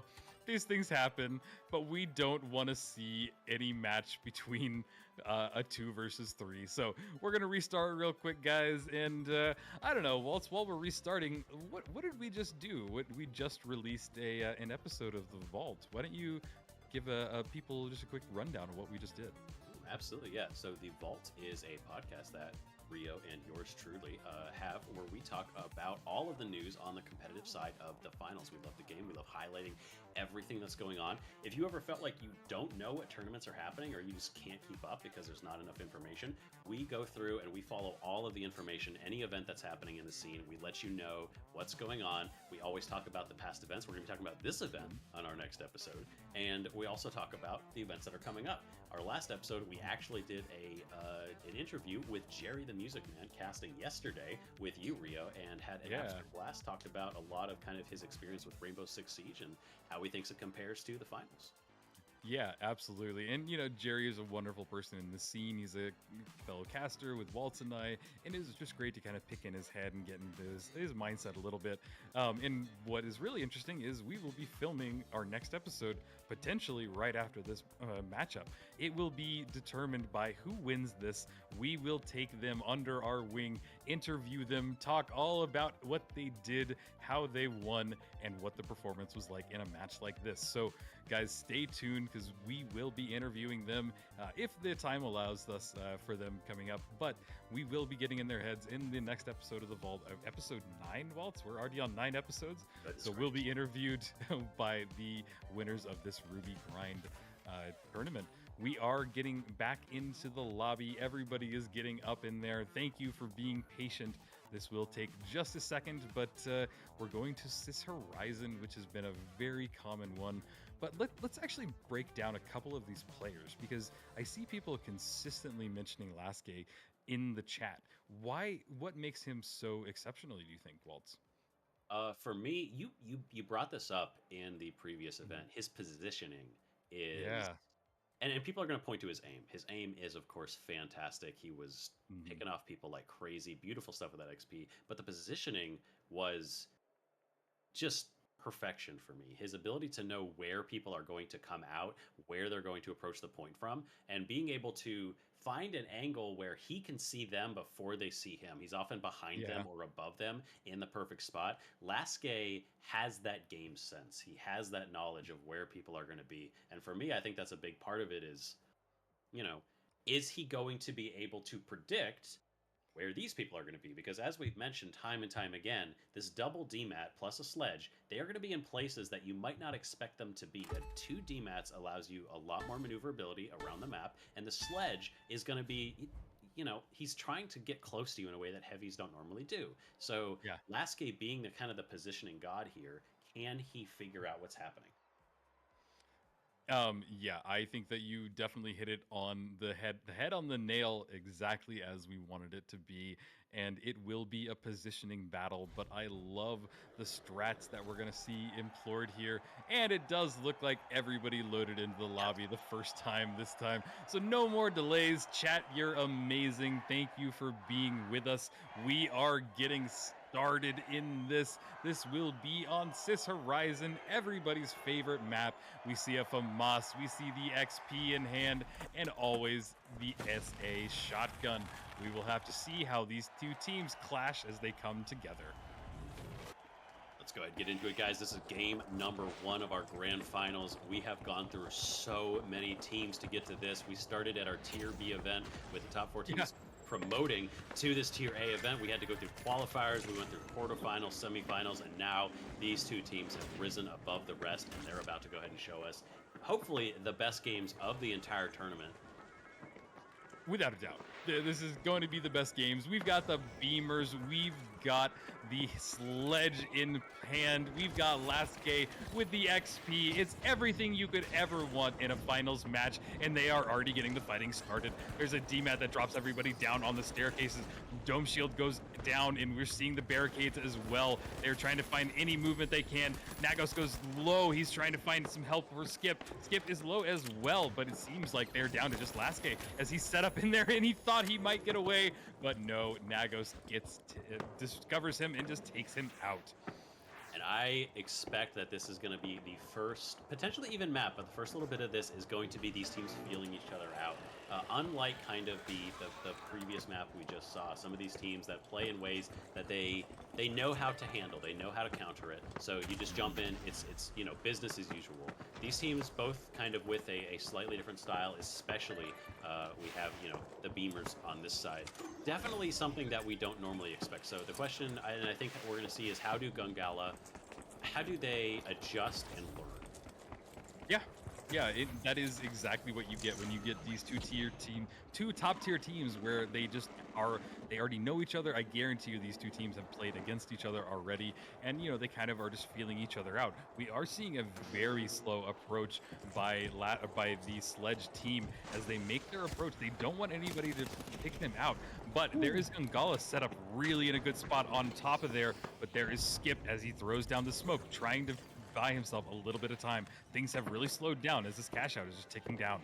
Yeah, Jurgen with a very big RPG, pushing them far away, and actually, they didn't even aggress. I like this play by them. They're just going to go ahead and steal, knowing that they would back away. Now they're on the aggression. Lasky, again, with his positioning, going to beam down his enemy. Oh, almost takes them out, and then gets out of dodge. There's no healing on the side of Beamers, but there it is, a quick kill from Ghost, is able to go ahead and wipe him up. They still have to go for a steal at some point, hiding above. There goes the steal beginning. Skip with that start. Here comes a Dome Shield, about to drop it, looking for his moment to jump in. Honeypack looking to delay this as well. He's taking a lot of damage, opening up the floor. Now on the backside, Jurgen finally drops his dome, looks for his own winch as well. They have a revive. There goes all three. Back to a 3 versus 3. Lasky is up now, can do stuff. There's a big winch, misses this time though. Looks for it there. Gotta go ahead and back up Skip on the other end, looking for his overhead slam. His keeps just getting spun around. Lasky is just dancing around everyone, trying to finish him off. Uses that glitch grenade, looking for that range, immediately melts that dome. That's huge. Thorax on the backside. He has eyes on him, melts him with a ton of headshots. Beautifully done. That's a team wipe. Wow, that was some real beaming on the Beamers from Lasky. He just found him out perfectly in that twirl and right on the headshots. Oof. I love to see aim like that. Just something that I can't even do. I've never been able to do, and I don't know how many people are able to do it. So yeah, just truly, an amazing performance by Gungala on that. I think that they are kind of showing themselves as the strong team, and we pointed this out before, but they did kind of get the cash out, and they all have 1 kill to their name as well. So they're playing really well as a team. Yeah, and 1 kill for each of them, and having a cash out is kind of crazy. It means that they've only won the single fight, but already that kind of fight is breaking out. Honeypack is down. Beamers with this fight that is so far away. They're like 60 meters away from this vault, but they're going in a fight. That's because they had a gateway there, but Jurgen just tossing this into the middle of nothing, trying to delay things for his team. Drops the RPG behind him, but he's being dropped by the sledge, trying to get brought down. Unfortunately, Skip unable to find his enemy at this current time, and it looks like Jurgen might be able to get away. No, he's been spotted once again. A winch tries to bring him down, but he couldn't quite get it. The winch not pulling him away, and Jurgen, his team is now coining in. He survives somehow. He's already got Honeypack back, but he's been spotted once again. He's about to go down another massive stagger. This could be disastrous. There's 2 of them up. They have to find a way to get to his totem, because now Beamers are just going to camp this totem like their life depends on it. Yeah, they have just really slowed down. They've got a nice setup, and it seems like the Beamers have every advantage in this next fight. I love this cash out in the museum because it's a great area for them to kind of drop it, move it, do whatever they need to on Sis Horizon, and we can just see them kind of moving around, trying to buy as much time as they can, but it is still Jurgen that's down for another second. He did just coin in. Hopefully he spawns next to their team, but the Beamers cash out is just slowly ticking down. We're at halfway there, and it seems like Gungala isn't anywhere near this to even get it started.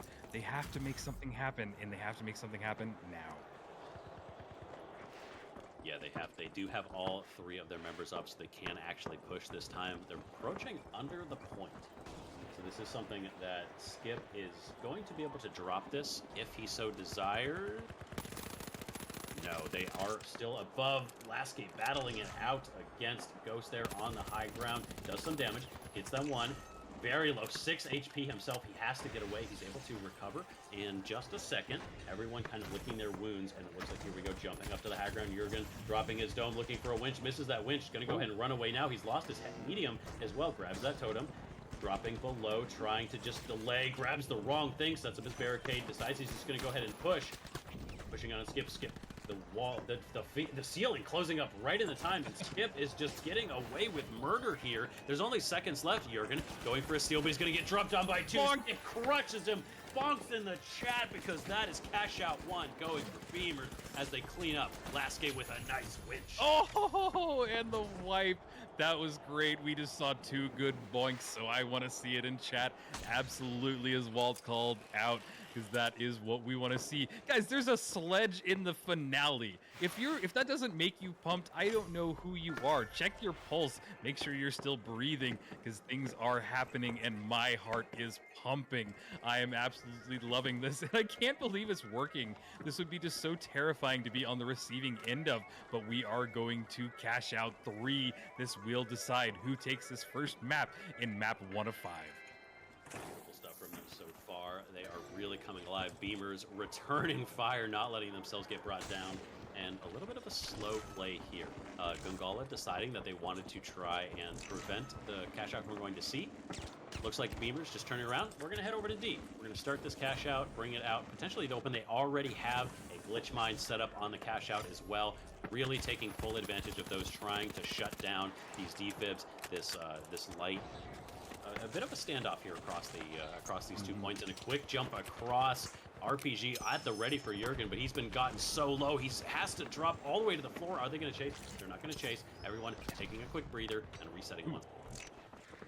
Yeah, great glitch grenade from Lasky. He throws it and gets really good shots off, following it up. Both teams are kind of at a standstill. They've backed off, but this cash out is not stopping. It is slowly ticking down. You see Nagos with a great shot, brings Honeypack Demon down in that bounce pad. He is now following up with Lasky just taking them out.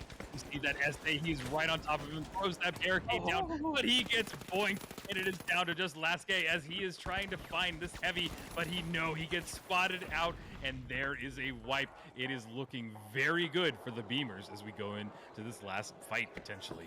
Is there anything quite so terrifying as a sledge heavy running at you when you have no dashes or grapple or anything to get out of the way? Lasky is entirely exposed. Jurgen is entirely exposed in these fights when they get in close quarters with Skip.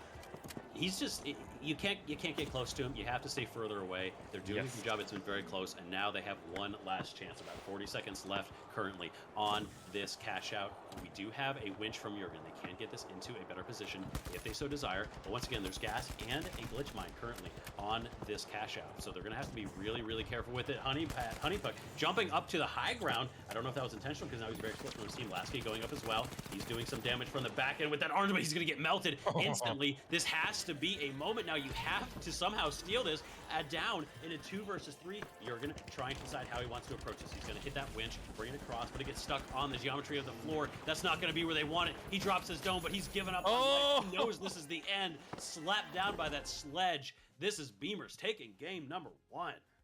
Oh my god, what a great performance. We saw so many boinks. It was a right click. Even at the end, he just deleted Jurgen. These two teams are really good at both of everything that they do, honestly. This is so much fun. And yeah, this is a great note from production. They wanted to point out that without the stun gun, it really makes the sledge way more impactful, and that is completely true. Chat, what are your thoughts? Do we want the stun gun back, or is it in a healthy spot with it gone? I don't know. I don't really think that there's a good rework for it that can make it in a good place, but I am certain that chat, you have your opinions. So say yes stun, no stun, delete it, let us know. But wow, the Beamers beaming a smile on my face. I can say that much. Yeah, I am. Very, very impressed by that. I'm glad production brought that up because that's something I wanted to earlier. Is that the lack of stun gun has opened up the possibility for Sledge in these high lobbies, high ELA lobbies, and that's actually something I think is interesting because if stun gun was to come back in the state it was in originally, I think that Sledge just is removed. Sledge cannot be played, but hopefully they find a way to bring it back in such a way that Sledge, it's a way to, prevent the Sledge from getting on top of you without making it totally unplayable. Like maybe you have to hold down and the stun is a charge, and the longer you hold it down, the longer they stayed stunned. So you have a chance to hear the stun sound. I don't know what it needs to be. I enjoy seeing Sledge in high elo lobbies. I know people can have conflicting thoughts about it. Sledge should not be meta. I don't think Sledge is always going to be something that you never want the melee weapons to be the bread and butter because that is not super fun. It leads to melee fights. That gets weird. But you do want it to be viable, and we're seeing people like Skip show how it can be viable. And hopefully the return of stun gun, when it does eventually return, if it returns, does not kill that completely. Yeah, that's really good points, and honestly, it's really funny to see chat because it is both sides. We see people saying the game is better without it, people calling us brain dead for wanting it to be gone, but really it is a very decisive issue in the finals. So yeah, I think there's the last comment that I'm going to read. Hopefully Embark reworks it well, and I agree. I think that's kind of where we're headed, but that doesn't matter because we are diving right back into these matches. If you have a favorite team, guys, let's hear it. Let's see what they have going for them as the Beamers go for potentially the second win of today. Let's see if they can keep this energy going. Yeah, Beamers in this best of 5, up one match. There's still lots of time for the. There's still lots of time from Gungala to adapt, change their playstyle, see if they want to. This could be a very good map for Gungala. We're gonna see. I know that Lasky is really gonna enjoy the long range and the kind of avoidance that he can have. We actually saw Beamers. We saw them struggling on Monaco a little bit. I believe they ended up taking the win, but Monaco was not as clean for them as I expected it would be. We actually had it run all the way to that third cash out, I do believe. So this could be something where we do see Gungala kind of take a better position here than I think people would expect them to. Yeah, absolutely. But here they go. They're already getting fought, and the combat is just going off. There's a glitch grenade going off from Lasky. He didn't really connect on anybody, but he's staying in invis. He's waiting for any moment that he can. He's got a nice gargoyle spot, is spotting anybody he can. But there is Skip with the Sledge crouching around in the building. One of their team members is down, and they really need to make something happen. But there it is. There's the bounce pad jumping it off, and it seems like they've kind of backed off just a little bit. Honeypack Demon taking some pop shots off, but not really connecting on anybody, and it seems like they've really just bundled up inside this house. Yeah, meanwhile, Jurgen goes and grabs the vault, starts it during all this chaos. Thorax jumped up, immediately got destroyed by Lasky as he hit that bounce pad. The bounce pad can be so nice, but when Lasky is already set up and knows where you're showing up, the bounce pad is just an invitation to get headshot. So a lot of long-range damage. Honeypack Demon taking a ton of damage and has to go ahead and jump down. Maybe if he got rid of that hood covering his entire face, he'd shoot better. But as it stands right now, Beamers taking the high ground, but Lasky just appears behind him, gets immediately destroyed by Thorax. Doesn't miss at that range, and now great vision of this point. The second one just crushing Honeypack Demon. They just jumped right into the other. That was maybe that was an intentional choice by Honeypack, but just ruined there. They just got immediately deleted. A quick retake by the Beamers. Yeah, honestly, really interesting, and the Beamers are looking great. Gungala needs to change up something quick. They need to find a way to just deal with Skip, because he is a terrifying force in this match. But I can't even give him all the credit, because if we look at the scoreboard, all of them have 1 kill, and the damage is almost exactly the same from all their team members. So that's what we would love to see. It's a great team play. There is the gateway going off from Lasky. He's trying to help get his team closer into this fight, because this cash out is just taking down. They really don't have much time, and they need to make something happen because they have not gotten anywhere yet. They haven't won a map yet, and they need to get a cash out, and just having this one go is not what they want to have happen. Keep an eye here on Skip as he approaches this site. He's setting up, and they're going to have to run for this cash out very, very soon, and he is going to be on the front lines of this defense, readying his Sledge. There goes Jurgen onto the point, drops his own dome shield, drops his barricade, but he is looking up into the barrel of that Sledge, going to go ahead for a very aggressive push into the high ground. But this cash out is just sitting here already. Honey is down. Not able to do anything. Jurgen jumping up, vaulting to that second floor. Going to try and get a backstab. Does go ahead and finish off one. That's a full wipe, though. He goes down, and it is a first cash out again for Beamers. What is going on with Gangala? They have done so well, and they had great performance really coming into this map. I fully expected this map on, you know, Monaco, what we're at now, like, to be at each other's throats, but it's seeming one-sided for the moment. And I don't know, if I was Gangala, what would you change? Again, I think it comes down to just an unfamiliarity with this playstyle. You don't know what Yeah. to expect. You're not. And these guys, Ghost and Thorax, are so good at range. We've seen them outshoot pretty much everyone in this entire entire place.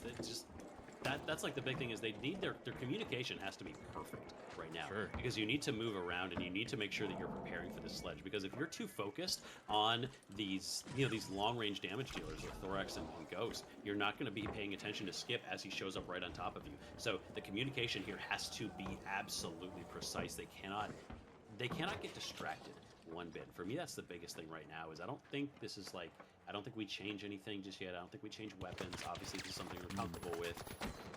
Oh, but as I say that, Lasky just gets beamed down by two people, immediately melted from range. Lasky not used to being on the receiving end of this. Yeah. Absolutely, and you know what? I haven't really seen him kick off just yet. He's had some good kills, but not like what we've seen in the last maps. He does have one kill to his name, but maybe it's his turn to kind of kick things into high gear and show us that performance that we love and we know that chat loves as well. But there's a winch claw going off immediately into Skip's sledgehammer and just gets deleted. Gangala seems really spread out, and I don't think that they're in a good position. Why are they all so spread out? This is not the way you want to be in a match like this with your team. And look at this, Jurgen is just forced to stay in this building. He almost gets caught out as they break the window around him, but there he is. They are getting set up, and they are probably going to try and drop this, if not, maybe play below it, but they are going to have maybe one push before we're going to see everything kick off. Yeah, they're finding it really hard. The staggers have been absolutely crazy. They just keep losing one person who gets caught out. The oppression as you try to just scramble for cover has been really hard for these teams to deal with. And this is such a defensible position. This could be them going down to Jurgen approaching this one now. It's all on him to find the entry. DMAT's going down. A lot of damage already put in. He has eyes on the medium as well. Trying to get up on this high ground. Misses his vault. That could be disastrous. His team is now suffering. They're so low on health, but he is able to finish off Ghost. Ghost is down. This is a 1 versus 2. He has to keep an eye on there. Misses his winch, and he's being chased by Skip with that sledge. Sledge going to finish him off. Skip at 6-0 right now. Holding this point. God. We need eyes on this man because he is just running the lobby right now.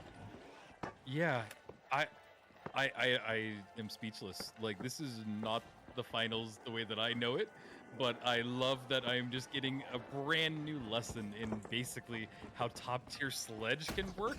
I have seen it on like people like Average before, but this is a whole nother level. This is truly some great performance. And you know, chat, you love them, hate them, whatever your feelings is, it is still impressive. But here they are. Can Gangala make some last second movements? Can they make anything happen? If not, it is not looking good for them as they make their approach. Jurgen with the dome shield in hand. He's ready to just dive on it. He's trying to help out his team member, but he does get winch clawed out, pulled down a level. Cash out is just running down. There's maybe 10 seconds left. It's bouncing on that bounce pad. Not what you want to have happen if you are on the side of Gangala. And the Beamers try and find the last person, but it doesn't matter as they get the cash out and they get their second win. Yeah, that is a brutal push to try to push into, and you can see them trying to adapt their playstyle. They try to split up more so that they don't get hit by, they don't find a sledge in their midst, but then they get picked off one by one and they're unable to help each other. They try playing a little bit closer together, and then Skip is able to just get in and run rampant between their ranks. So this is the moment where they have to really, really change something. Something has to give.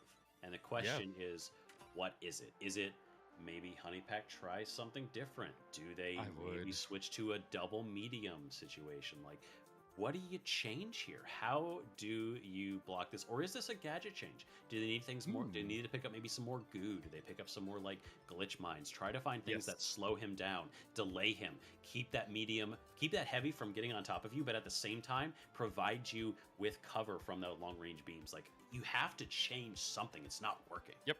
Yeah, no, I would basically tell everybody on my team that we need glitch mines, because that is what absolutely stopped them in the earlier matches. And I know that they don't get to watch these matches, or they might not have.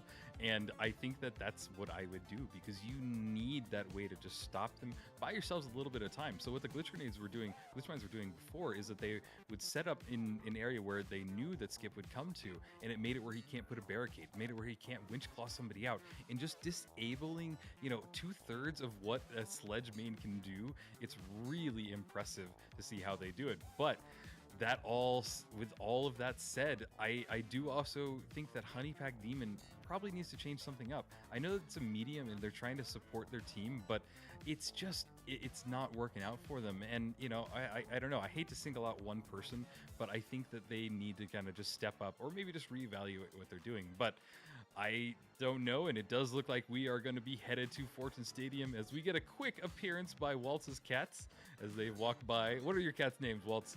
I have 3 cats. They're called Hemingway, Lovecraft, and Le Guin. Named them all after authors. They are very, very cute, very, very special. And they love to, this is why Blue Team is always the worst team, because they always have an extra, because my keyboard keeps getting stepped on by my cats. That's my excuse. That's why I play so poorly. If you ever play with me, that's what's going on. Here we go. Let's see if we can show them off. Cat on stream. Hey. Oh, there he is. There we go. All right, everybody, you get the cat, and guess what? You're gonna get some new matches up next as we go to Fortune Stadium.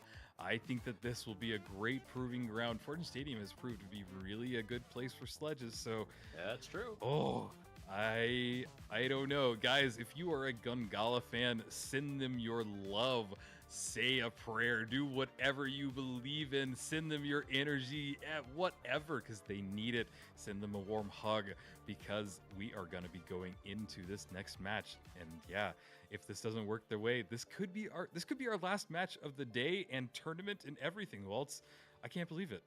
Yeah, it could just be over like that. I really hope that we get at least one match return. We could even see a full reverse sweep. You really want the grand finals to feel like the grand finals, right? You want it to be a drag down match, and that's really why I'm rooting for Gungala here to find the key, find what they need, right? Do something a little bit different. I don't know. Jurgen, equip the goo gun, just like the sledge tries to run at you, just goo them up, like I don't know. You need to change something, and this is the proving ground right now, because it's like you've already lost 2 matches. You barely squeaked out a single cash out over these past 2 matches. It's been kind of a beatdown. It hasn't really been super close. Not to be rude, but that's just kind of where you're at. And so at this point, what we really need to see is just throw everything at the wall. Just try something random, because if you don't try it now, it's just you're leaving it on the court. You gotta pick something up. This is where the game 3 in a best of 5. This is where you iterate. Yep, absolutely. And we are just waiting for production to start up the lobby. We do have everybody in here, and there it goes. And we are going to be hopping into it. I really, really hope that we see this go to a next map. I don't know. But guys, if you are a fan of any of these players, shout it out. This might be your last opportunity to be heard. So be loud, be proud, keep those copy pastas coming. I've seen some funny ones from what I can read. So come on, chat, do your best and make us proud. Very excited to see this map coming up. Like you said, I think this could be a very good one for the sledge. Lots of opportunities to drop things down, which of course spells a little bit of danger for Gungala here. They're going into this sledge. Now, I'm not seeing anything changed up. Look like Honeypack's still running that FAMAS. Unfortunately, his entire face is blocked off by that hoodie, so his aim might not be improving. I think he found it. That's the answer. That's the answer. I honestly wouldn't mind them switching to a heal beam at this point. Like, you lose the versatility of the D-mat, but maybe that helps you out with the long range. It keeps you alive a little longer. At the same time, heal not very good against sledge. So it's a little bit of a it's a little bit of a, you know, a hard choice to make. Like, where do you draw the line? What is the approval approach? Regardless of that, no more time for doubts. This is the weapons they've chose. They have no other options. They are now in game 3, match point for Beamers, currently sitting up on the Halltown Hotel. Yep, they are set up. There is the tap. It has gone off. It is a very exposed vault. So whoever decides to kind of make the dive to steal it will just kind of leave themselves open for an RPG or whatever they have set up for them. It does seem like Skip is wanting to make the fight a little bit closer. He's making the advance now. He sees that nobody's really there by the vault.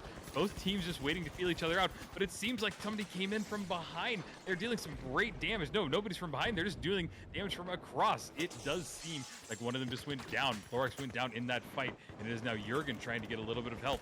Honey Space Demon also going down a lot in that health in that fight, but they are now scrambling to try and find any footing in this battle.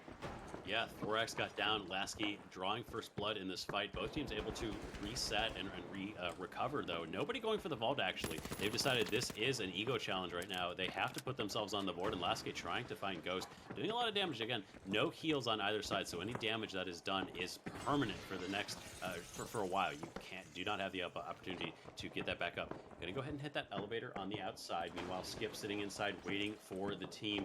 We are so far away from this vault right now, but neither team is interested in that vault whatsoever. Skip.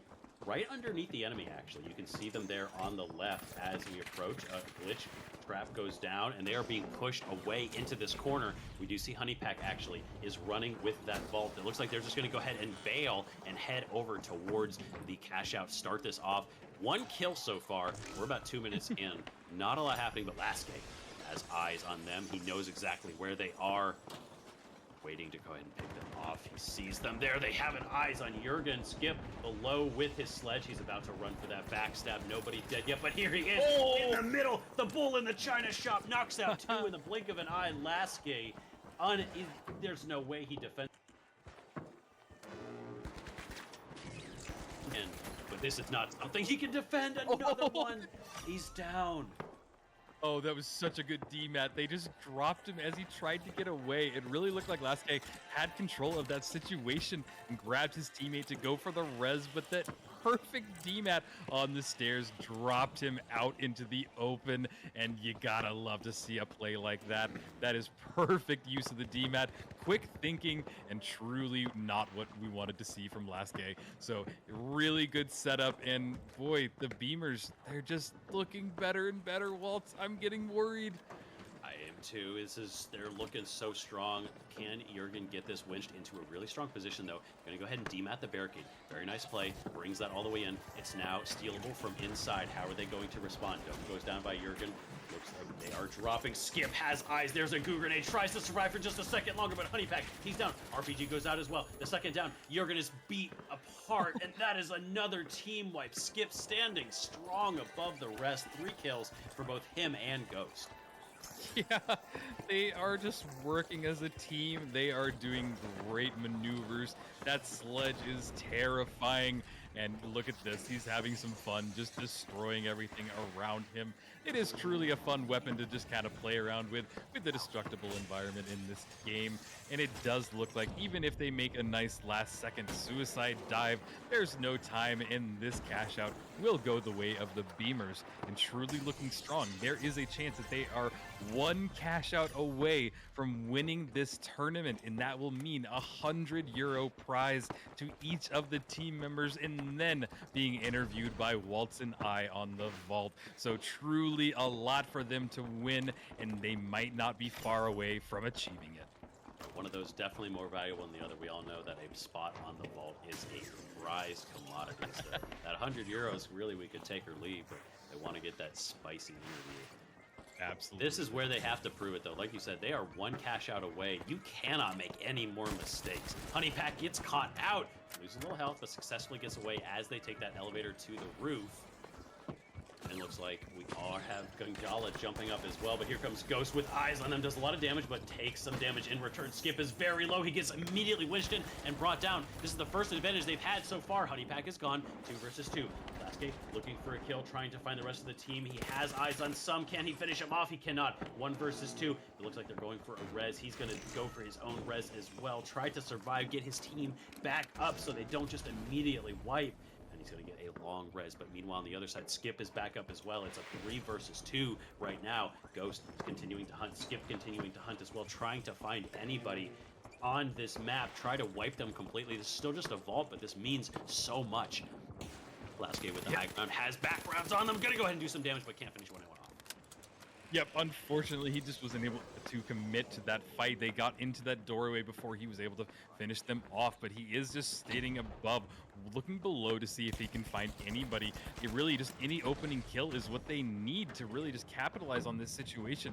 There is Skip with hammer in hand, RPG as well, bouncing around with his team, getting up to that upper level so that they have good sight over the next vault. But again, this has kind of come down to a standstill. Nobody's really wanted to engage just yet, but Nagos goes down, and Thorax has lost half of his health. Skip is still up, and they get the res on Nagos. He does get res. 2 people to half health, but doing down in the fight. Lasky goes down with a bonk, and it does seem like they have taken back control over this fight, but the vault is still out in the open, and nobody has had the balls to grab it just yet. There is a winch claw pulling Skip out of position, and there he is throwing the dome shield down, staying in it. It is down to just Jurgen on the goat side, on the Gangala side. Can they make anything happen? Gone. And he's gone. Did he jump off? I missed it. I believe Ghost finished him off, got around the corner, and he only had a sliver of HP. Just a single bullet was enough to finish him off. That was the closest they've been, forcing them back. It took Beamers retreating and then coming back in. Lasky getting a nice trade before he got slammed by Skip there on the back. Unfortunately, it just wasn't enough. That's the closest they've been to a team wipe so far this match. Oof, that's not a good stat to say. You're right. And not only that, but this is one of the hardest cash outs to push. I hate to be a doomer, but it is not looking great if you are on the side of Gangala. But there is the Beamers as they have a great setup. They are just stopping this advance. They are just dealing a lot of damage from afar. And there is the DMAT through the wall to buy themselves another opening. And again, this cash out is just ticking down. We're getting close to maybe halfway done, and they haven't even made their advance yet. But there's Lasky as he pushes around. He gets a nice flank on them, but it is not enough to get anybody down. They back up, they retreat, and they're just buying as much time as possible. Glitchmate goes down as well. Thorax trying to demat himself and get back with his team, but they are now just gathering up for this last push. Yeah, Lasky with a great line on them. And here comes Skip underneath the point. He's going to drop it as they try for the steal. Not gonna bring, he is gonna bring one with him. He's gonna, oh no, he does get the winch. He could get blown up. Huge from them. Skip is down. They have an advantage. They're trying for the steal, but there's 2 DMATs. They're gonna open up the wall. Jurgen taking some damage, but the beams are coming through. There's only one left. Thorak, he's getting chased. He's the only one left. Holding for a steal right now. Lasky trying to defend. Where is, that's a full wipe as well. They actually finished him off. That is a first cash out. Gangala are pushing this to a cash out 3. Hey, we have a match on our hands, ladies and gentlemen. Gangala have found their footing and are able to get the first cash out. It will take a little bit of time after they respawn, but there won't be enough time to get over there. So you can see that they are making their advance, trying to cut them off, find the push, and then just absolutely stop it to ensure that that cash out is theirs. It's a great position for them to be in. We're finally seeing what I had expected in a match like this, and we watch them as they all get grouped up and set up for this next team fight. And it was Lasky unlocking that win for them, finding that positioning, doing the damage, and making sure that all of their sight lines, all of their approaches to that cash out were locked down, doing what he needed to do, and opening up that for his team. Can he do it again? Thorax holding down this roof line, though, keeping things locked down as we look towards this next vault. The real question, they're not even looking for the vault. They just know that they're underneath them. Here comes this DMAT play. Lasky already down. Do they still push for it? No, they're not going to go for this play anymore. They might just let him coin. I like this play. Don't try to go for this revive. You're going to get set even more. Just go ahead and reset. Maybe head over to kind of the Hulk House sectors. Try and reset, but they're still kind of hanging out in the area. Skip on the hunt already, and he goes to lost some damage, but there goes a winch brought into the waiting arms of Skip, but Jurgen is able to get away. The RPG does finish him up, though. Jurgen is down, and that's a team wipe. Oh, I love an RPG like that. He hit him once with his hammer and then chased him and got the RPG in midair. Truly a wonderful RPG from Skip, and he's just showing us what a truly good Ruby player this is. I am impressed. I have a giant smile on my face, and my heart is racing because I do not know which way this is going to go. And if you are a believer in the Gungalas, now is the time to let it be heard. I think this might be a comeback if they're able to play it right. Love to see this reverse sweeper at the very least. A game or two. Lasky again. Yeah. That information, trying to let his team know where they're approaching. Cash out almost certainly going to see. Unfortunately, this is not something that Jurgen and Honeypack are going to be able to handle right now, but no, they're still waiting on it. They're actually moving right past Lasky. Lasky with a perfect view of exactly what's going on. Is he going to try and pick them up while they're on the zip? Oh. Goes looking for the zip. He drops them. Wait, they're going down. No. Oh, Skip, he survives. He barely made it. I thought he had him for sure, but he just mistimed it, and Skip was not far enough. That actually could have been exactly what they needed. Skip's totem would have been too far away, but they've made it across. That cash out has been started, and now Beamer's in control of this. Skip with the defensive position. This is going to be a hard position to unwatch. Yep, and Beamers are in the advantage right now. As Walt said, it does look like Ungala tried to work their way through that wall, but they got D-Mac closed in on them. One of them goes down already. Honeypack Demon. It looks like Lasky is leaving the fight to maybe bring his teammate back. They are making a strategic retreat, but they get pulled back in. They pull the cash out down a level, and there's Lasky with the invis. He does get Thorax down. It is down to a 2v2, but they both get a res off, so we have everybody back in this fight. They really need to make something happen. The walls are dematted around them. They're jumping in and out. There's a barricade going up from Skip. He tries to smash, going for a bonk, unable to connect. He's following another one, chasing him down. One swipe, but he gets away from him. There is the winch claw pulling it out. He's getting a nice wipe, but he goes down in that fight. I don't know what's happening. Waltz, you take it over from here.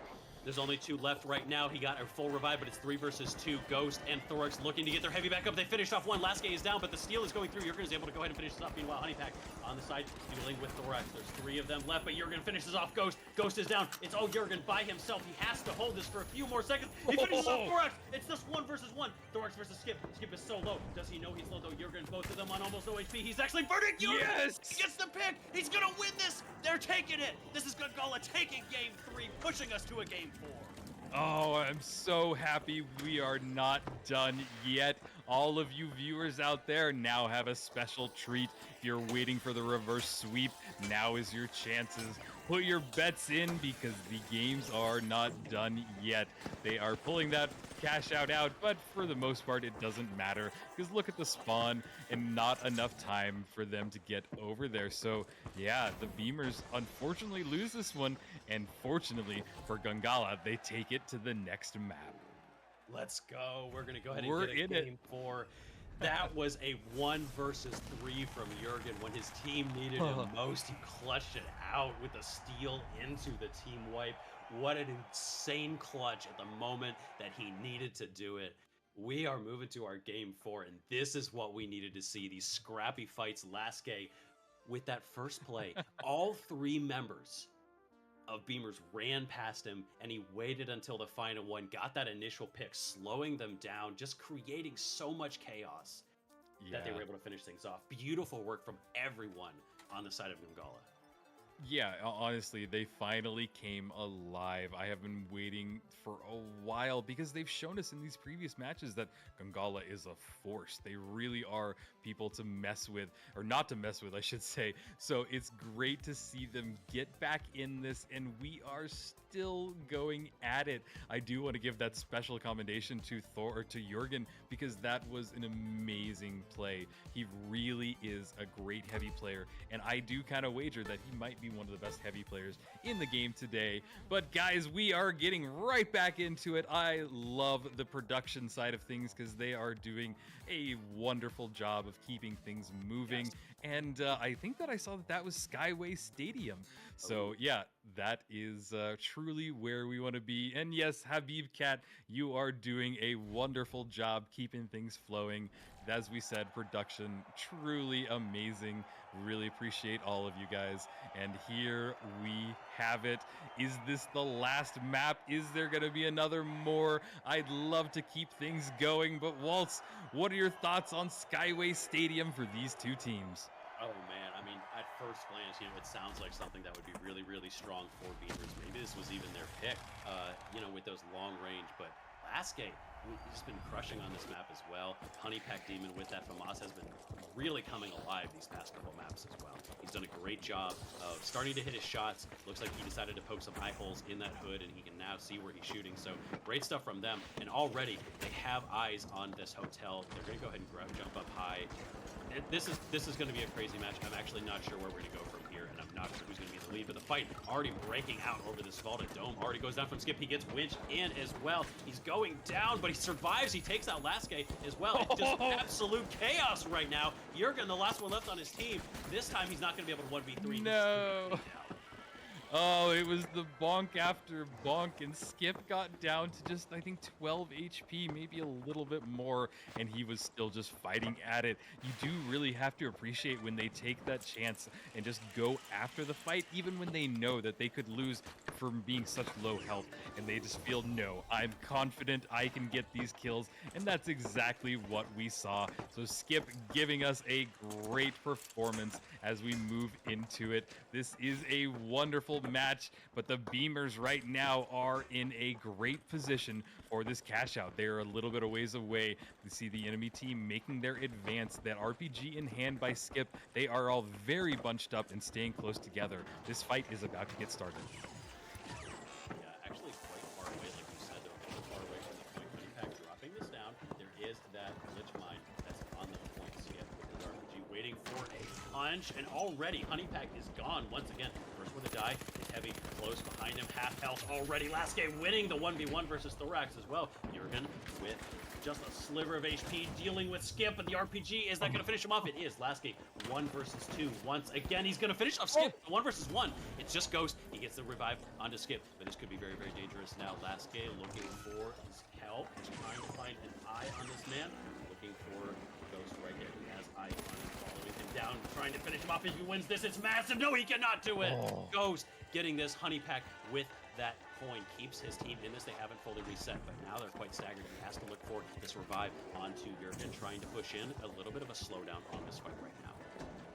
Yeah, this is kind of not what you want if you are on the Gungala side. The Beamers have every advantage here. There's the bounce pad ready to just drop that cash out down. We see Nagos jumping into the building right to the side of him. They have great sight line. Skip reloading that RPG. They have everything going for them to get this cash out going. There is the dome shield dropping down. He's trying to find anybody he can. Skip going for the drop. He does throw that RPG off, but I think he dies in the process. So it seems like it's down to a 2v2. Both teams are trying to find anybody that they can. Jurgen running away from it, but this cash out is gonna go the way of the Beamers regardless of way this fight goes, because this cash out has just run out of time. It's down to just Lasky as he tries to run around, but he's just staying in Viz. He does pop one out. Can he get the kill? He does, and it's now down to a 1v1. Heavy versus a light. He's got a nice distance on him, but he gets pulled in by the winch claw and gets bonked.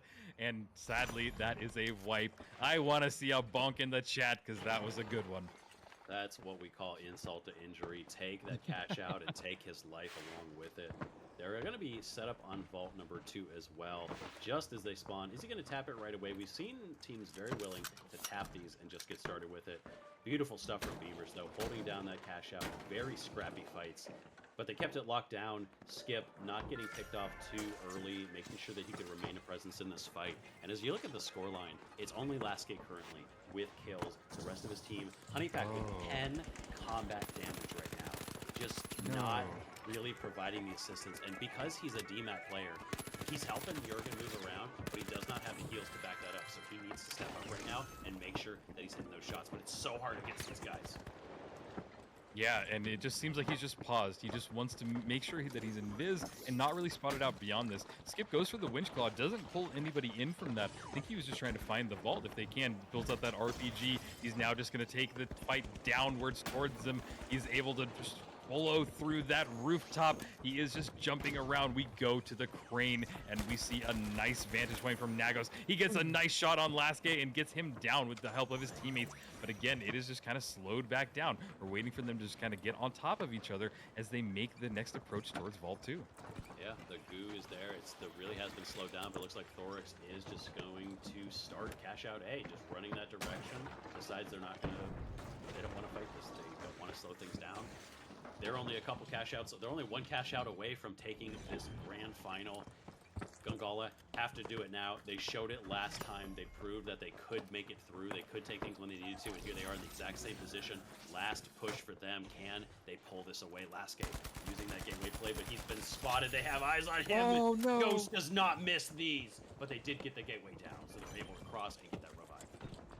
Yeah, that is not what you want to have happen because that revive is now down. That DMAT is going to be coming into heavy play here as they want to drop this cash out if they can. We see Skip with an RPG in hand, but this is in the way of the Beamers. They have full advantage of that. It does go DMATted down as I predicted, but nobody's really diving directly on it just yet. Cash out is slowly ticking down. This is giving the Beamers enough time to get back into this building, but there is the steal. It's going off.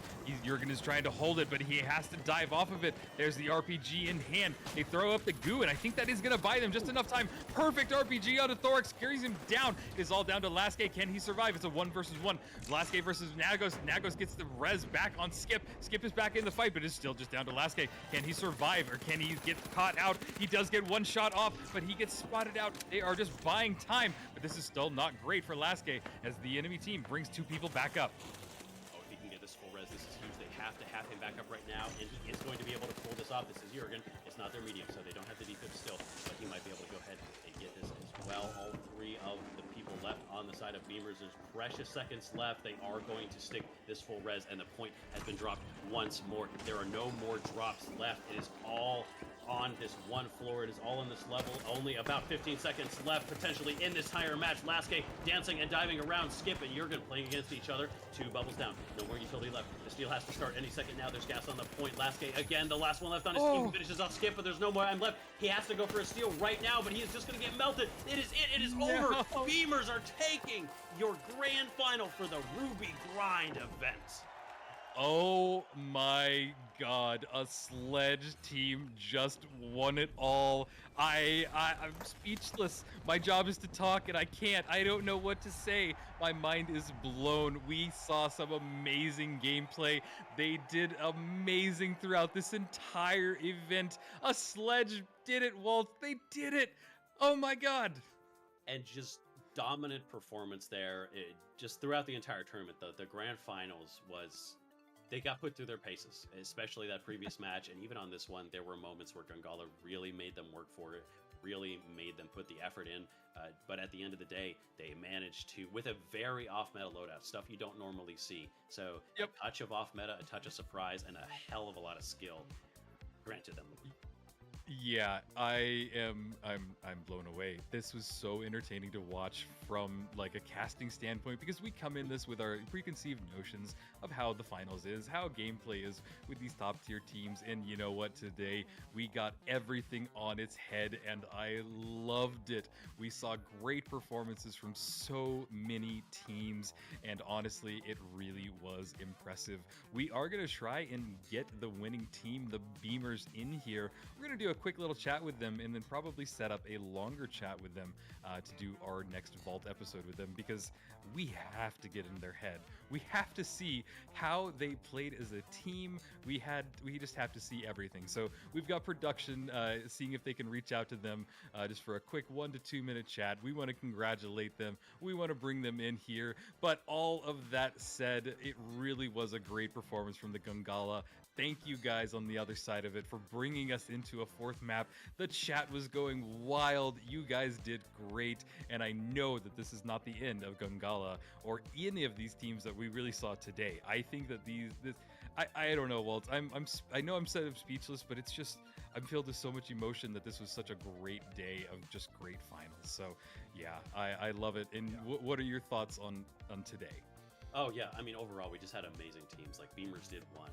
They did win, and they took this with some incredible play, really unique strategies. I love to see it, but you can't take anything away from really any of the teams that we had playing today. All of the teams that played today made it through so many different steps in this. They had to make it through the qualifiers, they had to get through the quarterfinals. All of these teams deserve to be here. And so we saw some really, this is why I love this game. There is so much creativity, there is so much stuff you can do within the game that makes it unique. And that's why this has been an absolutely incredible day for the finals in terms of just watching some fun gameplay. Really unique stuff, really incredible players. I love to see it. Shout out to everybody who played today. Beautiful stuff. Yep, shout out to everybody. And as we're continuing the shout outs, I want to give a shout out to the production again.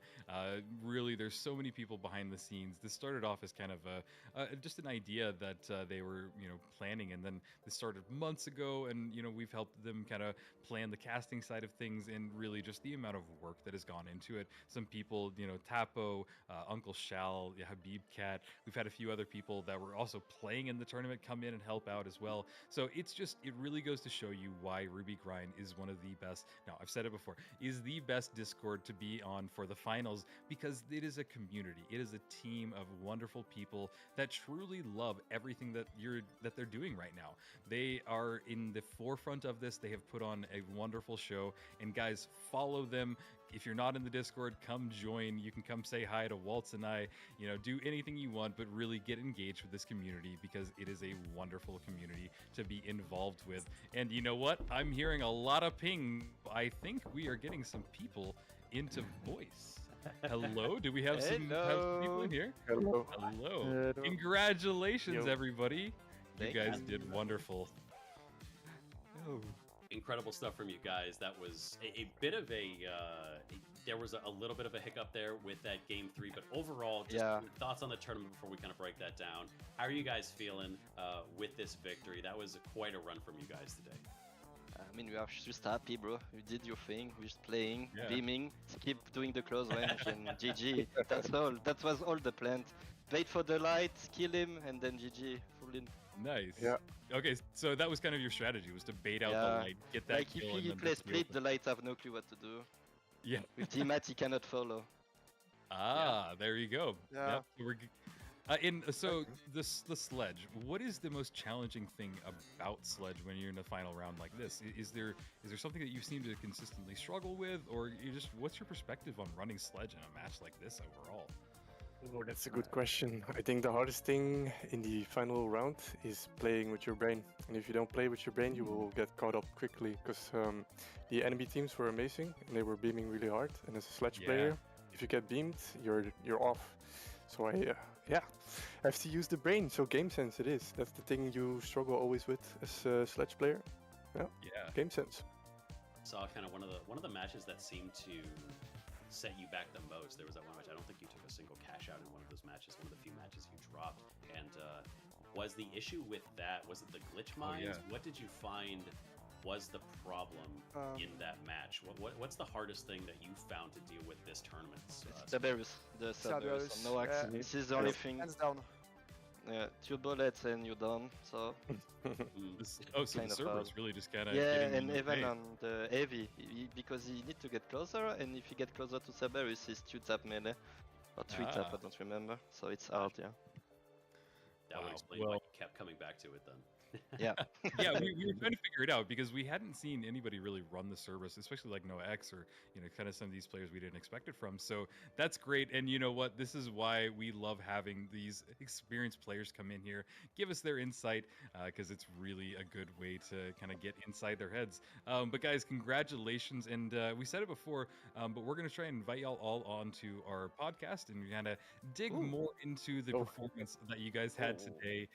So I'll be sending y'all some DMs here a little bit, so we can arrange that. It's not going to be today, but we'll be probably next week if y'all have some time. But before we go, I just want to congratulate y'all again. Do you guys want to shout out anybody on your team? Anybody you want to say? You guys have the platform for a minute. I don't know. No shout out, just team, just the team, bro. Just a fucking team and doing your thing. Yeah. We play well. We do your thing. We win. We lose. But today we win. It's amazing. Well, Congratulations, Beamers. You guys did wonderful. You gave everybody an amazing show, and I can't wait to see where you guys go. So congratulations again. And yeah, do you have any final thoughts, Waltz? Beautiful stuff from you guys. Really enjoyed watching, especially. It's always fun to watch something a little bit different, and you guys definitely brought that today. It was really impressive. So congrats again. Thanks for putting on a show.